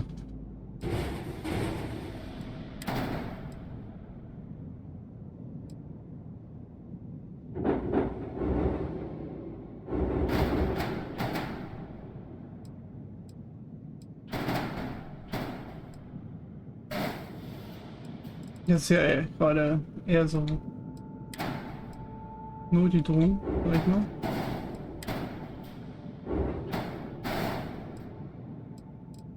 Einfach nur Landeboots-Dockermodul in Verbindung zum Cockpit. Ja. Ich bin schon gedacht, das Cockpit ist liegt halt da schwierig.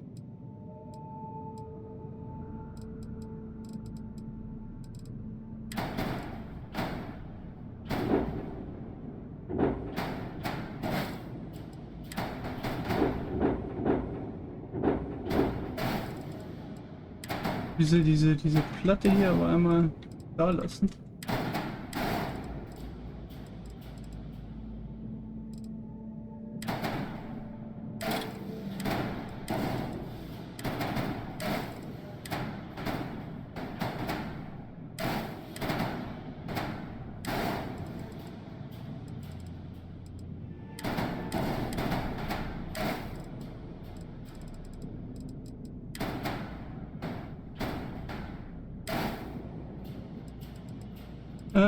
Ja. Das ist schon angenehm hier.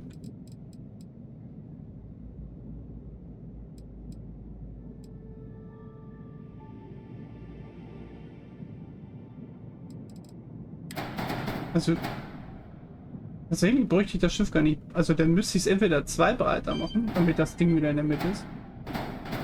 Das sieht aber dann auch wieder affig aus.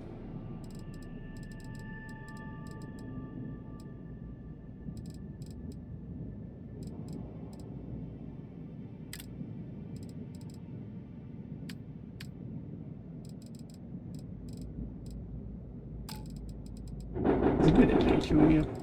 Sonst wo?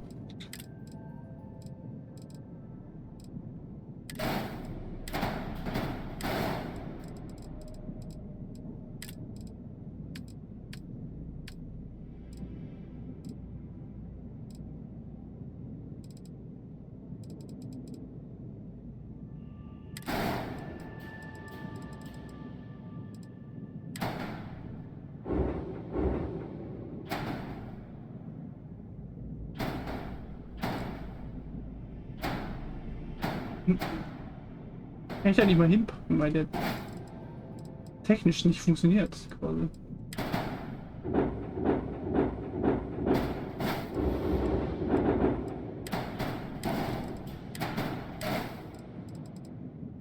Ja, das muss halt da so angeschlossen sein.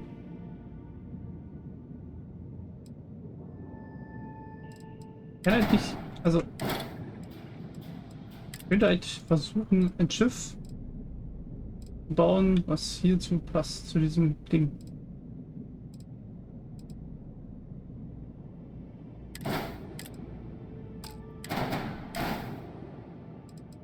Also, ne?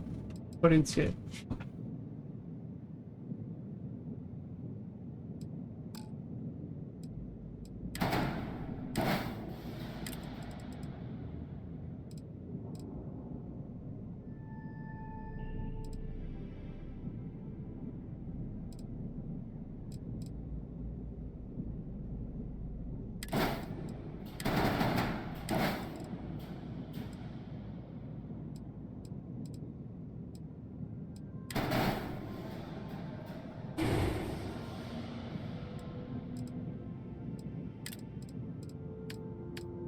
Gibt's eigentlich für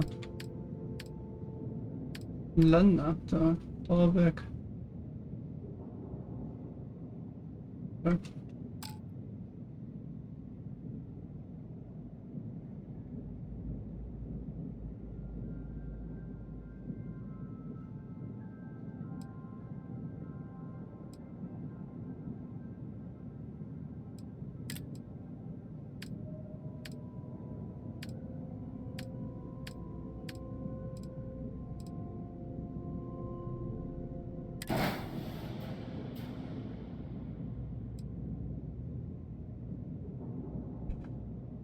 Alter.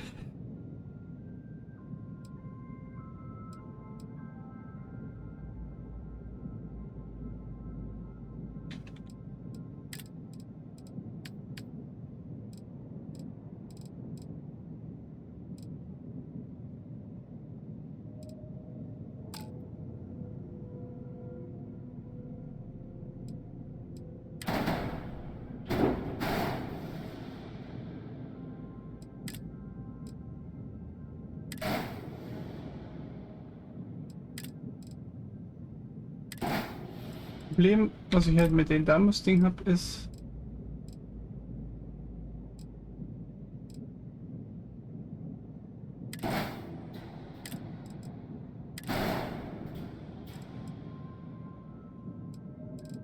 Aha.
Versuch einfach mal out of blue hier. Können wir damit was machen?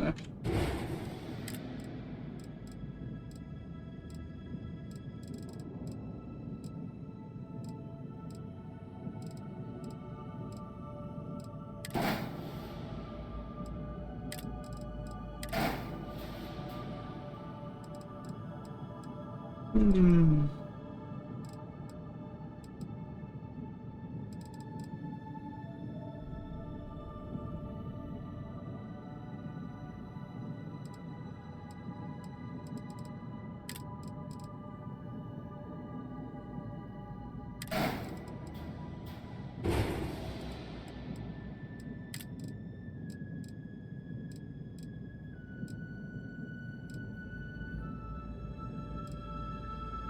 Ich meine, der Dämpfer sieht gut aus, aber dann hast du nichts, was du so wirklich an den Dämpfer dran machen kannst. Ja, du kannst sagen, yo, kannst halt diesen Flügel da installieren. Das funktioniert halt auch. Den Flügel kannst du zumindest die volle Länge so ziehen. Aber der endet dann halt hier auch so schmal. Das sieht ja dann auch richtig doof aus.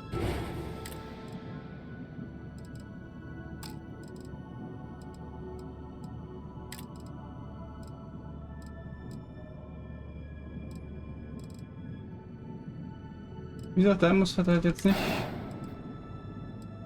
Man könnte natürlich auch so gehen. Das ist eigentlich irgendwas. Also den halt falsch rumbauen, glaube ich.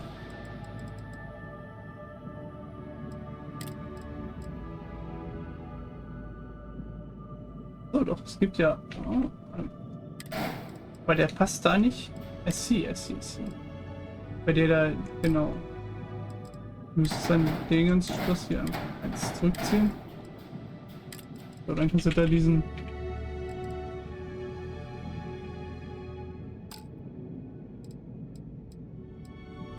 Den anderen.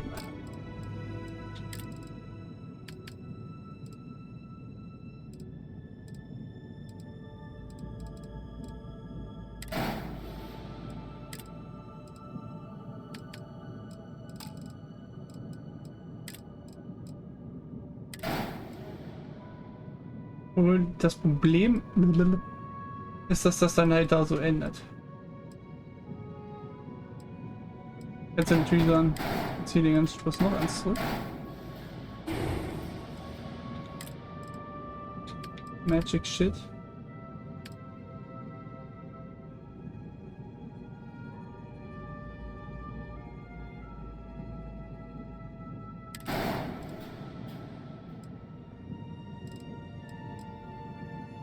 Aber jetzt ist die Frage, gibt es irgendwas, also außer den Dämpfer, den anderen, was da vernünftig anschließt? Ne, wirklich. Was soll denn sagen, hier so? Dämpfer hinten? Alter, das sieht halt auch kacke aus.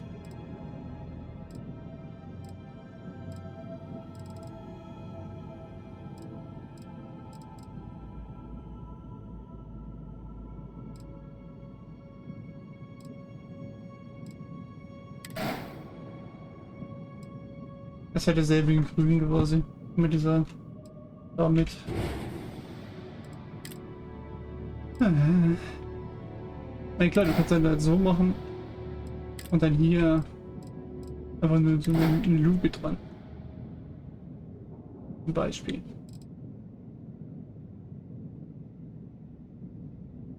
Was machst du denn hier in der Mitte zum Beispiel? Ja. Das ist concerning.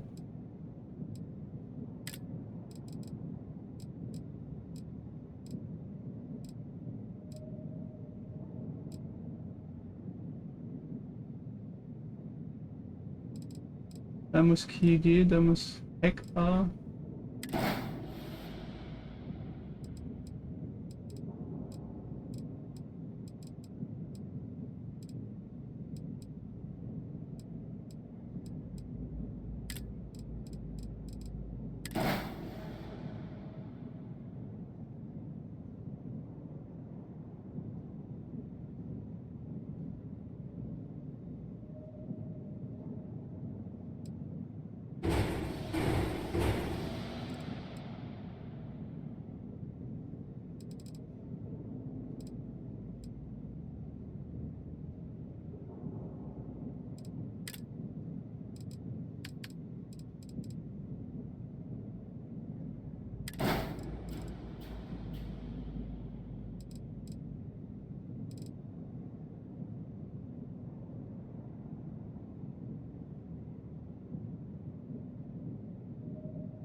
Also ich baue das gerade eigentlich eher zum Test. Das Problem ist, ich kann das nicht einfach sagen. Ich speichere mal dieses Konzept. Das wird zu einfach.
Ja, das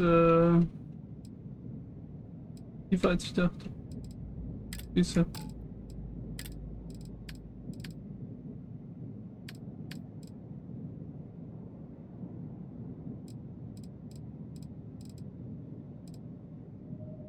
Versuche hier wirklich krasse Sachen zu bauen. Ja.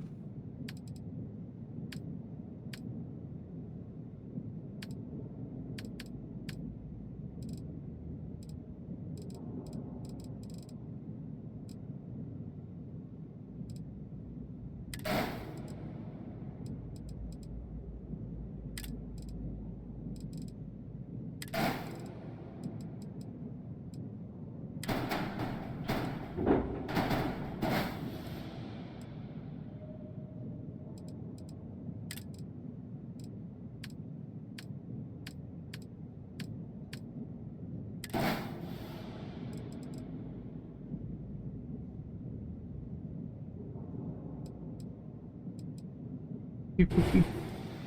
Ich wollte eigentlich noch ein bisschen was Hübscheres haben. Ja.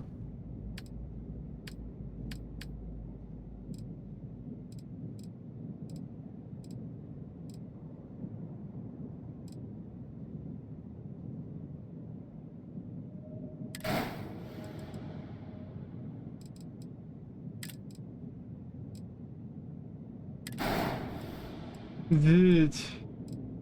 Tatsächlich finde ich das Design gar nicht so kacke momentan.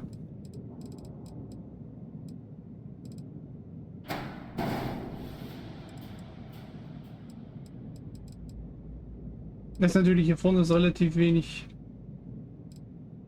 benutzte Fläche, sag ich mal.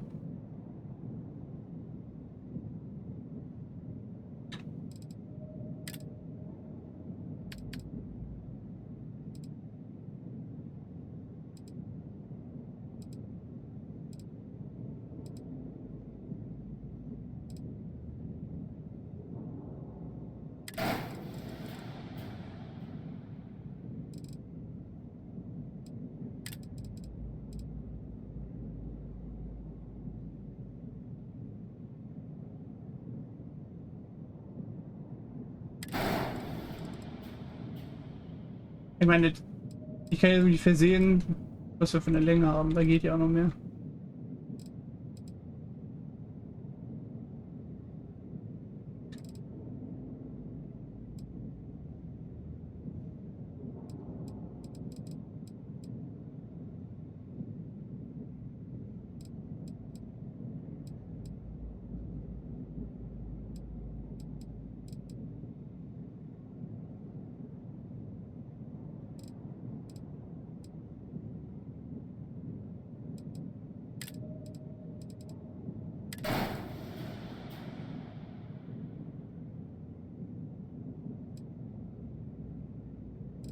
Was haben wir denn überhaupt hier?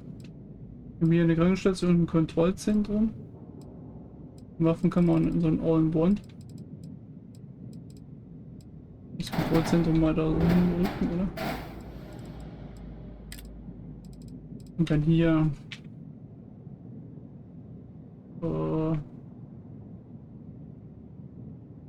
Wissenschaftslabor. Was für der Krankenstation da besser?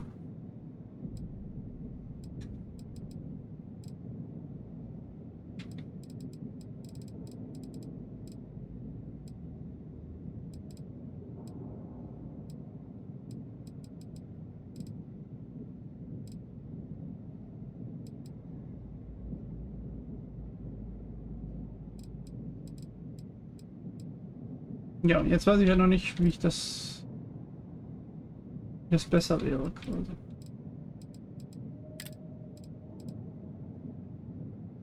Also die Frachtteile weiß ich nicht. Zelle. Den Computerkern, ja, den würde ich generell bauen.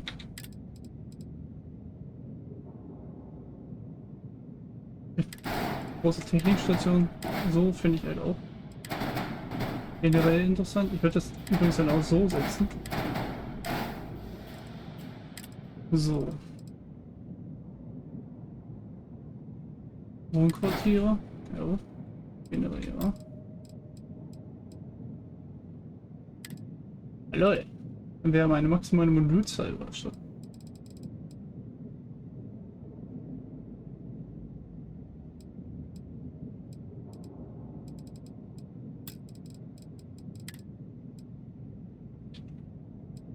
I see.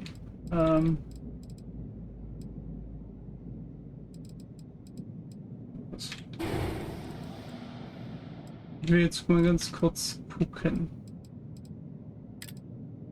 Will ich da Waffen installieren? Ey, ne?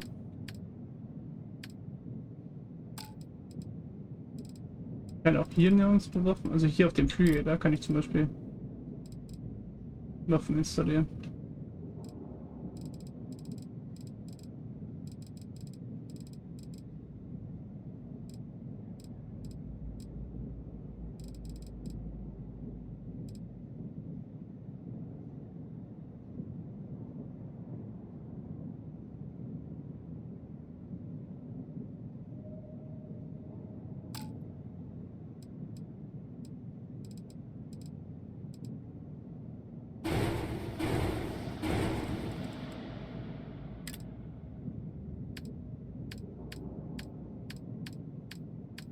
Also ich sehe da nicht so den Sinn, das Schiff so umzubauen komplett.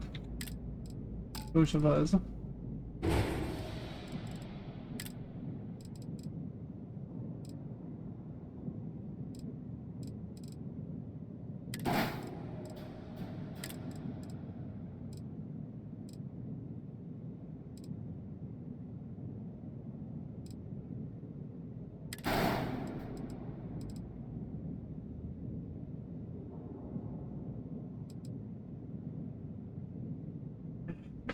Wenn es halt was gäbe, dass du hier so in diesem Bereich, also von hier, von dieser Breite bis hier hinten abschließen könntest, da wäre supreme. Aber gibt's halt nicht. Weil da muss, das ist halt schade. Also du kannst halt dann so eine Höhle da reinsetzen zum Beispiel. Aber da könntest du halt, weiß ich nicht, genauso gut auch, keine Ahnung, irgendwas anderes hinsetzen.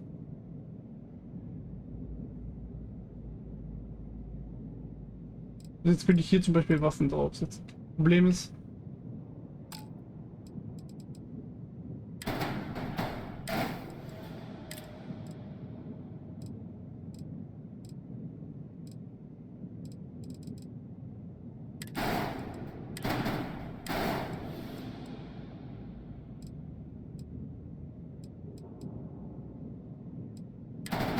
ich werde hier nicht so richtig warm mit diesem System von Daimos.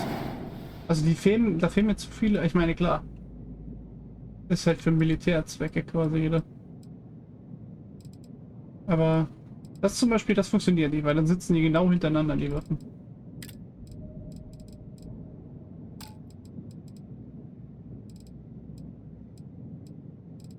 Es macht halt keinen Sinn.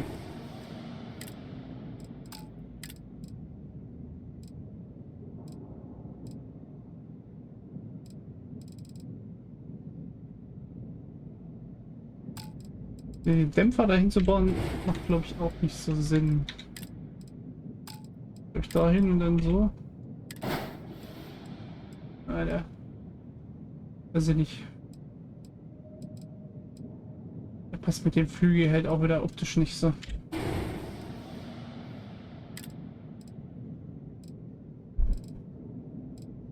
diese Verstrebung, die du da halt machen kannst, Junge, die ist halt auch so infinite scheiße. Also du kannst zum Beispiel auch hier den machen. So. Das dann. Das halt. Also du kannst ja hier 1, 2 Waffen dran bauen, quasi.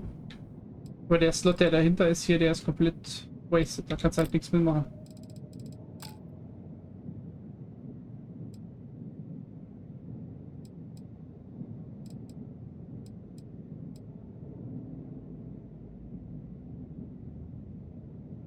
Ich meine, mir gefällt das Design an sich so, also wenn du das so machen könntest. Aber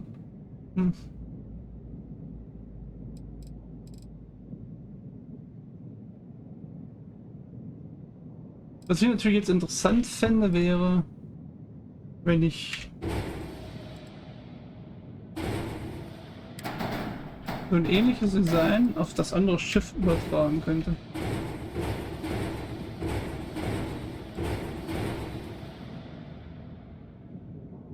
Diese Lander finde ich halt schwierig.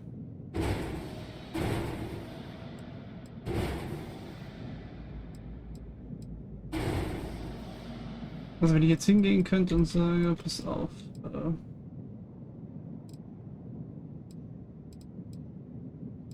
Wir wollen dieses Snoote hier. Ja.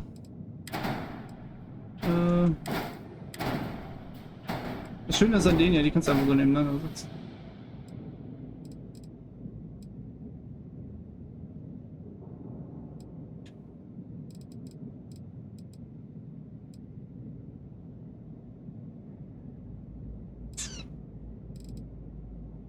Schwierig.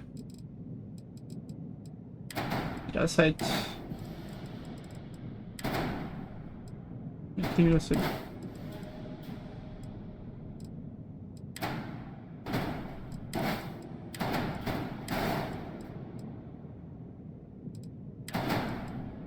Vielleicht.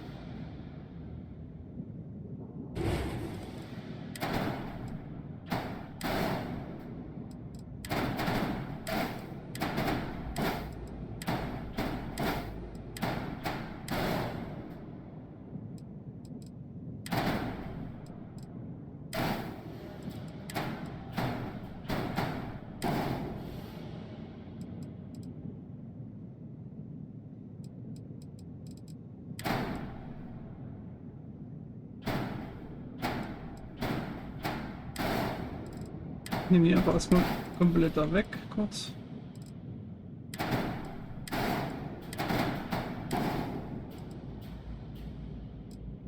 So, pass auf.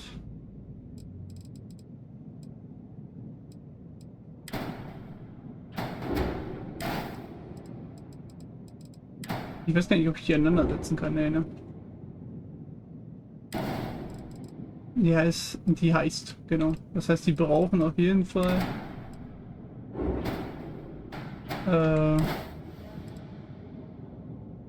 einen Bereich, wo sie halt zusammen operieren.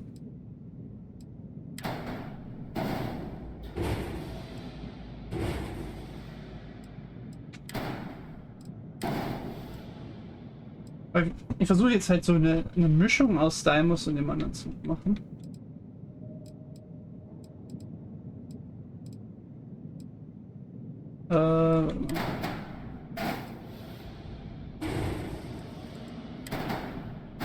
Mit.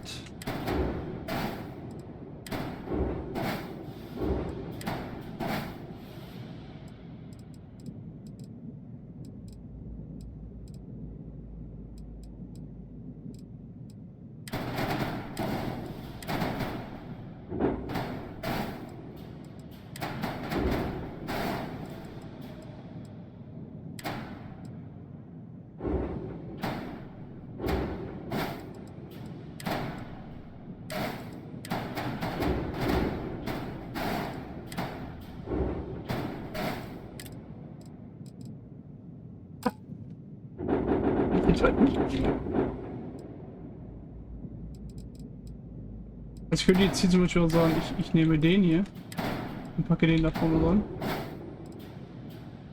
Das geht halt komplett klar, potenziell. Und dann... Ah, gibt es einen Dimos Key, der irgendwie so...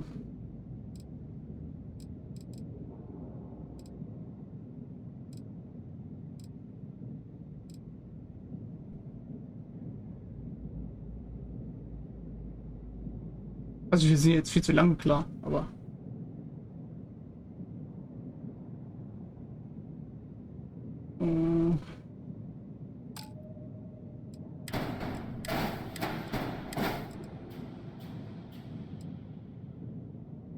Was ist das optisch? Weiß ich nicht.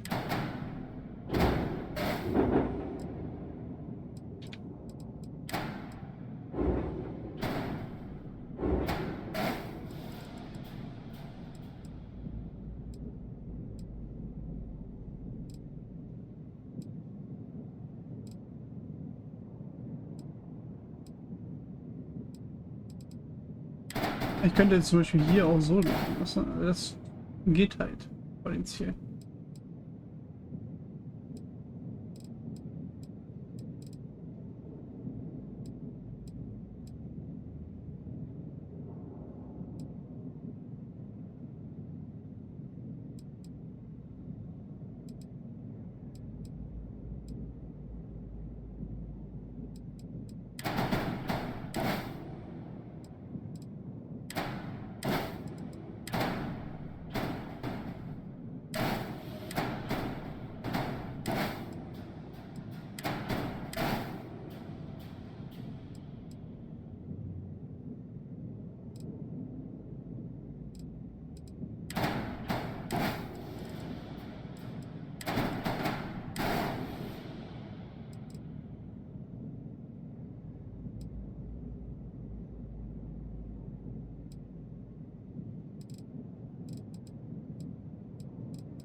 Das verändert optisch halt nicht viel, wenn ich die dabei lasse. Quasi, also wenn ich die jetzt weglasse, dann haben wir eine relativ schmale Schnauze. Weiß ich nur gar nicht, wie ich die umwandle. Also ich habe halt ein paar Ideen im Kopf, das ist das Problem.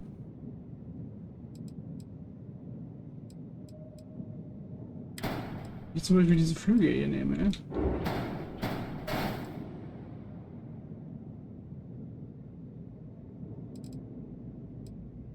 Wenn ich I2 Krankenstationen oder so, war das nicht so.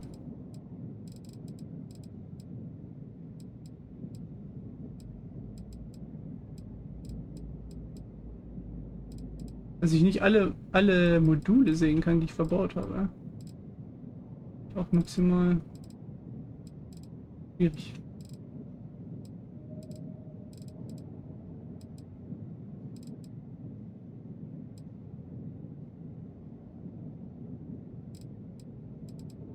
Gut, der könnte ich den Lander zum Beispiel löschen. Das Ding nach hinten. Und dann könnte der Flügel. Abgang. Ich den.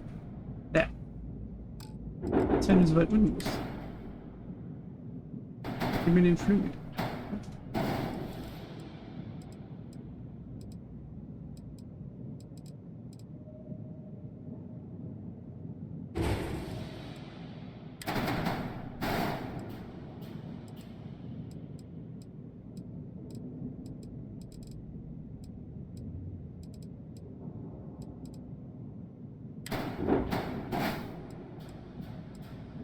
Das ist richtig.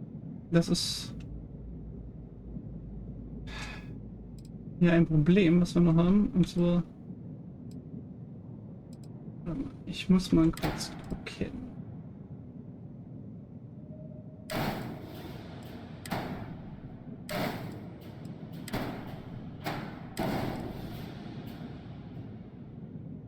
Also ich weiß halt gar nicht, wie lange wir gerade sind. Das ist ein Problem, finde ich.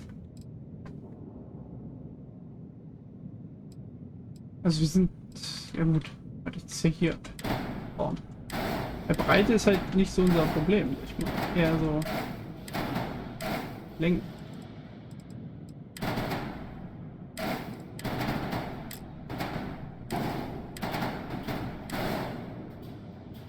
Ja, okay, das wäre potenziell unser Maximum, wo ich das sehe.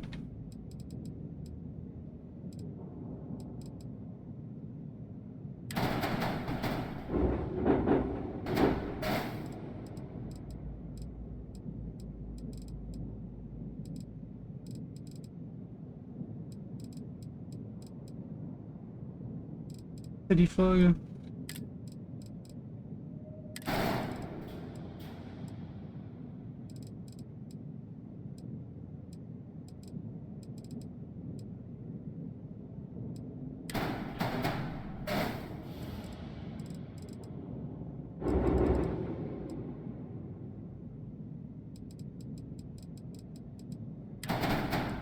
Wir müssten da potenziell erstmal links anbringen.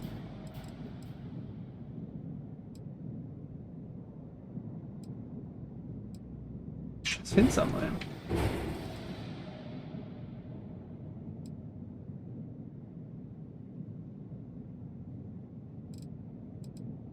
Da könnte ich auch sagen, ich nehme die hier weg und mache dafür die dran. Also rein technisch geht das ja. Aber lasse die Mitte davon frei. Potenziell.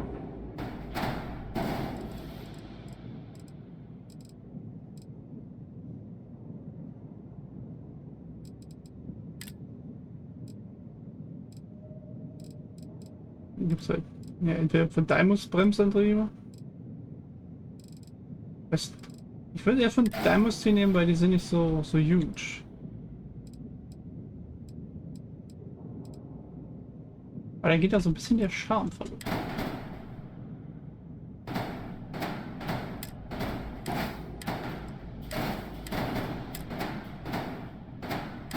So, Waffe. Waffe.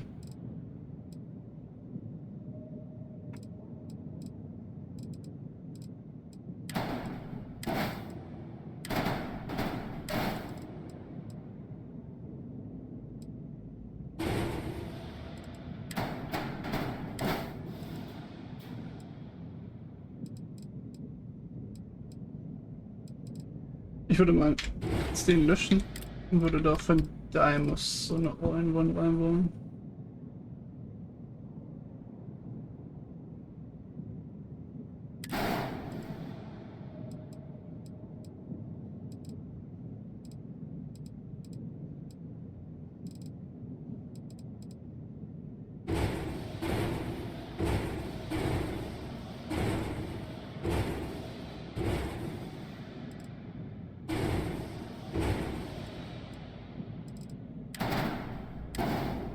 Ah.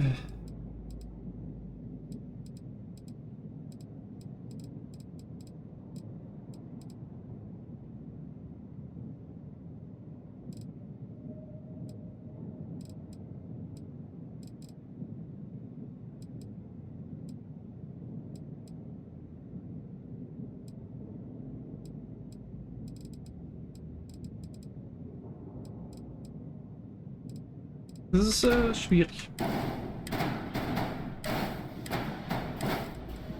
Muss ich immer sagen.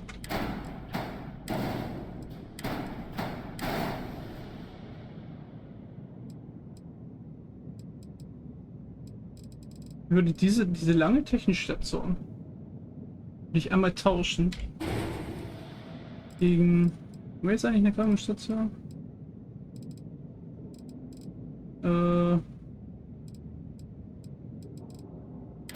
Das Captain Wohnport hier, oder? Achso, ja, warte mal, ich würde Deimos Captain Wohnport hier. Und würde dann davor, dann würde ich den Lander da unten auch wegnehmen, weil man wusste jetzt. Würde jetzt eigentlich. What a mess. What a mess.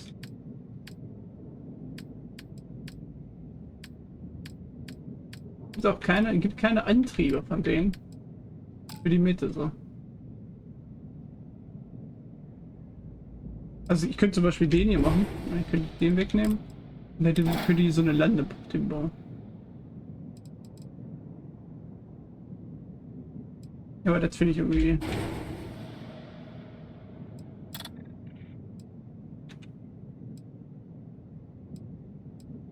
Ich will nämlich so einen Docker hier. Aber wie ist denn der optimiert für die Mitte? So, ne?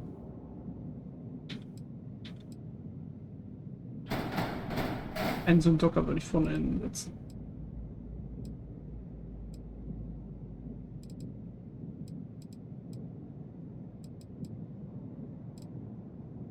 Ist ja die Frage. Also wir können halt nicht mehr länger werden. Wird auf jeden Fall nicht.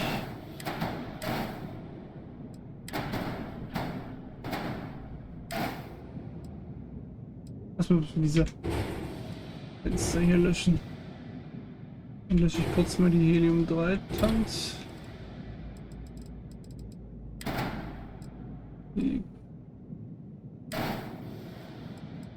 Die Waffen, was haben eigentlich 4 davon? So was können. Yes. It's answer, the only answer. Kann ich da eigentlich jetzt? Oh, und an diesen Umständen kann man sogar da unten Waffen dran machen.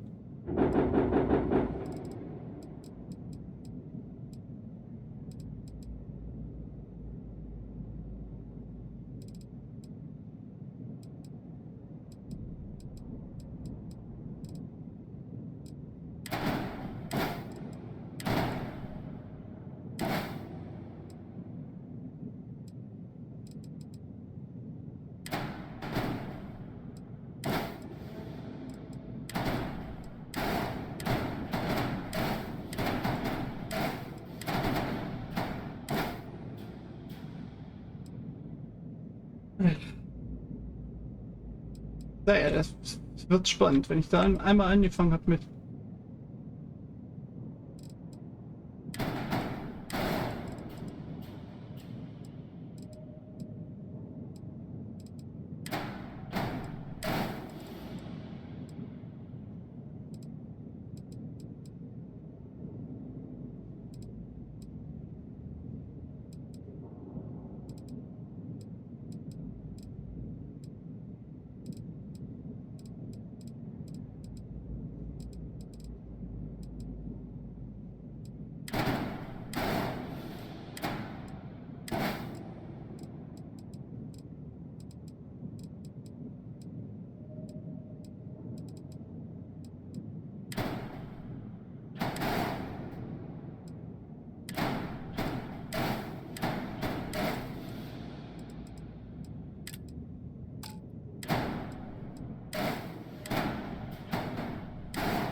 Junges wie Lego für Arme. Eigentlich nicht für Arme, aber.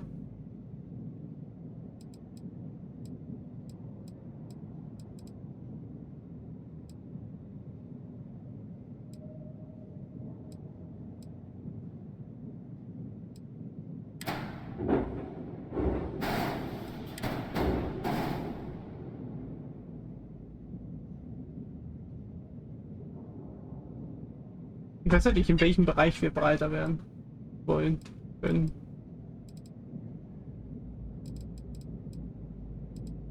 Mal ganz kurz gucken. Die haben halt hier so eine breite Frachtteile oder eine breite Mess. Die haben so eine Gefechtsstation. Was haben sie noch? Die haben halt eine Dreier. Ein Wohnquartier, All-in-One, Technikstation A oder Technikstation B. Die haben eine kleine Frachtteile. Aber die ist ja genauso wie die andere. Ja, ist sie nicht sogar noch größer?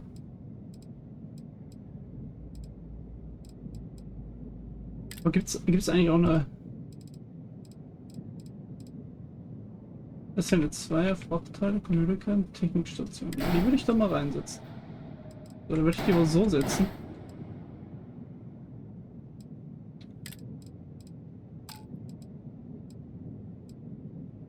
Achso, ja, warte mal. Communicant.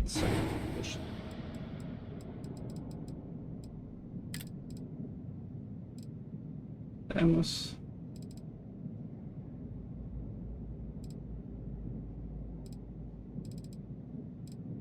Station, Arrestzelle. Computerkern.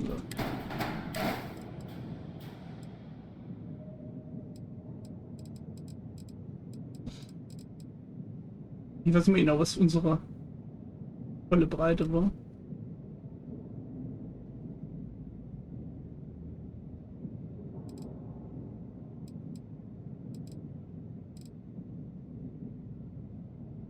Also wenn wir in jede Richtung 2 gehen, dann stimmt doch der Kiel trotzdem überein, potenziell. Kontrollzentrum. Erstmal löschen. Waffenkammer. Ich nehme jetzt mal von Daimos diese Waffenkammer. Hier ist eine Arrestzelle. Da kommt schon mal eine Arrestzelle hin.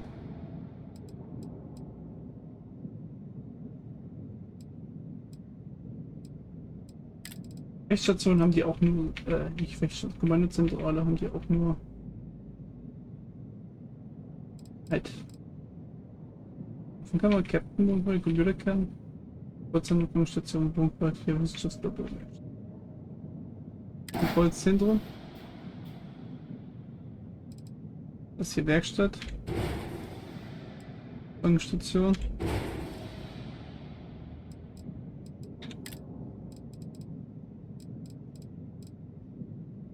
Ja, würde ich so machen, wenn man diese Dreier gibt's. In Station B.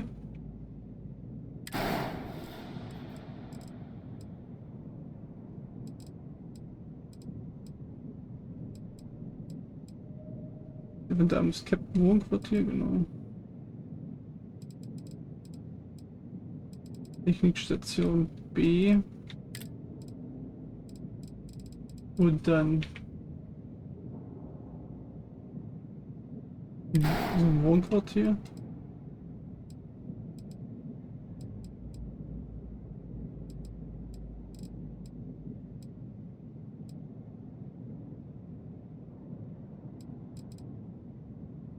Wissenschaftslabor.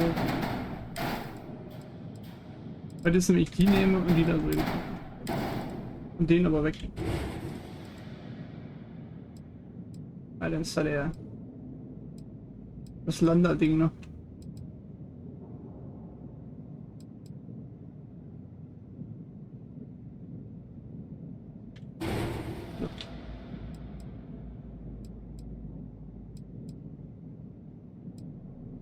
Ich den einfach eins zurücksetze, so. Und den dann dahin. Das hier fällt mir sowieso noch nicht 100%.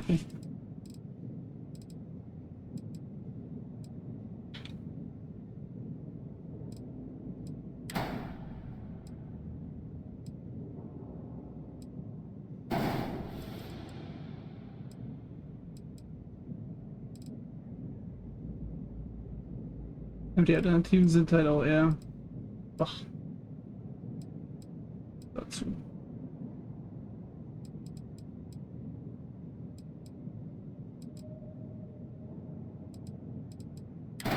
Weiß ich nicht. Fand ich das vorher besser so? Weiß ich nicht. Keine Ahnung. Schwierig. Schwierig zu sagen.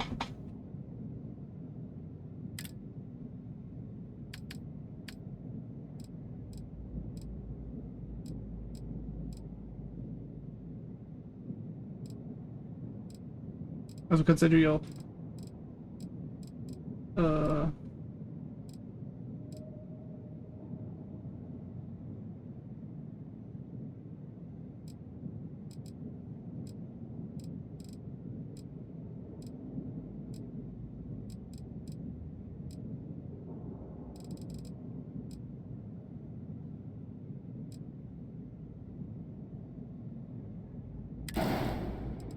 so machen.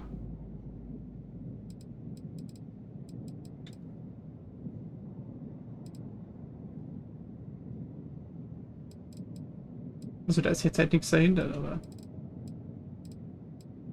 ich sage, ich nehme hier da den Platz und mache da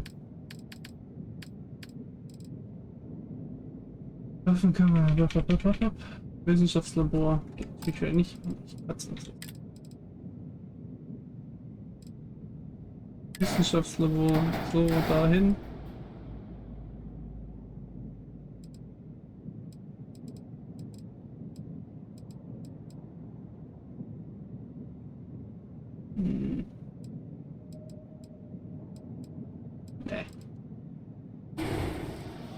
Ja, lieber so.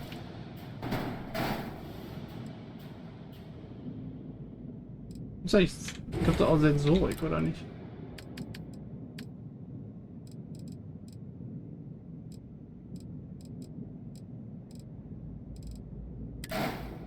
Dachte ich.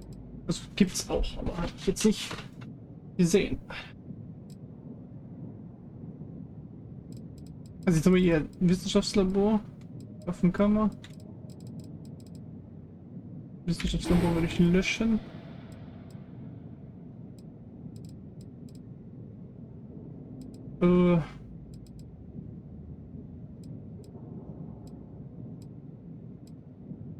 Kontrollzentrum. Station B, das ist die lange. Und wo ein Anlegeplatz hier unten ist. Wohnquartier.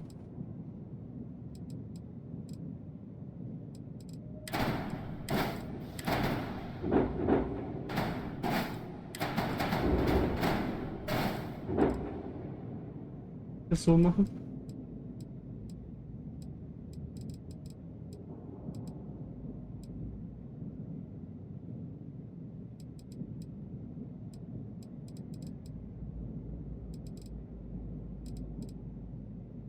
Waffenkammer, Wissenschaftslabor.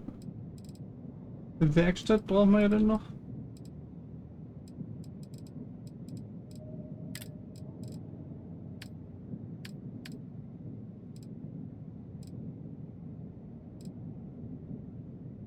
Waffenkammer, Captain. Wollzentrum, Krankenstation, Wohnquartier. Oder Wohnquartier.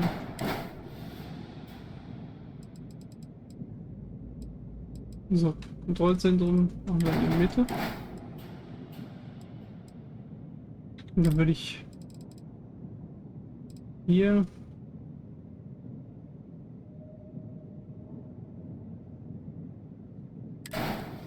Teile setzen.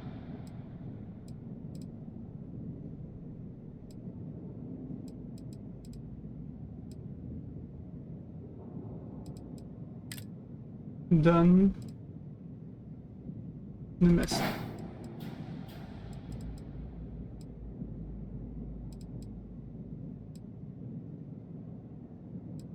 Da würde ja für mich jetzt zum Beispiel der hier in Farbe.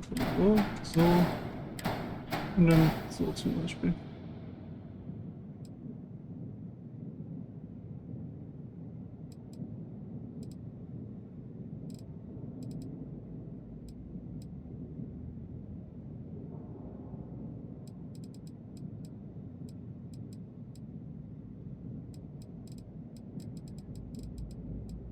Okay, hier war das Wohnquartier. Können wir ja tauschen hier. Gegen so ein Wohnquartier. Und hier war Wissenschaftslabor. Nehme ich einfach mal dieses Wohnquartier. Und das Wissenschaftslabor dahin. So.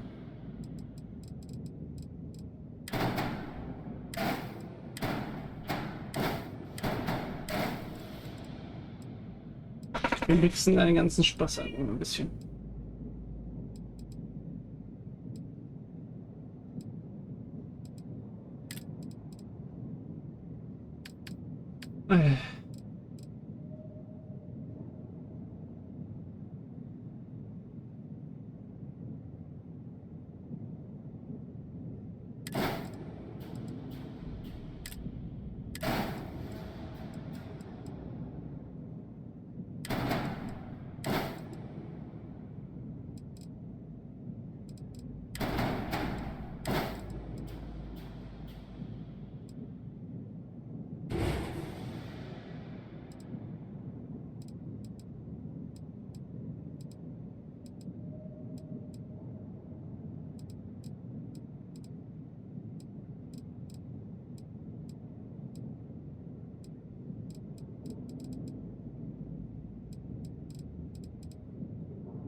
So.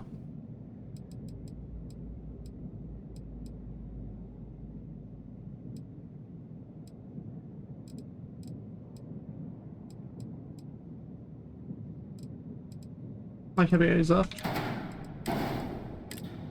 für den ganzen Spaß.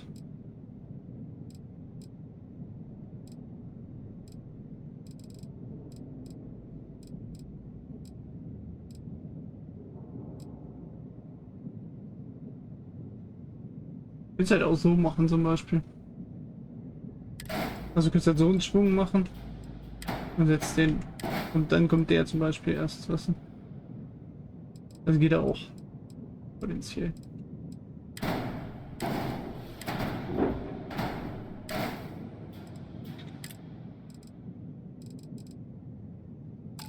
Ja, als ob.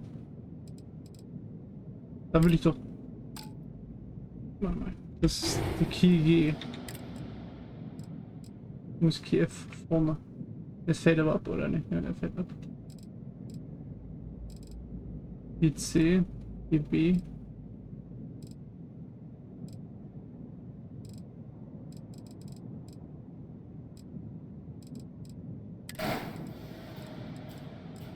Okay.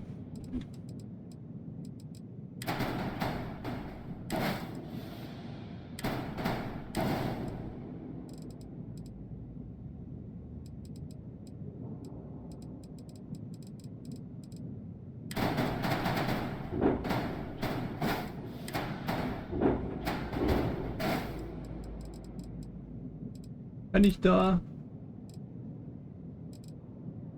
Da muss... Achso. Das Gag. Ah, das geht potenziell.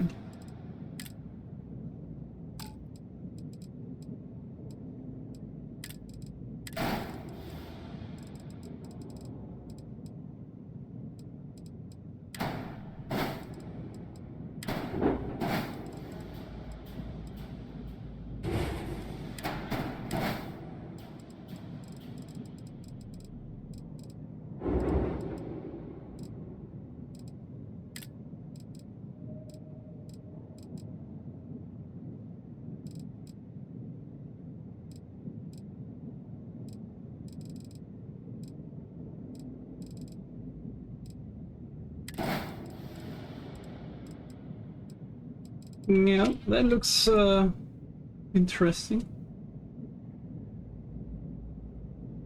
Oder ich könnte auch einfach. Warte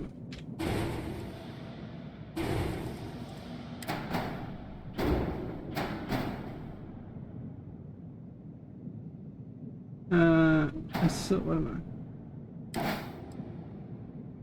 Der ist eigentlich unten drunter. Also. Weird hier.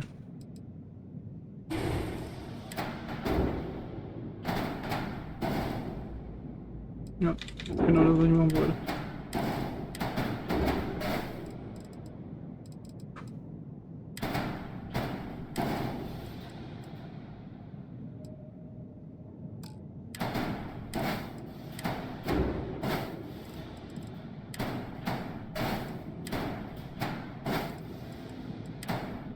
Wir lassen vorne das so flacher und steigen nach hinten ja auf. Wa? Macht ja mehr Sinn. Wenn ich hier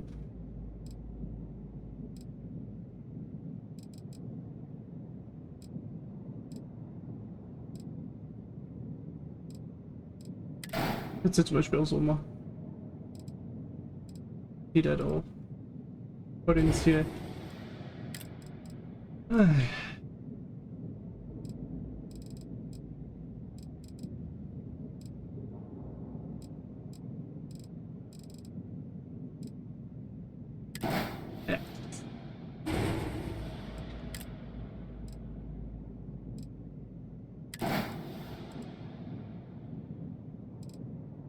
Ist ja der, den ich habe. Ich nehme jetzt wieder hier KG und ins.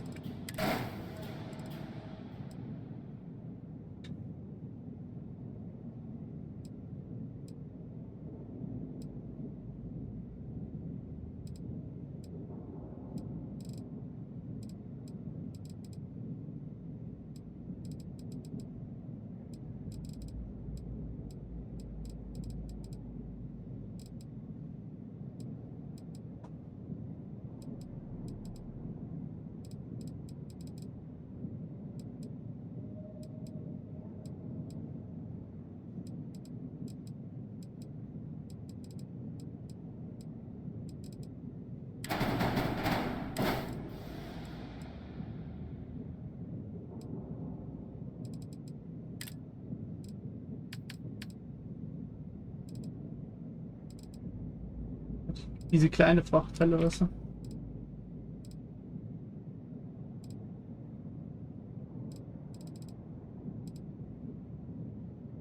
Die ist halt insane groß, Junge.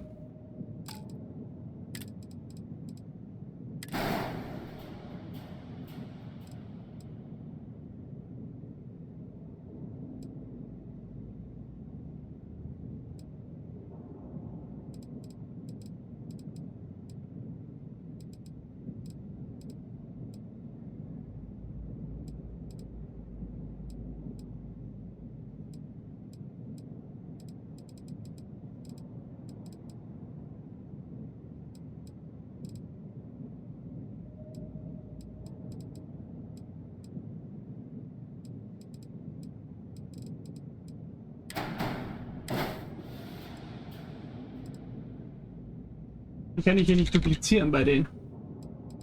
Oh, das ist halt belastend, sowas. Ich kann jetzt nicht sagen, yo, ich will den was da duplizieren. They don't let me.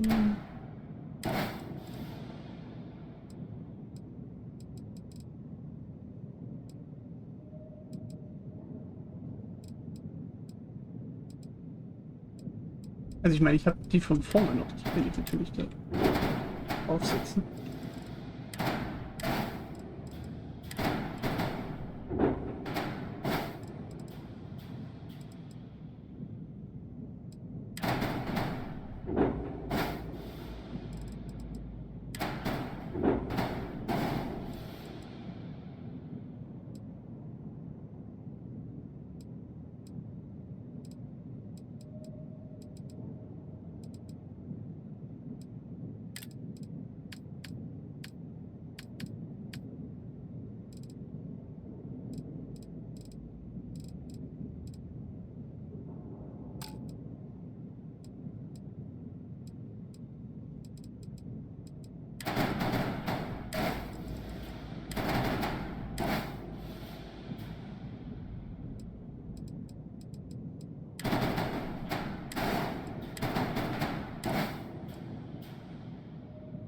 Die da nämlich so integrieren.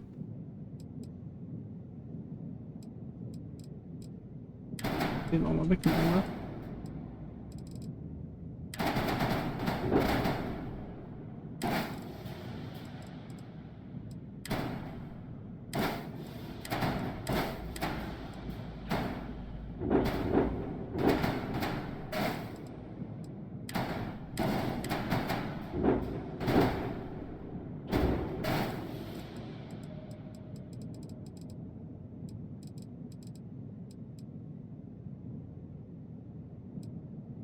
Irgendwie 7 Uhr. Muss mich mehr rauszoomen.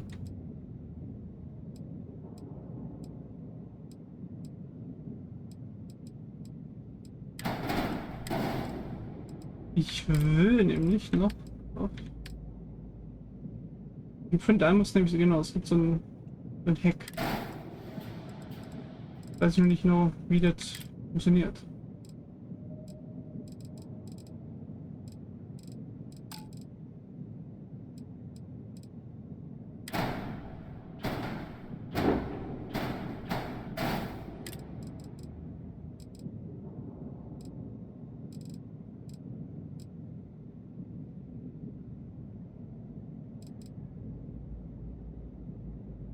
Hm.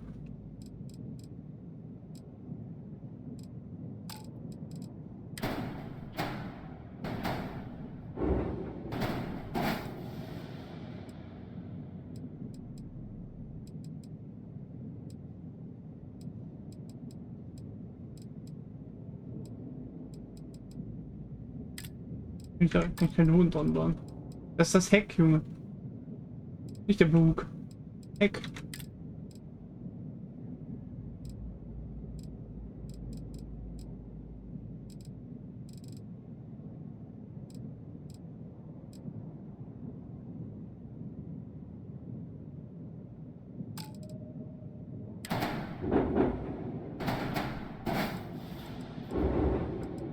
Du kannst halt jetzt sagen, du willst dann noch so ein... Wieso geht der da nicht runter? Ah, das sieht halt auch dämlich aus. Das ist zum Beispiel Keyform. So.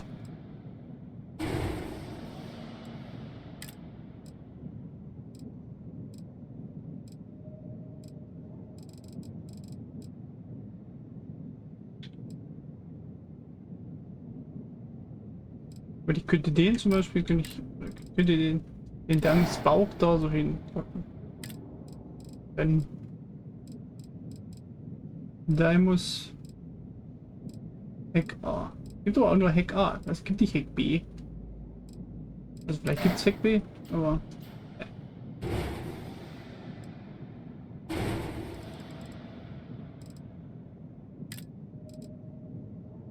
vorne, da muss Kiel B, Hühler,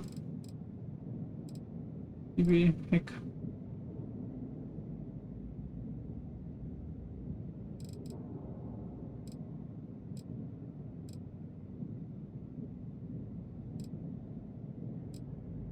Gut.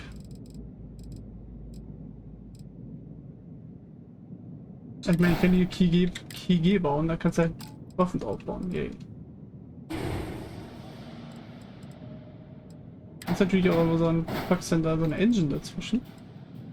Auf die Engine packst du dann dieses Heck.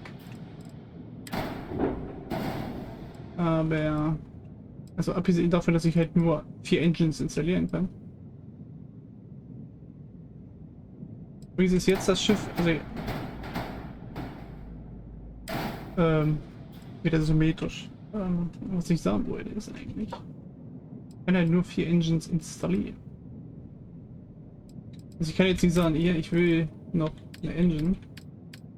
Engines sind toll. Ich gebe immer noch eine Engine, dann sagt er nämlich Antriebsverbrauch zu viel Energie. Ich mir denke, das wird zu viel. Achso, ja, ich hatte ja geguckt, ich wollte die andere Antriebe installieren. Die sind halt teuer. Wie scheiße. Ja, genau. Also ich würde dann eh eher diese Kiste nehmen.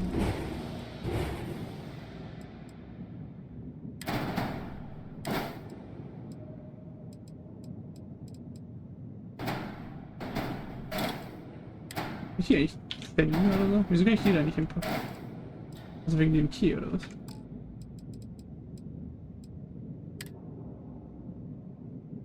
Mir wird zu wenig Fahrwerk. Ja, das ist auch noch ein Problem, das mir bewusst ist.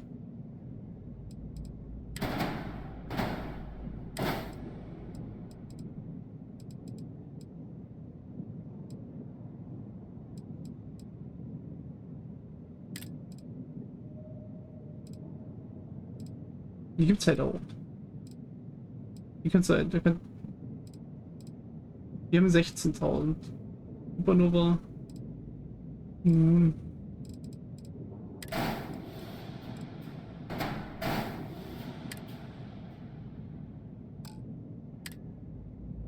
bin zumindest einen Treibstofftank. Ja, I know.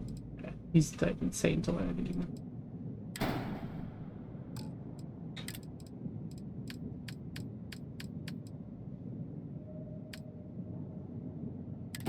Ach, jetzt wieder gebaut, Junge.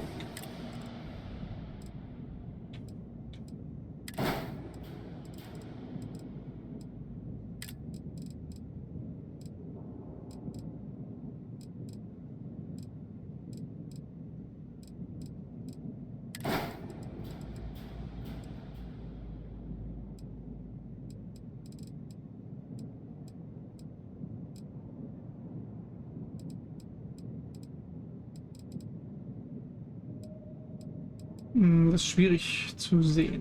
Ich denke, wir sind da von der Höhe noch okay.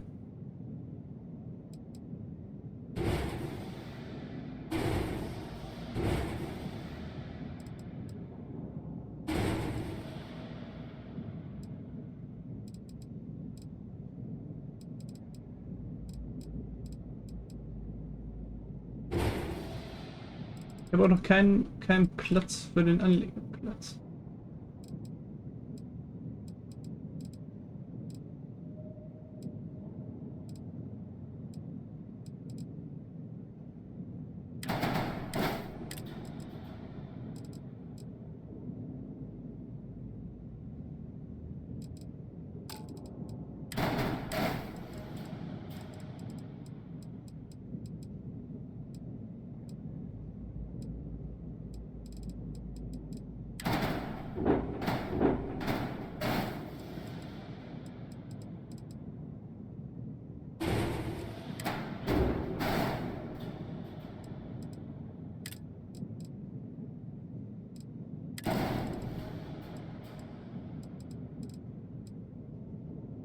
Ja, also, sieht das aus wie so ein CPU-Lüfter oder so, das Ding. Alter.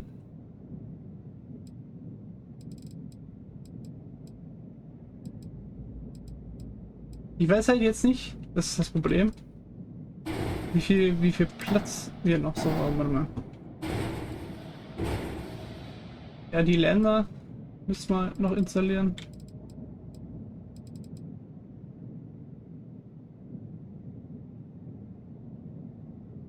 Das wäre noch interessant. Wichtig und richtig, oder wie das hieß.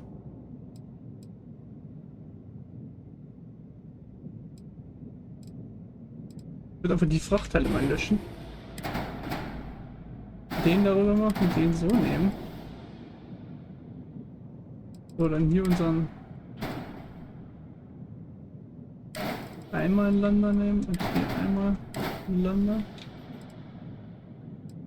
Hier haben wir ja noch diese, ne, das Docking-Ding. Da würde ich hier einfach sagen,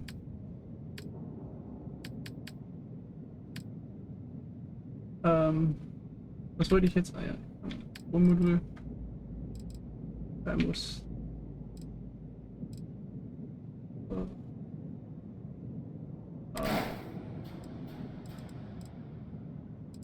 Weil ich nämlich nicht weiß, wie weit wir nach hinten können.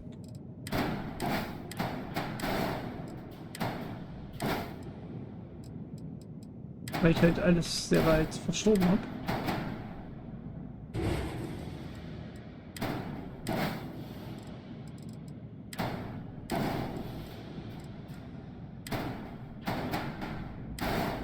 Sind wir eigentlich ein Länder übrig? Achso, weil ich. Ja. Landebucht muss mit dem Cockpit verbunden sein. Ja. Zu wenig Fahrwerke. Die können wir übrigens jetzt mal löschen hier.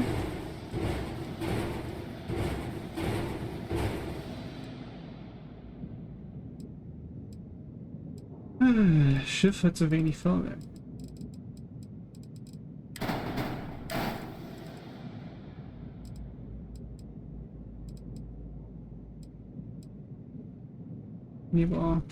Lieber zweifelhaft. Zweifle ich auch persönlich an, dass das so ist.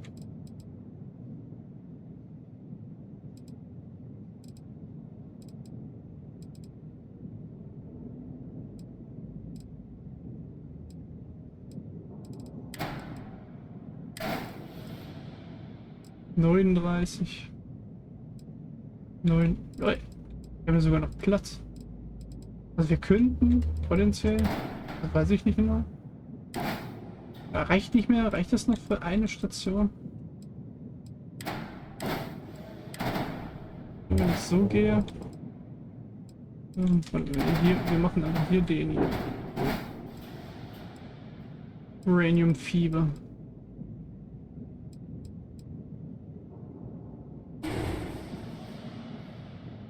Problem ist, solange die ganzen Teile rumfliegen, sagt er mir ja eh nicht, ob das passt oder nicht.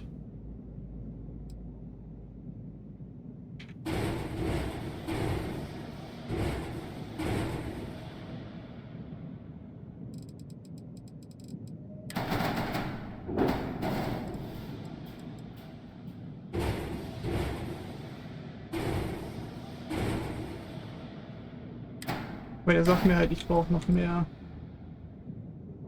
Landedinger.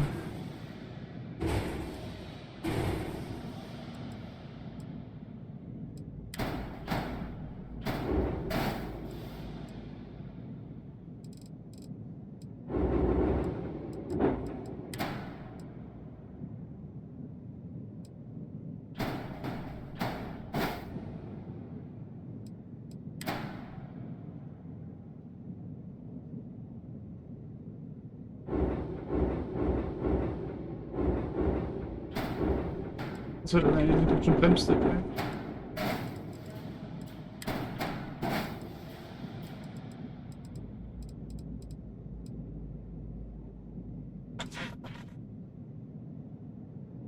Los.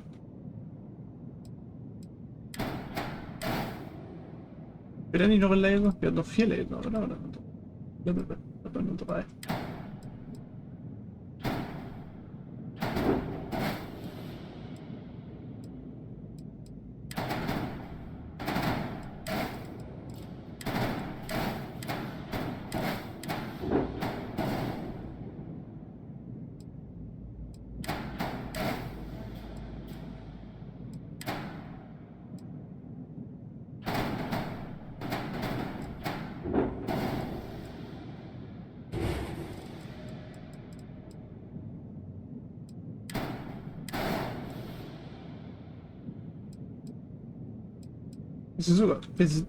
Wir sind sogar kürzer. Wir können sogar noch länger sein, potenziell. Also ich könnte zum Beispiel auch sagen... Ja, weiß ich nicht, warte mal. Können wir vorne noch eins länger sein, potenziell?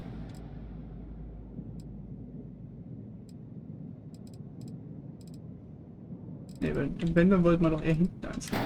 Also ich meine...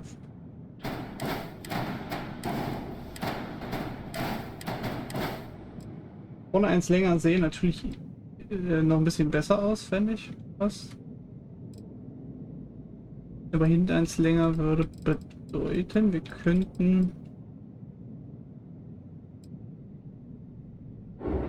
Also der sagt mir ja...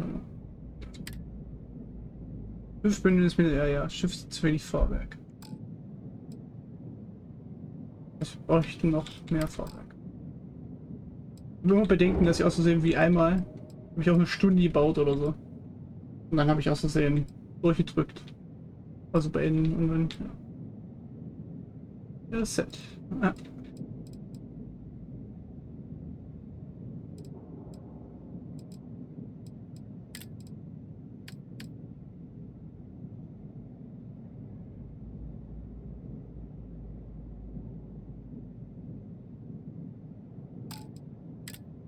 Also hier zum Beispiel, ja, könnte ich das machen, aber das passt dann halt von der Höhe nicht. Ganzen Schiff nicht. Die brauchst du aber, glaube ich, wenn du den anderen Stuff haben willst.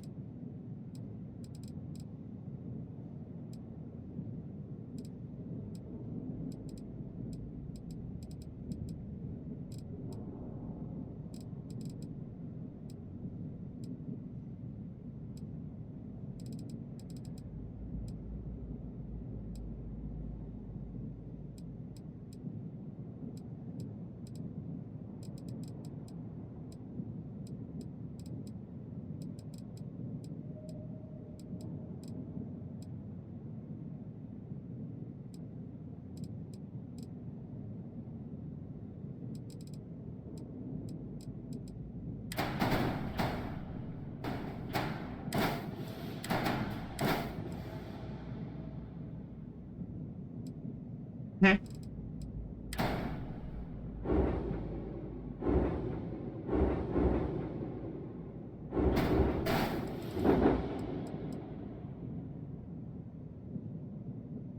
Ich weiß halt nicht genau, wie weit wir noch gehen können. Wenn ich jetzt hier sage, jo.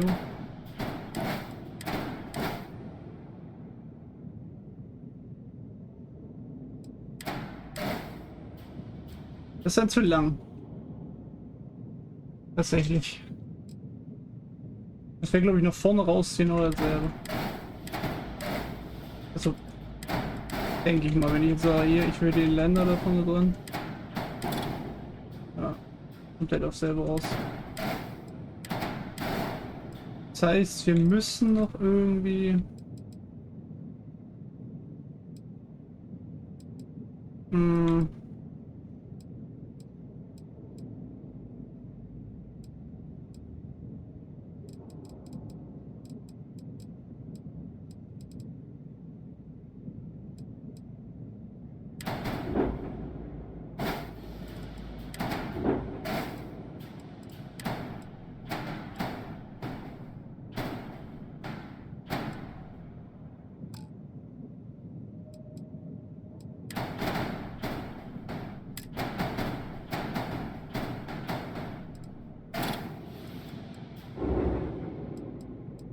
Achso, jetzt müssen wir noch eins oder so.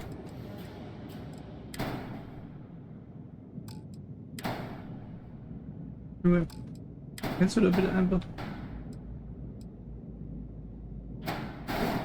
Dann könntest du den da hoch machen.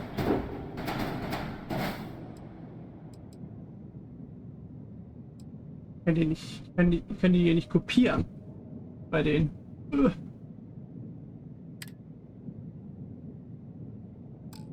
Das ist natürlich schwierig. Das würde gehen, prinzipiell, ja.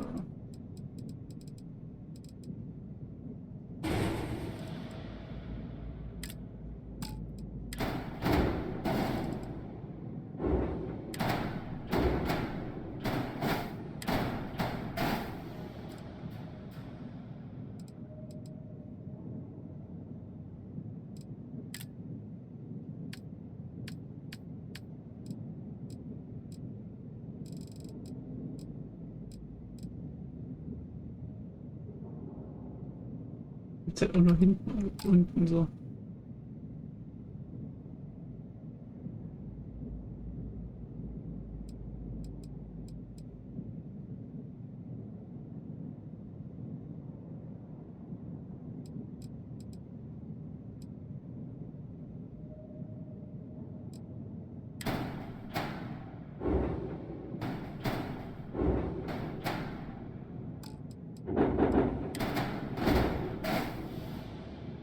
Ich finde, das sieht so besser aus, als wenn das so nebeneinander ist, so steif. Das ist so vom Gefühl.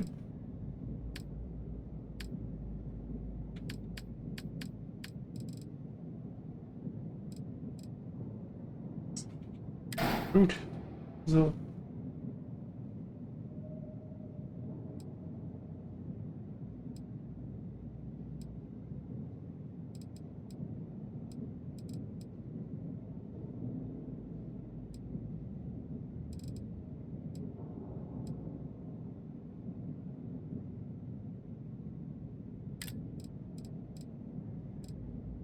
Rachteile.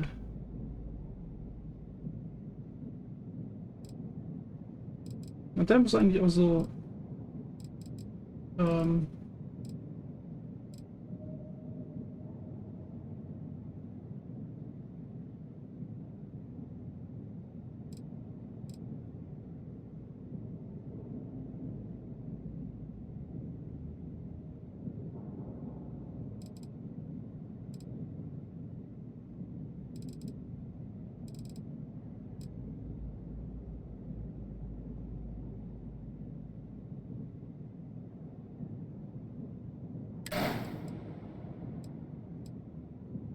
Technikstation A.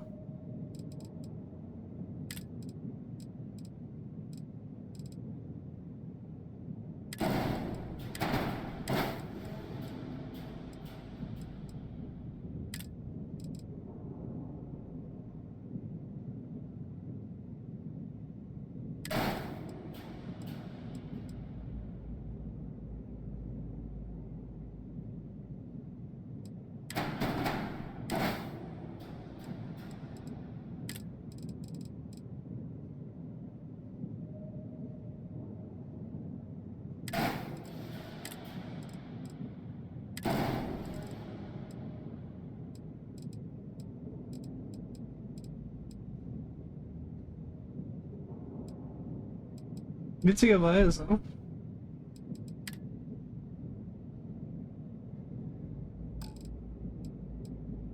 Achso, ja, wir brauchen immer noch die Vorwerke.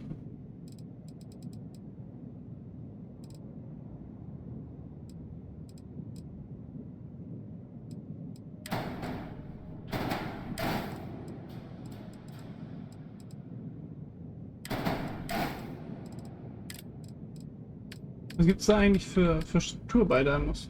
Für die Seite, auch so diese Flügel. Und die nur diese hässlichen Flügel eben.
Die Abwanzen hier zu hoch ist.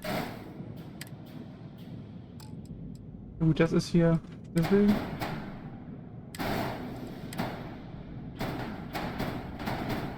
Würde ich jetzt zum Beispiel so machen. Ruhig. Will ich aber nicht. Okay, das ist zum Beispiel gut.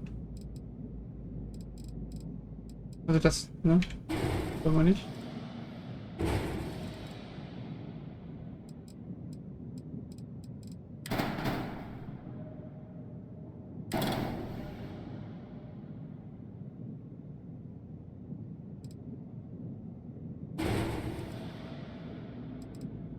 So, warte mal, den können wir ja theoretisch einfach ein zweites vorsetzen.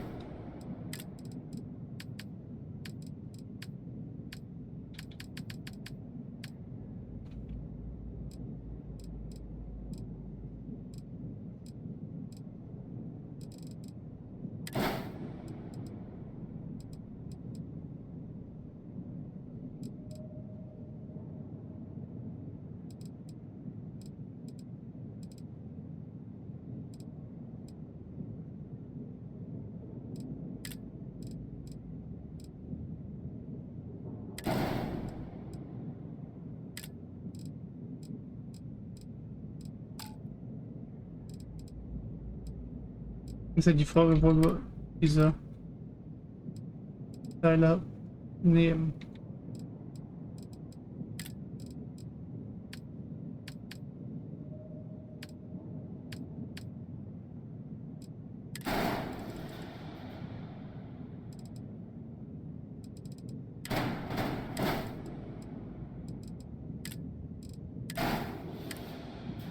Einfach zu wenig Fahrwerk.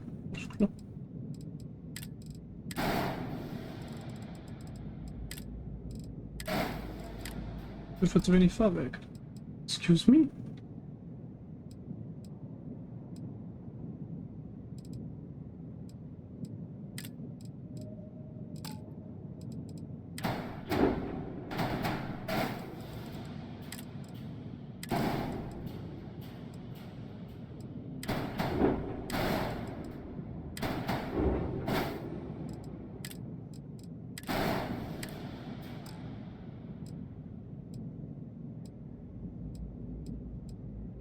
Was? Wie viele Fahrwerke brauchst du denn? Alle.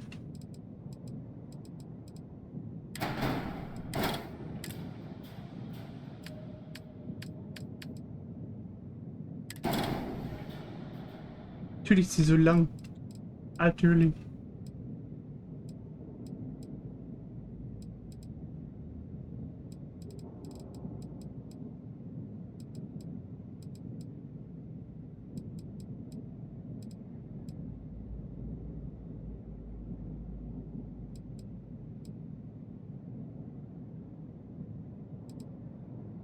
Computerkern oder Auszelle? Die noch ein Kontrollzentrum irgendwie?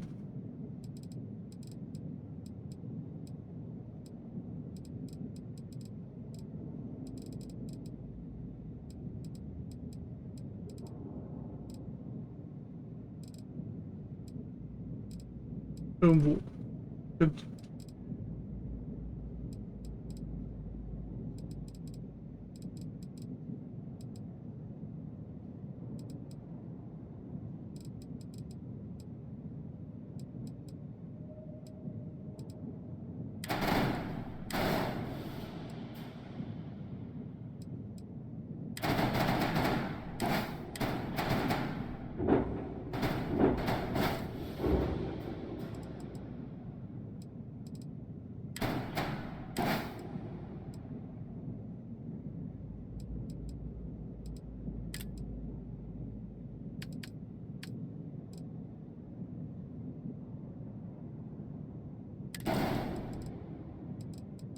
Wow, gehst du denn da so durch oder?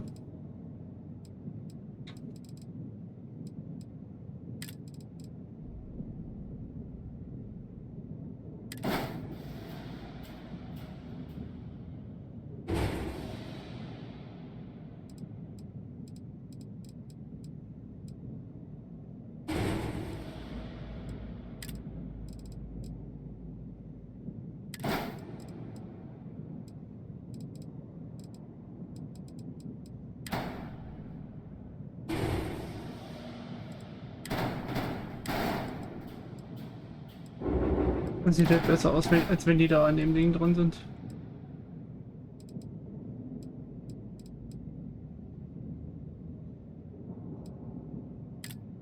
Nein, Waffen dran bauen soll. Und warum? Also wenn ich da Geschütztürme dran. Genau. Die zum Beispiel. Ist die Frage, können die sich dann halt so drehen nach hinten? Schießen die denn nach hinten? Das wäre natürlich hilfreich.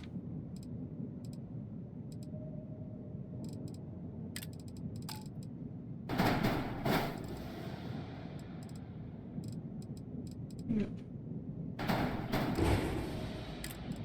Die Frage, was? Wie schließen wir das jetzt ab? Also.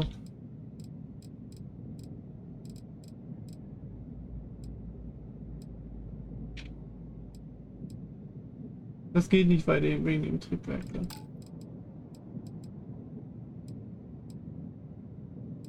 Also ich meine, ich kann das Triebwerk auch runtersetzen, so ist es nicht. Wenn es das zum Beispiel nicht hochsetzen, weil die...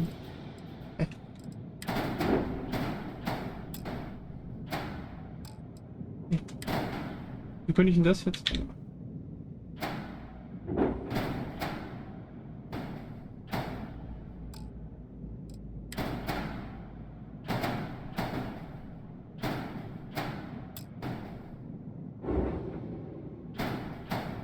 Wieso ging das da eben?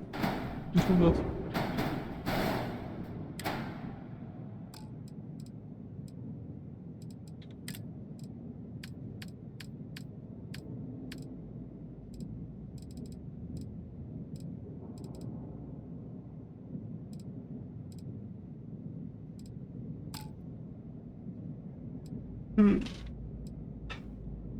Wir bauen jetzt so seit 2,5 Stunden an diesem Schiff.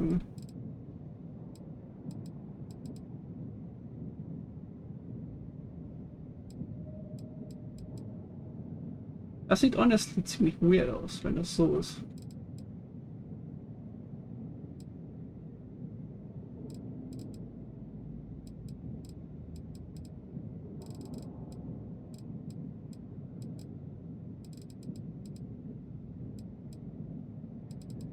Ich bin mir gerade so auf.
Die sind einfach weg.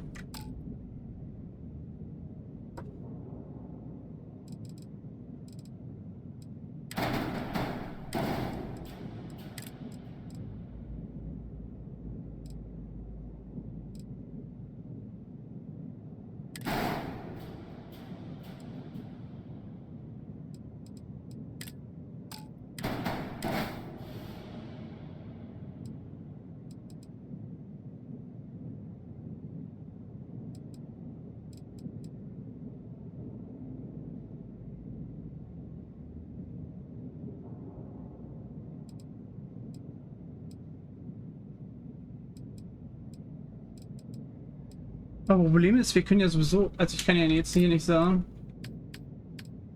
Das fällt mir jetzt auf.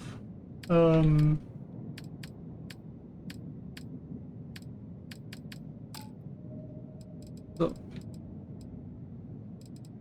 Können wir da nicht?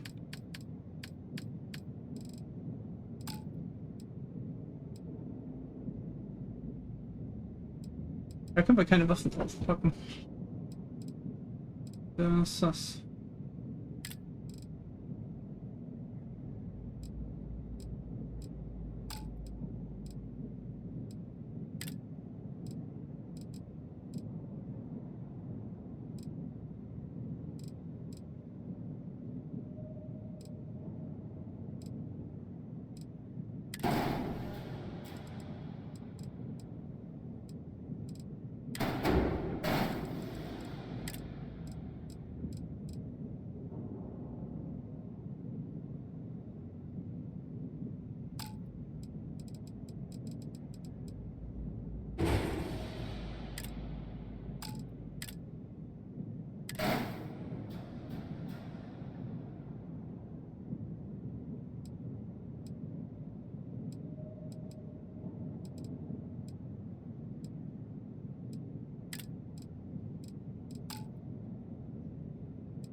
Das sieht halt irgendwie nicht.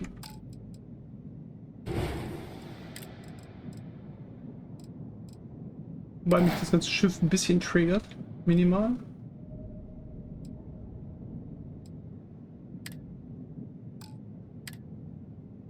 Ja, wir brauchen nur noch Treibstoff. Und hier weiter ausarte. Also die können wir, oder wir nehmen hier irgendwelche fancy Dinge. Hier Hundertungen.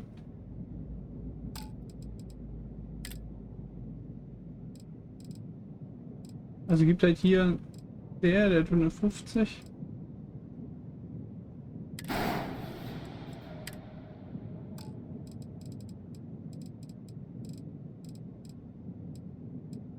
Das ist natürlich nicht schlecht.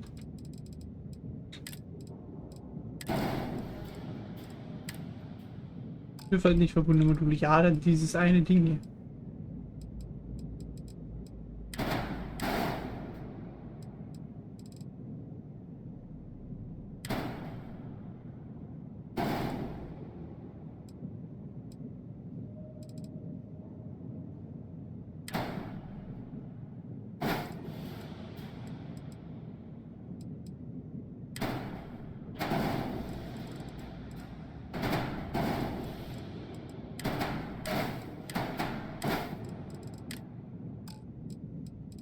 Was? Was ist denn nicht verbunden?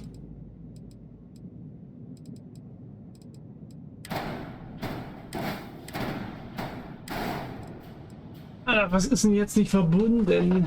Da ist, wäre interessant zu wissen. Mich irgendwo weit hingezogen, aus Versehen nach Mappen.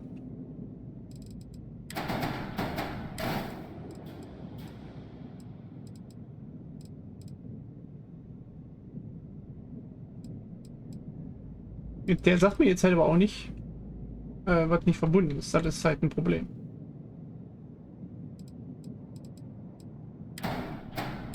Was ist alles da? Also wenn ich vorhin so diese Platte da irgendwo... Oder habe ich... Ach nee, die ist hier vorne.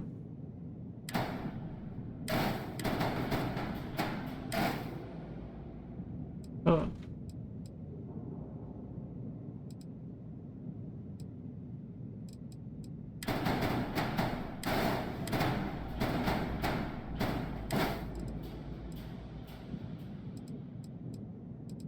Boah, Alter, find den Fehler jetzt. Das ist nicht euer Ernst, Alter.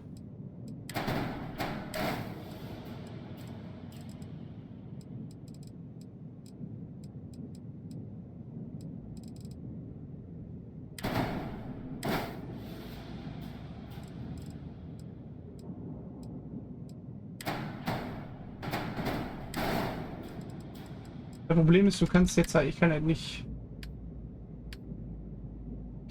gucken, was nicht verbunden ist.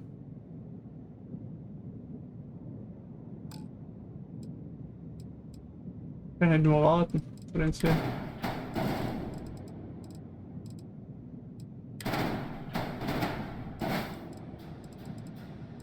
Gut, wenn ich hier irgendwas nach Mappen Süd rausgeschoben habe, ne?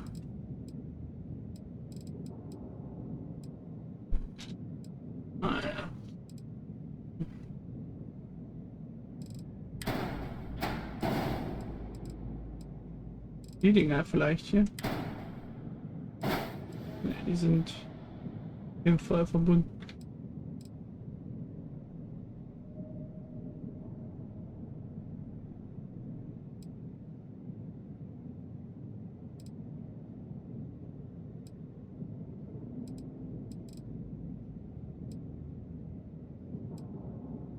Problem ist, du kannst halt nicht die Teile durchgehen.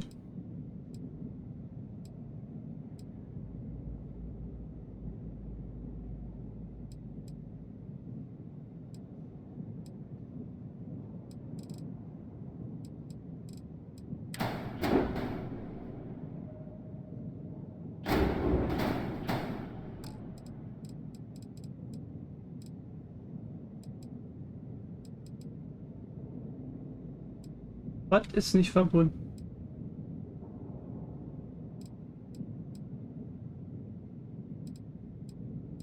Das Ding vielleicht. Eigentlich müsste das verbunden sein, wa?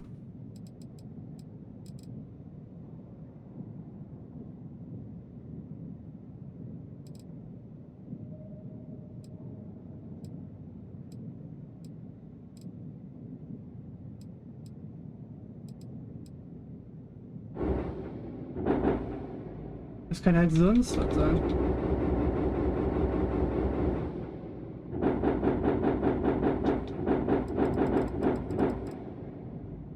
Er sagt ja halt nur, irgendwas ist nicht verbunden. Man muss halt rausfinden, was nicht verbunden ist.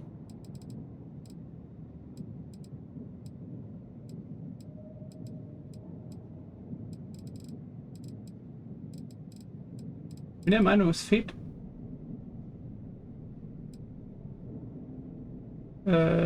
Waffen. Also hatten wir nicht 4 Partikel und 4 Laser? Wir haben aber nur noch 3 Laser und 3 Partikelwaffen? Oder war das so? Bloß wenn ich die halt irgendwo außerhalb der Border hier ausgezogen habe, ohne das mitzukriegen. Ich weiß halt nicht, was verbunden sein soll. Ganz ehrlich nicht. Das Einzige, was du jetzt machen kannst, ist halt Delete alle komplett von vorne. Und das ist halt, weiß ich nicht, das ist schwierig jetzt. Mir gefällt jetzt das Design so nicht wirklich, muss ich zugeben. Ich meine, ich kann das mit Deimos hier vorne halt dünner machen, aber mit Deimos, also Deimos hat halt dann nicht die Möglichkeit, dass du halt so dick nach oben baust, aber trotzdem halt so schön, also mit den Dingern nach hinten gehst. Weil dir fehlt halt sowas hier. Das ist halt sowas nicht. Ja, Schiff, weißt du, ich möchte gerne auf diese Nachricht klicken und mir dann, damit mir gesagt wird, jo, das und das nicht verbunden. Wenn er wiederherstellen macht. Wenn er alles rückgängig macht quasi.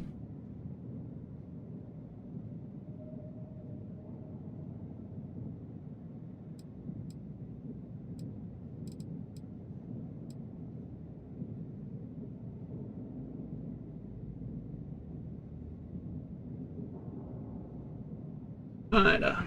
Ich weiß zwar nicht, wo das ist. Ja, Leute.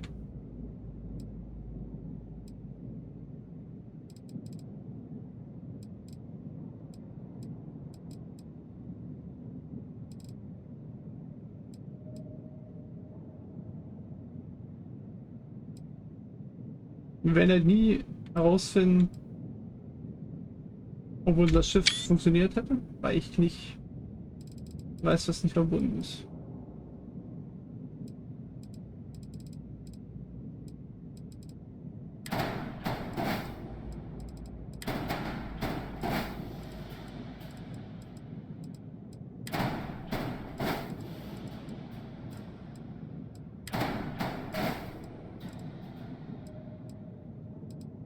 Aber alle Teile, die drumherum sind, die löscht, oder nicht? Ja, wie gesagt, wenn ich jetzt halt irgendwo was... Du siehst das dann, glaube ich, auch nicht mehr, weil du das einfach in Infinity ziehst, so. Sag mal, 2 Stunden oder so hier dran gebaut. Ich meine, ich habe einen Großteil der Zeit damit verbracht, das Design herauszufinden und so. Also, ich finde es jetzt halt auch nicht so krass gut, ne? Also ich mag das mit dem Heck. Das ist halt besser, auf jeden Fall. Das hier finde ich halt, das passt halt nicht zum Rest des Schiffs irgendwie. Also das müsste halt länger sein, damit es passt.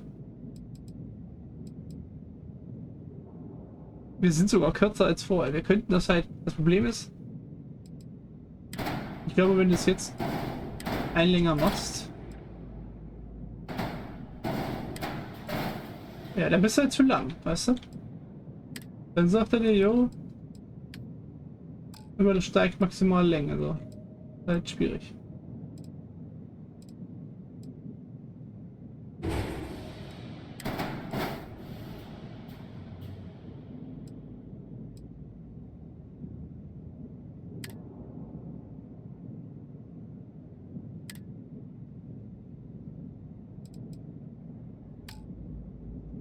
Schiff kann nicht finalisiert werden. Ja, Leute, Alter, ich habe alles richtig gemacht. Ich weiß nicht, wo da noch was ist, was halt nicht installiert ist, Junge. Ist doch alles dran, oder? Der Graf nicht dran. Doch, der ist... Das Ding. Definitiv dran. Das Teil. Auf jeden Fall dran.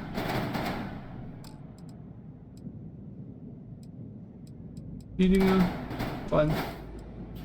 Die dran. Flügel dran. Problem ist, ich weiß halt auch nicht, wann das da stand.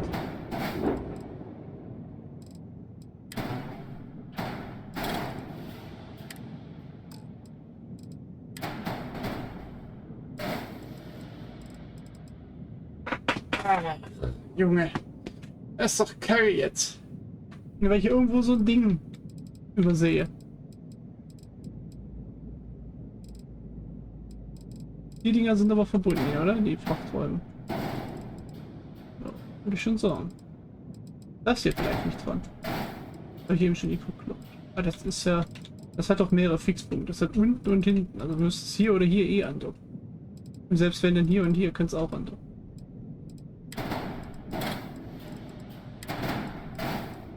Wie irgendwas intern kaputt gemacht auch so sein.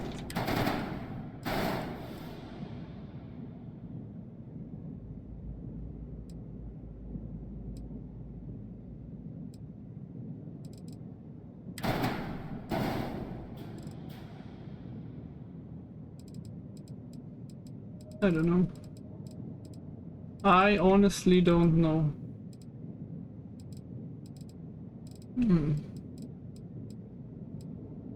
Wenn ich jetzt hier wiederherstellen mache.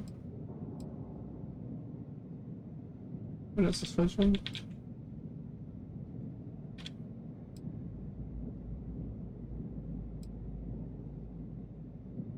Ich weiß es nicht.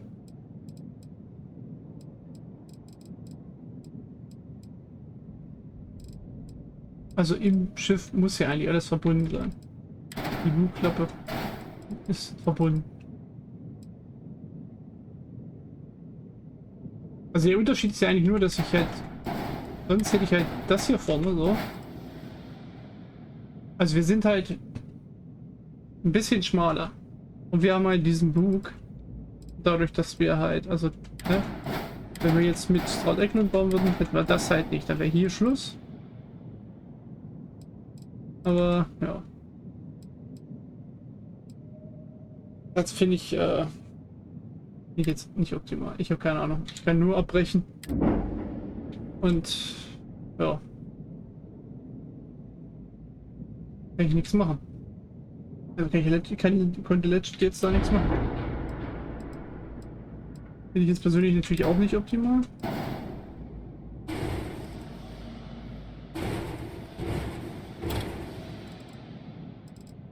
Was willst du machen?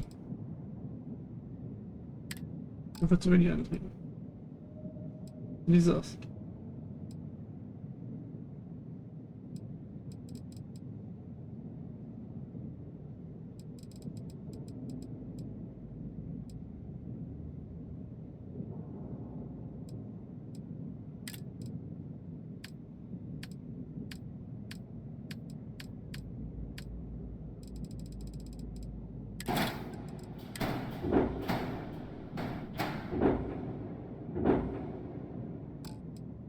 So. Geht er mit dem nicht?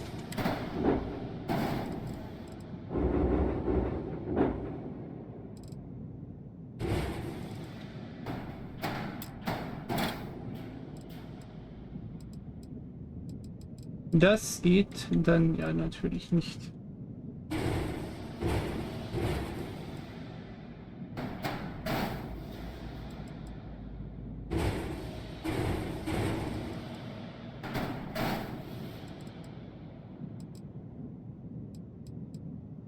Ich würde aber eins machen.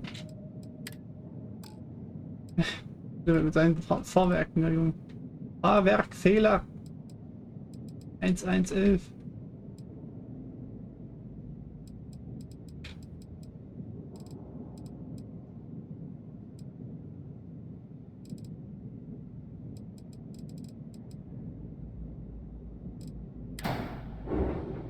ich den da rein eigentlich? Ne. Ich will da hinbauen? Achso, ne, das geht nicht, weil den kannst du nicht nach hinten drehen.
Ja, ich weiß immer noch nicht, was der Fehler war.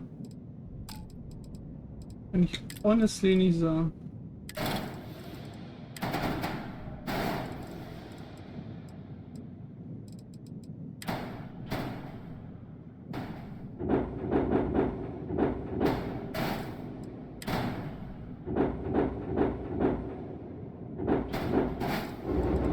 Geht auch weit gut.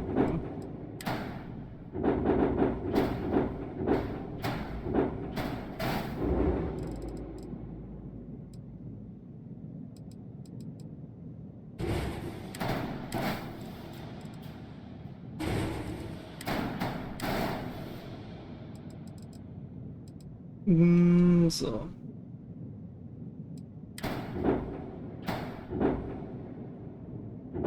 Der hat auch so eine. Nee, warte mal.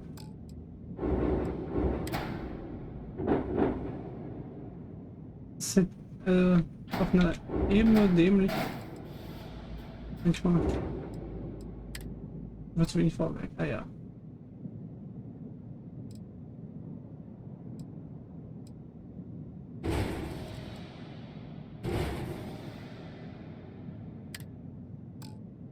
So klasse.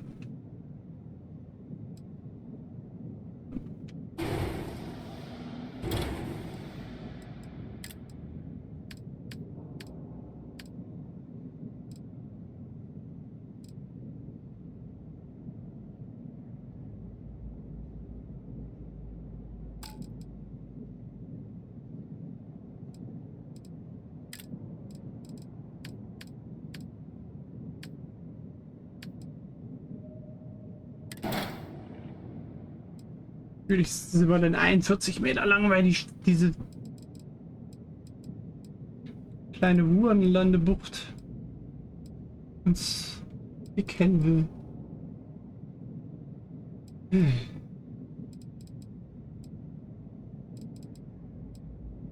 Den Docker da löschen, das Ding löschen, Junge. Ist ja auch nur diese Guckenmasche, Junge.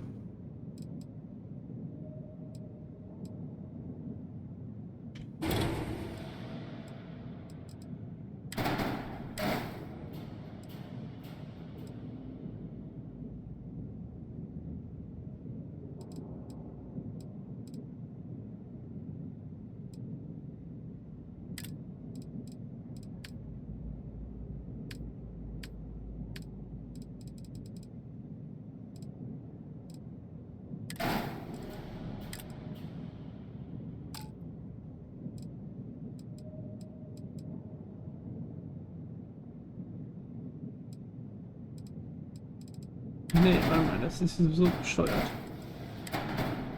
Müsste ja dann so sein, damit der passt. Quasi.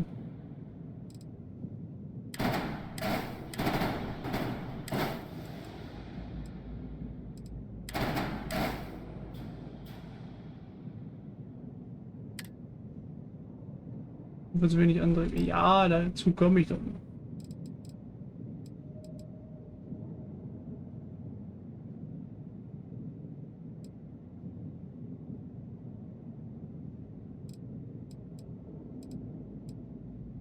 Weil das geht jetzt so nach oben, ne? Weil, ja, das Schmutz hier.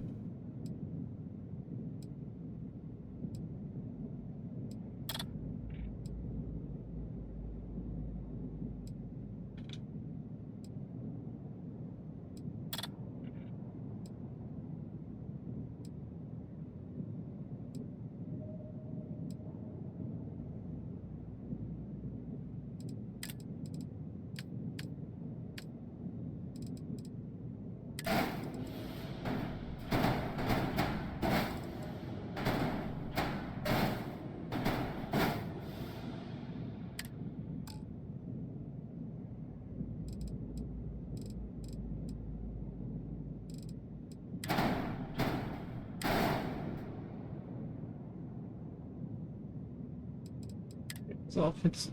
Ich nehme das erstmal so an. Müssen wir den ganzen Spaß dann nämlich bei Starfield Eklund nur verbreitern. Das machen wir hier nicht. Oder warte mal. Eine Idee. Of course. Of course. Ich habe noch eine Idee. Mal hier dieses komische Fenster weg. Also verbreitern tun wir das ja dann eh, aber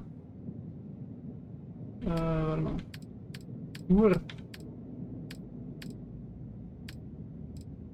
Diese Flüge, weißt du? Irgendwie.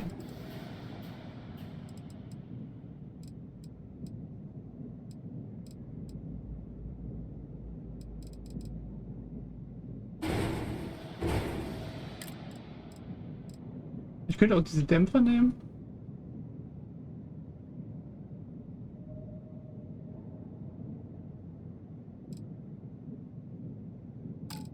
Also diese Dämpfer, also der hier, ja auch nicht. Ne.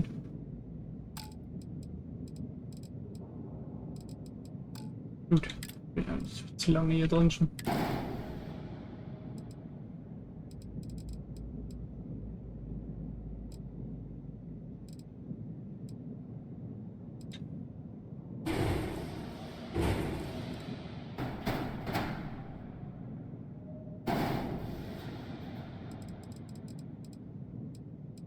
Ach ja, würde noch ein...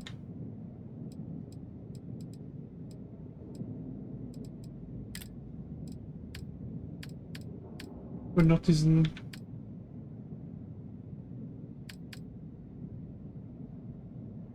Oh, Moment.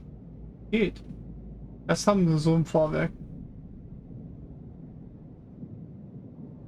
Da kommt das ganze Schiff natürlich noch höher. Aber nicht. Docker Slim unten, Docker Slim oben. Und ich dachte mir, nur ein Docker ist erlaubt. I know.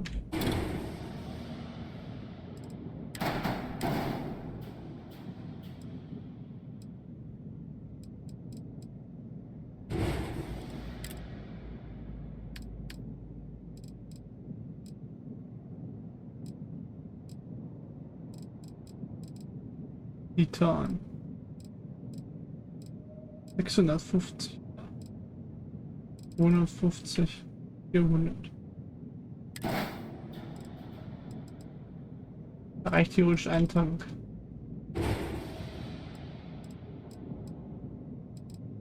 Potenziell, glaube ich.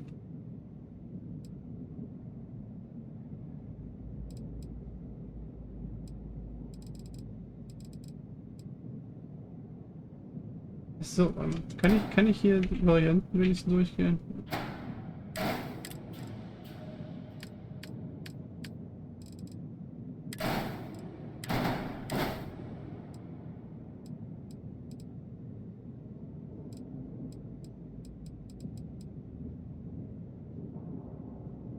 Okay. Jetzt hier eine Warnung, aber we don't care.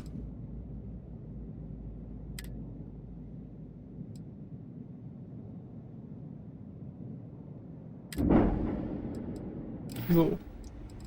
When you get serious about your spacecraft, jetzt haben wir hier über eine Stunde. Back to Deimos. Ja, Deimos, Schmutz. Yeah.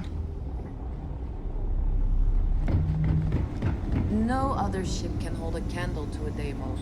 It's not even close. I doubt it. You should be honored. Just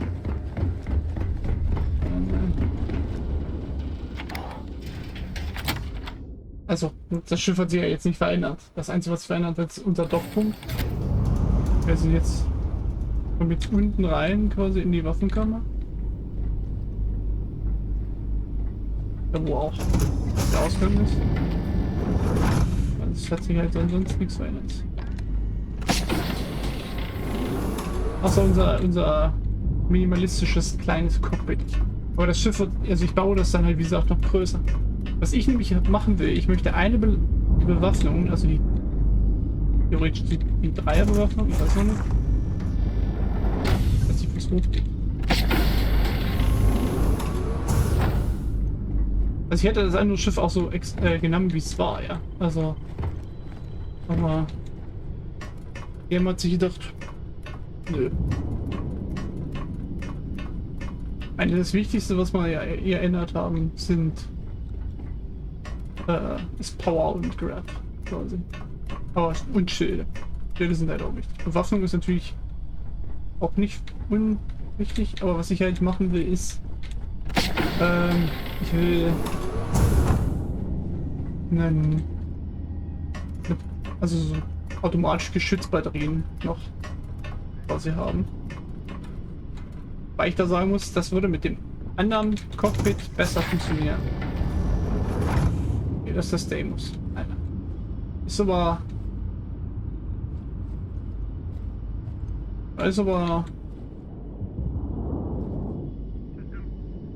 geräumig. Als Deimos. Hier, ne? Das darf halt dann auch nicht zu hoch sein. Also wie das jetzt ist zum Beispiel ist okay, weil dann kannst du hier immer noch die Schützbatterien drunter machen. Aber ich hoffe ja, dass die dann halt automatisch feuern. Bei Ryujin zum Beispiel gibt es halt diese Plattform, wo du dann halt Waffen draufschrauben kannst. Ist auch nur bei Ryujin.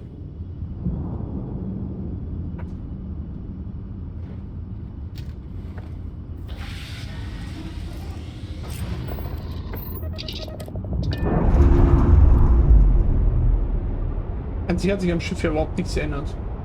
Jetzt. Hier. Separation complete. Außer dass wir so ein kleines... Das Problem an dem Cockpit ist, dass wir halt sehr weit hinten sitzen. Sozusagen.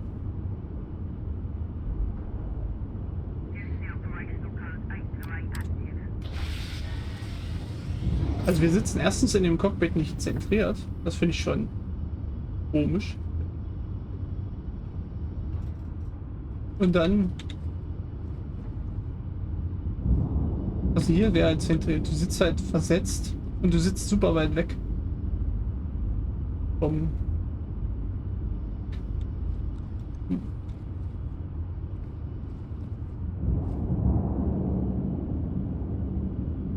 Muss hier ob der Frachtraum, ja. Alter, das Cockpit ist... Ich meine, das ist natürlich so ein richtiges Schlachtschiff, Kriegsschiff, Cockpit. Wo der Heck ist Cargo Hold? Also hier. Ah, hier. Da. Aber ich weiß noch nicht, das Cockpit ist halt cool, ja? Ich mag das große Cockpit, aber.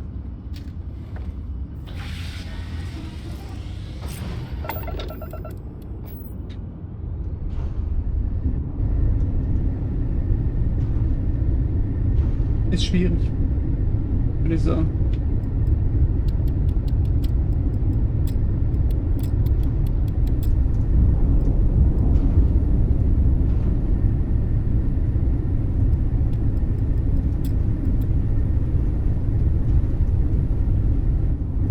...64.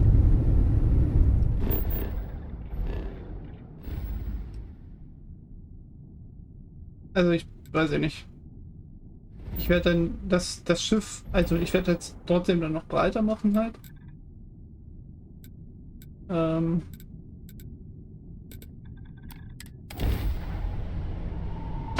Ob ich das Cockpit behalte, weiß ich ehrlich gesagt nicht. Ich finde das ganz cool, wenn du Teile auch einlagern könntest. Also wenn du halt sagen könntest, alles klar. Du hast halt jetzt dieses Cockpit gekauft und dann hast du so ein Lager dafür quasi. So. Ich renne noch zu Stroud Eklund. Weil ich sonst vergesse, was ich bauen wollte. Ein Deimos ist halt der UC-Ausstatter, sag ich mal. Aber das Problem ist, ich habe halt so eine gewisse Vorstellung. Und ich mag diese vorwiegenden Teile von Stroud Eklund halt mehr. Deimos ist halt pragmatisch, sag ich mal. Wo du halt auch echt coole Sachen bauen kannst. Aber weiß ich nicht. Ryujin, also die erste Kaio.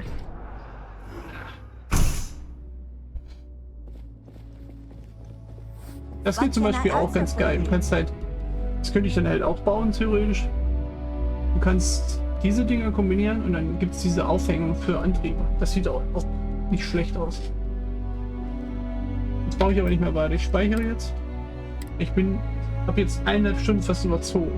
Ich wollte bis 8 machen. Jetzt ist es noch 9. Naja. Aber ja, wir haben jetzt die letzten seit 18 Uhr oder so damit verbracht zu bauen quasi. Wenn ich das morgen, also morgen weiß ich gar nicht, ob ich schaffe zu streamen, aber da werde ich dann nachmittags oder abends definitiv nochmal selber bauen. Und das fertige Schiff dann einfach zeigen. Das Problem ist, ich habe glaube ich nicht genug Credits, also wenn ich jetzt noch Geschützbatterien installieren will, die nehmen dann halt, also ich muss mir dann halt aussuchen, ob ich also die EM-Waffen zum Beispiel weglasse und dafür halt Geschützbatterien installiere. Oder Laserwaffen weglasse, die und dann automatisierte Laserbatterien hinstelle. Weil ich glaube 1 zu 2 soll, also ich glaube man sollte entweder Raketen oder EM weglassen, aber nicht die Laserwaffen und nicht die anderen. Die Dings. Die Partikel oder ballistischen Waffen. Aber das macht keinen Sinn. Aber ich glaube ich glaube Tayo hat zum Beispiel auch bessere Waffen teilweise als Stroud Eklund zum Beispiel. Tayo hat nochmal ganz andere Waffen als Stroud. Naja, guck. Gut. Ja. That was fun. Until tomorrow, meine Freunde.